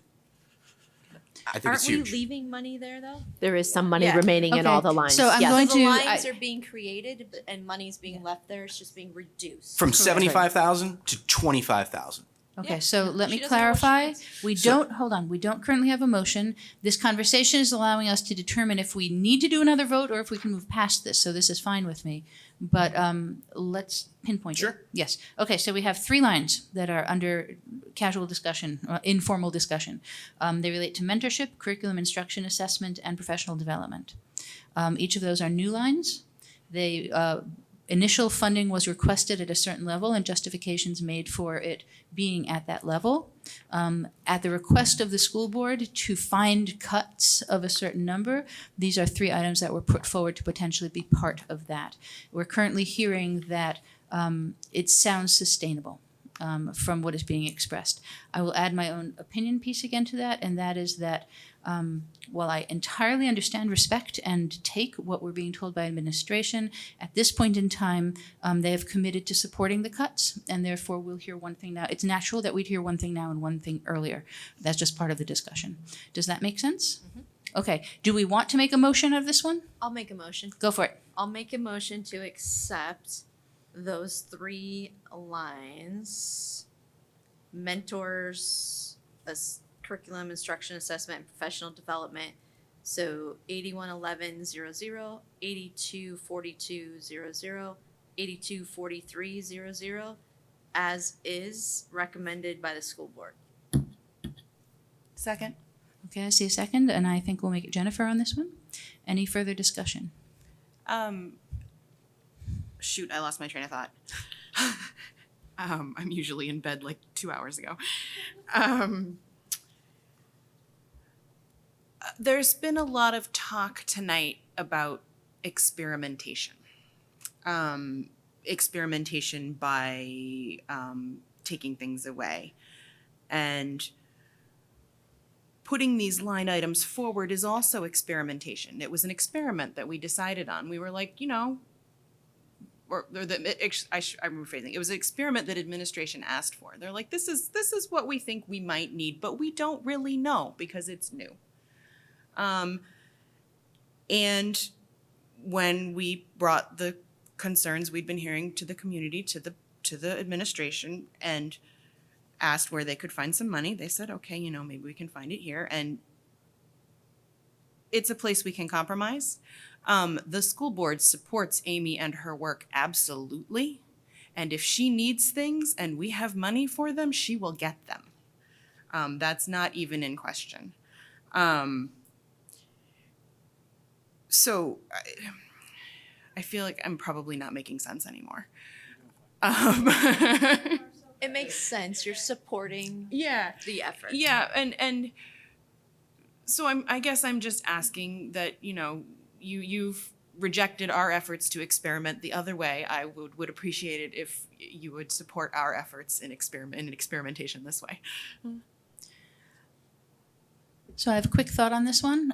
This is one of those places where one begins to divide personal versus budget committee roles. Personally, I'd like to see that money stay, but I think that the school board has articulated, as has administration, clearly how and why they want to use this money in this way, and that is something we need to take into account as well. So can I call the question? You don't have to call the question. We can just go forward because nobody Great. else is. Because if you call the question, we have to vote on it with a 2/3 Okay. majority. Then let's Wait, vote. I Yes, have Heather. can I move that we make a substitute in the following motion? Am I allowed to do that at this point? Yes, you are. I'm following the spreadsheet, so I'm trying to make You sure. absolutely are. Okay. I would like to move that we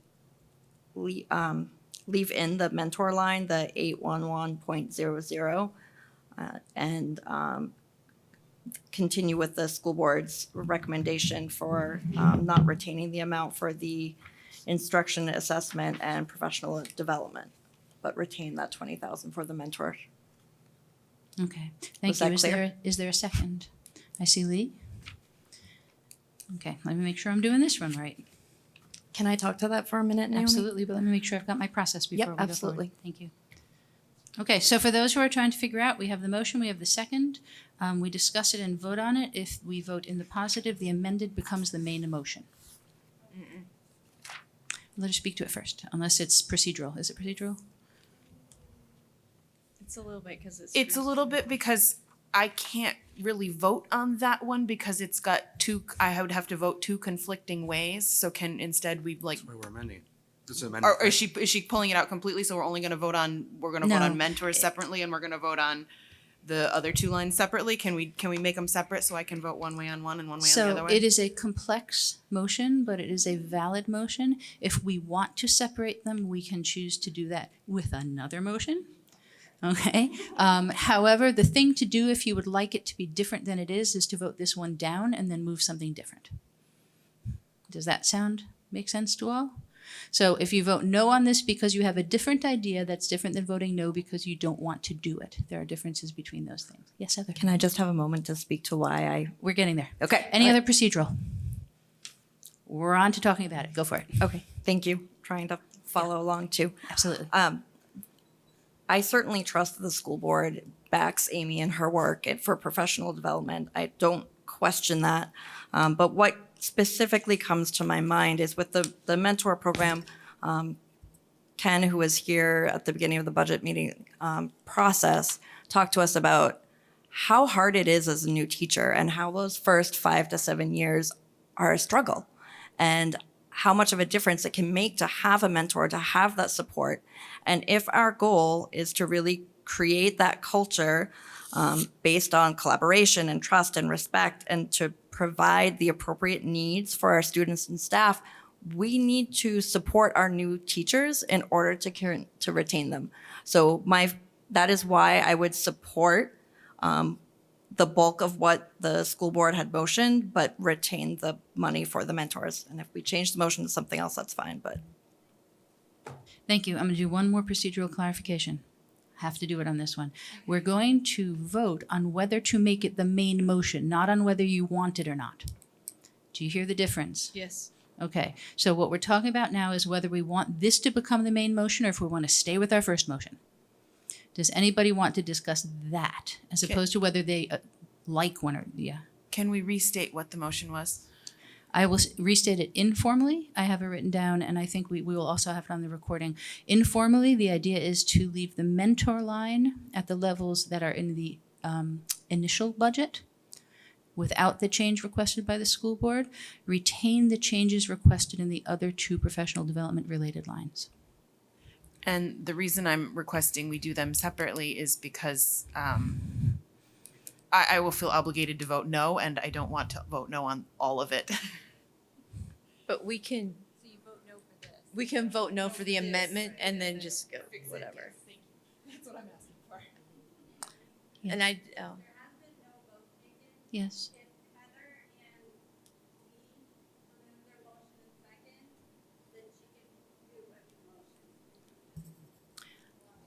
Thank you. Does that make sense to everyone? Do you retract it? You remove and remove?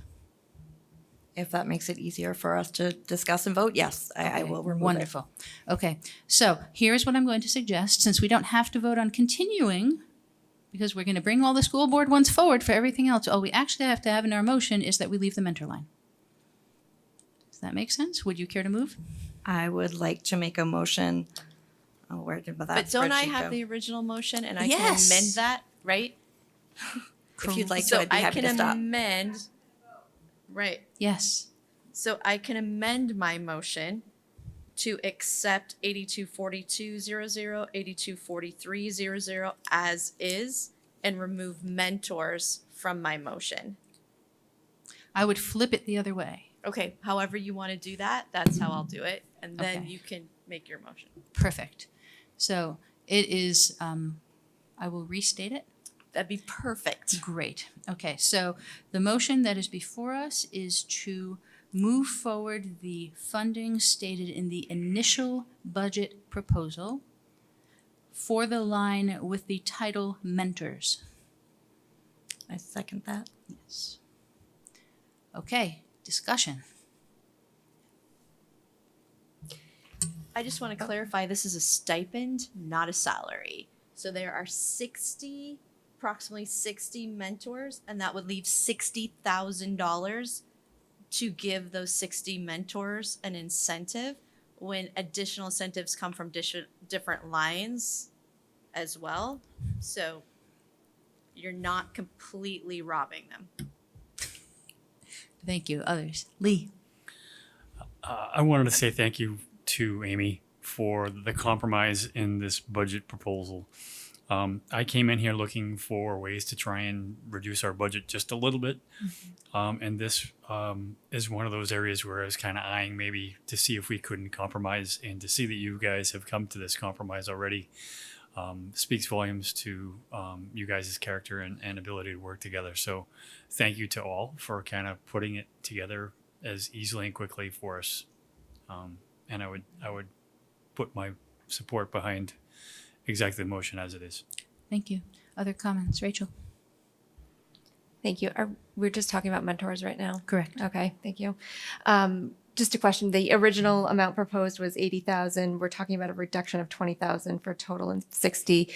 Was the original 80 based on actual mentors right now and what you would like to give them? And is it just an adjustment of the stipend that 60,000 will still be supportive and, for lack of better terms right now, enough for the mentors? Yeah, so right now we pay only our torch, and I know I talked about this the last time. There are actually two different types of mentors that we have. One set of mentors we don't pay at all. They do not get a stipend. Those would be the folks that are mentoring new teachers who are on a site-based learning plan. So we don't do anything for them right now, and we have to.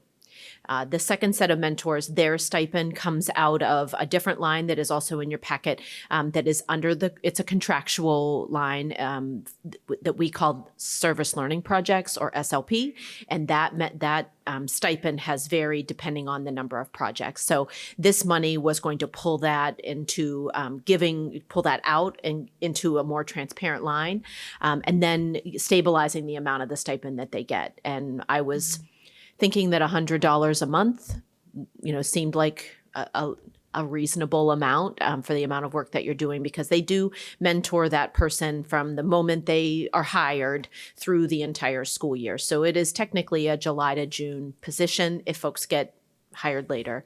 And then with this adjustment, some of that money right now for the facilitators, so the people at each building that run the program, that is paid for out of a title grant, and I would just continue, or maybe I wouldn't have to take as much out of the title grant, but we would still have to use some of that. We are hoping that we don't have as many people leave this year. That's always a hope. So it is dependent on the number of mentors. But that estimate was, yes, that was based on the number of mentors that we have for site-based learning plan mentors and Torchbearer mentors. That's the actual number. Okay, thank you. And so do you still think 60,000 is enough to cover all of those stipends? Well, we still have those other buckets of The money. buckets, okay. So I think as long as, I can work with Matt and Bill to make sure, for me, one of the most important things was to pay the folks that are doing the site-based learning plan, giving them something, and then taking it out of the torchbearer. So I think whatever amount I have will just create the stipend. So it might not be $100 a month. It might only be that they get a stipend for $800 or $900. So we would take the total number of mentors we have, and then make sure that that's consistent and fair. Okay, thank you. Okay, any other comments? Okay, let's bring this one to a vote. Informally restating, if you vote in favor, you are keeping the initial draft sum of $80,000. If you vote against, you're going with the school board request for $60,000. All those in,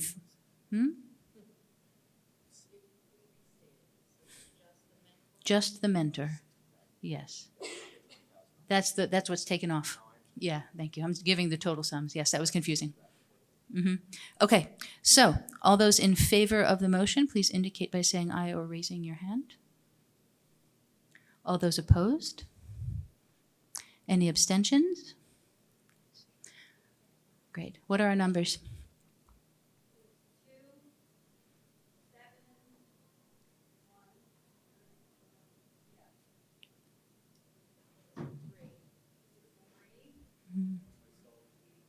Shall we? And Chuck.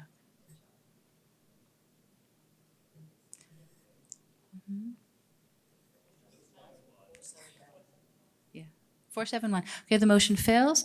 For simplicity's sake, I'm going to assume that moves forward the school board amount when we do the full piece. I'm not going to make us do 3 motions just to make sure that we say that we want the other amount. Are there other lines or motions that people would like to have addressed? Anywhere. Yes, Michelle. I would like to talk about the, well, can I talk about it first and then make the motion, I guess, or? What's the line? I think this is the line. It is 8112.12 under Reed's Ferry. I would like to talk about their request to add an additional PE teacher. Okay. This is the actual budget one, yep. Hold on a second. It's page 12. It says phys ed /salary /RFS. Yes. In the amount of 46,826.51. So Bill, this is gonna make that UA conversation that we had earlier tonight come full circle. So when we had the elementary school teachers here, probably 3 or 4 weeks ago, this came up that Reed's Ferry would like to add the second PE teacher based on student size, as well as they'd like to mirror what is going on at Thornton's Ferry. And that ensued a conversation of how these UA schedules are put together between art and PE and library and computers and stuff like that, which we got down a pretty substantial rat hole on that we were still trying to struggle to understand how that came. And then it was discussed that at Thornton's Ferry, a lot of the parents feel, the community feels that it's kind of broken to a certain extent because the kiddos are having 2 PE classes a week. But then when you get to 3rd grade, you no longer have library for the year because of the way the rotation goes. And in 4th grade, you don't have computers because you have library and vice versa. So now that Reed's Ferry wants to mirror the same thing as Thornton's Ferry, we had asked them collectively if they could get back together and kind of figure out how this UA schedule would look like going forward, if they would keep it the way Thornton's Ferry is doing it now, and then Reed's Ferry would add their second PE teacher and do the same thing. Or could they collectively come up with another way where the 3rd graders and 4th graders, maybe it's a half year they get PE and a half year they get computers and stuff, because we were understanding of the fact that you only have so many teachers, so many hours in a day, and so many ways that, so many class sizes and such. So that's where the original question came from, was how was that done? And unfortunately, maybe we missed that somewhere, or we didn't make it clear enough with the principals of the elementary schools of what we were trying to accomplish here. But with that, because we don't have any of that information on how they want to move that forward for next year to try and see, and where Thornton's Ferry, the community is kind of sketchy on whether they agree or not, but now we're going to put this in Reed's Ferry, then I am opposed to adding that second PE teacher at Reed's Ferry, because we're not quite sure how it's working at Thornton's Ferry and how well it's working at Thornton's Ferry. And in addition to, this would probably be a second motion, or probably a second and a third motion, on the actual panels that they want to put in the gym. Thornton's want some and Reed's want some, because they want to be able to delineate and separate the two PE teachers. I'm going to speak to this one before administration does, if you're willing. I have a few things to put in place here. I had an opportunity to talk with Amy and with others, and I have some thoughts. First, the principals are here not because it was overlooked or they didn't come, but because they delegated the ability to communicate that to those who are I here. didn't mean that. Yeah, I know. I so I'm just wanted to making make real sure clear. that maybe we didn't I agree. request. Now, I'm going to make a suggestion. A lot of people have given this one a lot of thought because it straddles a line. Which unified arts individuals are hired is a policy decision. The parent perspectives are valid and important, and I think that something has been highlighted that is worth following up on a policy level. I think that what you're being given now, I'll let them speak to it, but we'll speak to the extent to which they took seriously looking at this to see if there is a discrepancy. I'm going to suggest that we change things around a bit to save people time, and that is that we recognize that regardless of what it is, the district is going to need another unified arts at the elementary level, and that we add the funding for a unified arts position to the elementary level, and then the school board, which can in any case move the money around, can be in conversation and fix anything that needs to be fixing in the final choice. Tell me what you think of that. So are you saying that we would vote specifically for one unified arts teacher, but it will to be determined on what school that unified arts teacher will appear at? And which unified art? And which unified art? Okay. Okay. I guess to me, that's kind of, we're just kind of throwing it up in the air and saying, We yep, are. it's there, but we don't know what it is that we're going to do. We are, but the reason Okay. we're doing that is that the very valid conversation you're bringing forward eloquently is a policy choice. Gotcha. And so it does have to be, in my opinion, followed up on through policy channels.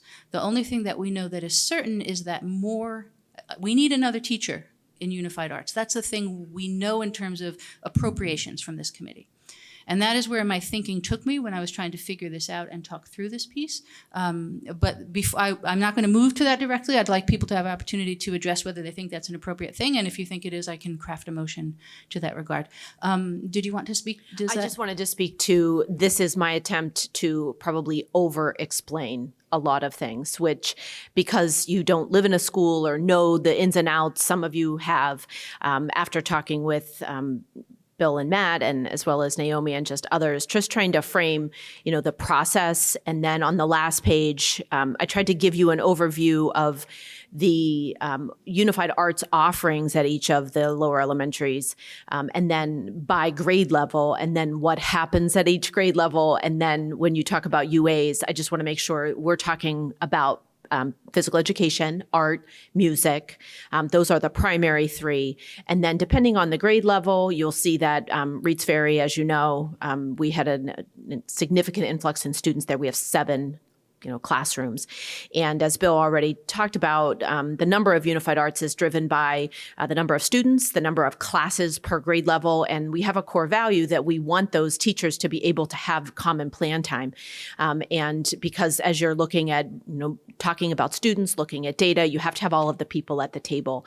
So just for example, in kindergarten at Reeds Ferry, we have to offer 7 unified arts at that time. So we offer physical education, art, music, tech, library, and then you'll see that we have created an SEL unified art that is not anywhere else in the district, but it's really out of the need for that particular grade level that has 7 classrooms. We've also developed an integrated arts, again, not required by state statute, not part of an RSA. It's just something that we're doing to be able to offer that common plan time. And then if you look at the last page about the hiring request, specifically looking at PE, when we made that choice at Thorntons Ferry, and I know that they didn't really want to get down into the weeds, Michelle, about your question, and I also know that it was a concern that you had prior to this process, right? As a 3rd grade parent at Thorntons Ferry, I know that you spoke with Principal DeLuca, and she wasn't here that night. She had an unexpected, had wasn't able to attend. And I know that it's still a concern. So if you look at the library and tech positions, those two individuals also have responsibilities outside of teaching in the UA. So if you think about a PE teacher, they come to school every day, they just teach PE, just teach art, just teach music. Our librarians also have to run the library. So typically they would not be part of the UA rotation. That's a fairly new special that we've been offering here in Merrimack out of need to provide the right number of plan minutes per the collective bargaining agreement.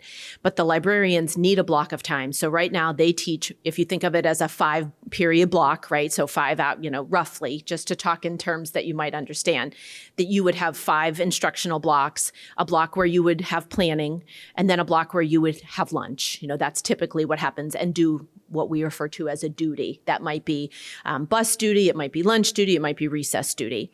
But the reason that they decided to, it wasn't any purposeful beyond the librarians need to have a block of time to run the library. And then similarly, the DLS who teaches the computer science or the computer special, they have other responsibilities to provide technology integration and meeting with teachers, meeting with students to be able to improve how we are using technology in our instruction. So that was the reason behind that, and we've done that at Reed's and at Thornton's.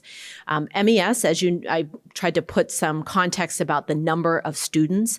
They have a lot less students. So they have less classrooms and they can offer that rotation. They also run a different rotation than everybody else where at Reed's and Thornton's, you get the same special depending on the day of the week.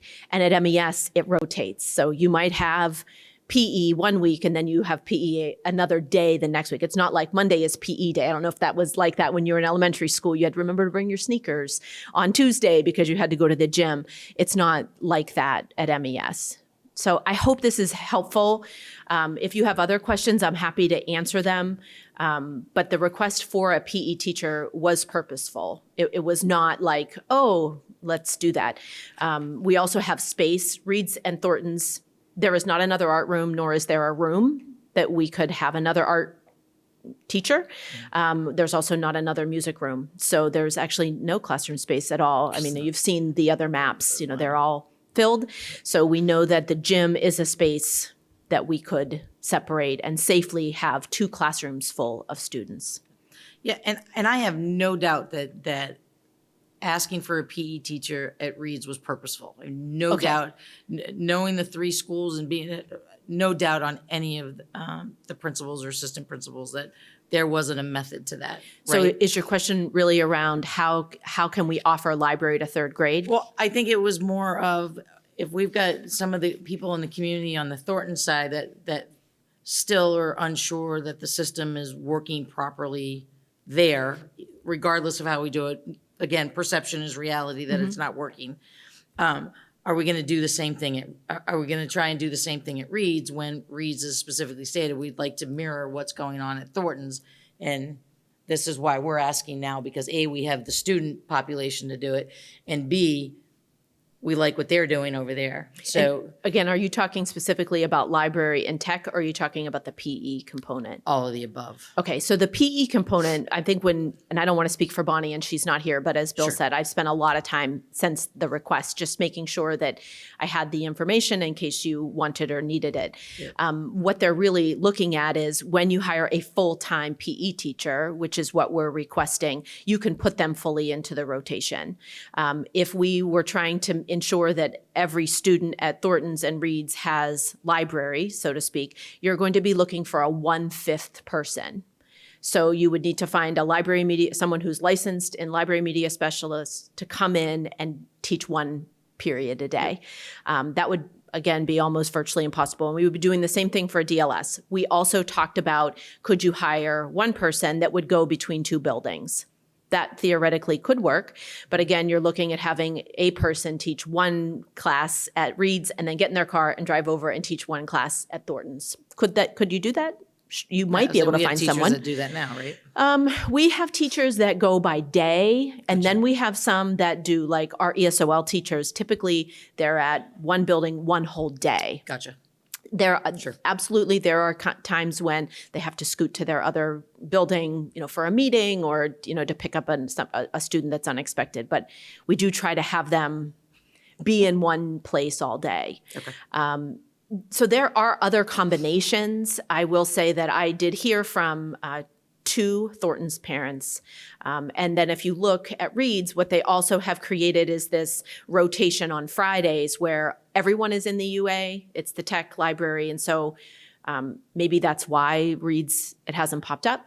And I also want to make it clear that all students visit the library. Even though they don't have library in the special, they do have a scheduled time to go to the library to get books. It's really the lesson during their UA rotation. But the librarians are clear that when that group comes, they are teaching them about how to locate resources, how to maybe select a just right book or something like that. They're still doing a lot of that curriculum that they would get in the UA rotation. It's just not during the UA time. And same thing with the tech.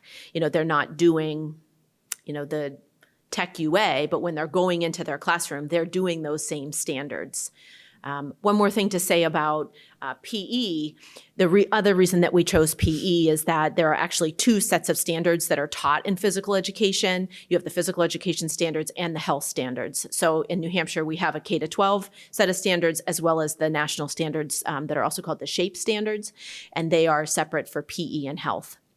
So one of the reasons that we're looking to bring in more of that and potentially even looking at the name of PE, maybe calling it, other districts are calling it wellness, so that it's a combination of movement and healthy eating or healthy choices or self-regulation. So they're really looking at that block of time as looking at both PE, physical education standards, and your health standards. So I thank you very much, and I thank the elementary schools that worked with you on this. Thank you. Sure. I appreciate it. Yes, thank you. That was very comprehensive. Would you like me to, do you have a preference whether I move to make it broader to TBD or whether you're now comfortable with remaining as is without a motion? I'm comfortable now as is Great. without a motion. Thank you very much. Yep. Okay. Anything else, folks? Rachel? I don't think I have, I don't know if I can articulate my thoughts. And that's going to be part of my point of, so I know that there was requests for information on the YES program. And then even just in some of our discussions on some of the proposed cuts, I still don't have a good understanding of what budget line items that hit and some of the supplemental information that was provided. Yes. I don't think helped answer any questions. And it's now midnight. Yes. We're going to wrap one way or the other. Okay. People need some sleep. What is the procedure? We have 2 options. We can continue. Matt and I can crunch the numbers that have been done tonight and create the piece of a final number. I think we're done apart from potentially a few things people weren't sure about, and we can finalize it, do the last bits and finalize it on the 13th. We could also meet on our snow date. Those are our 2 options. Anybody want to voice his preference on that? I agree that we're wiped and it's time to wrap this up. What is the snow date again? It is this Thursday. Thursday. Okay. I'm going to suggest that my preference is that we tidy this up, create a working document that is readable, disseminate it to the committee so you can look at it between now and next week, and we continue this conversation on the 13th. Yeah, Thursday's not enough time. Okay, excellent. And so we can still make changes if we see fit. on Yes, Thursday. we have Okay. not yet voted I'm to good. finalize the number. Thank you. Does that work? Is there anybody who has business they would not be comfortable postponing to the 13th? I think the group will lynch you if you say yes, but I'm giving you the option. Okay, I have to read my last 2 lines on this. Our next meeting is on, wait, I got the wrong thing here. February the 13th, Tuesday, usual time, usual place.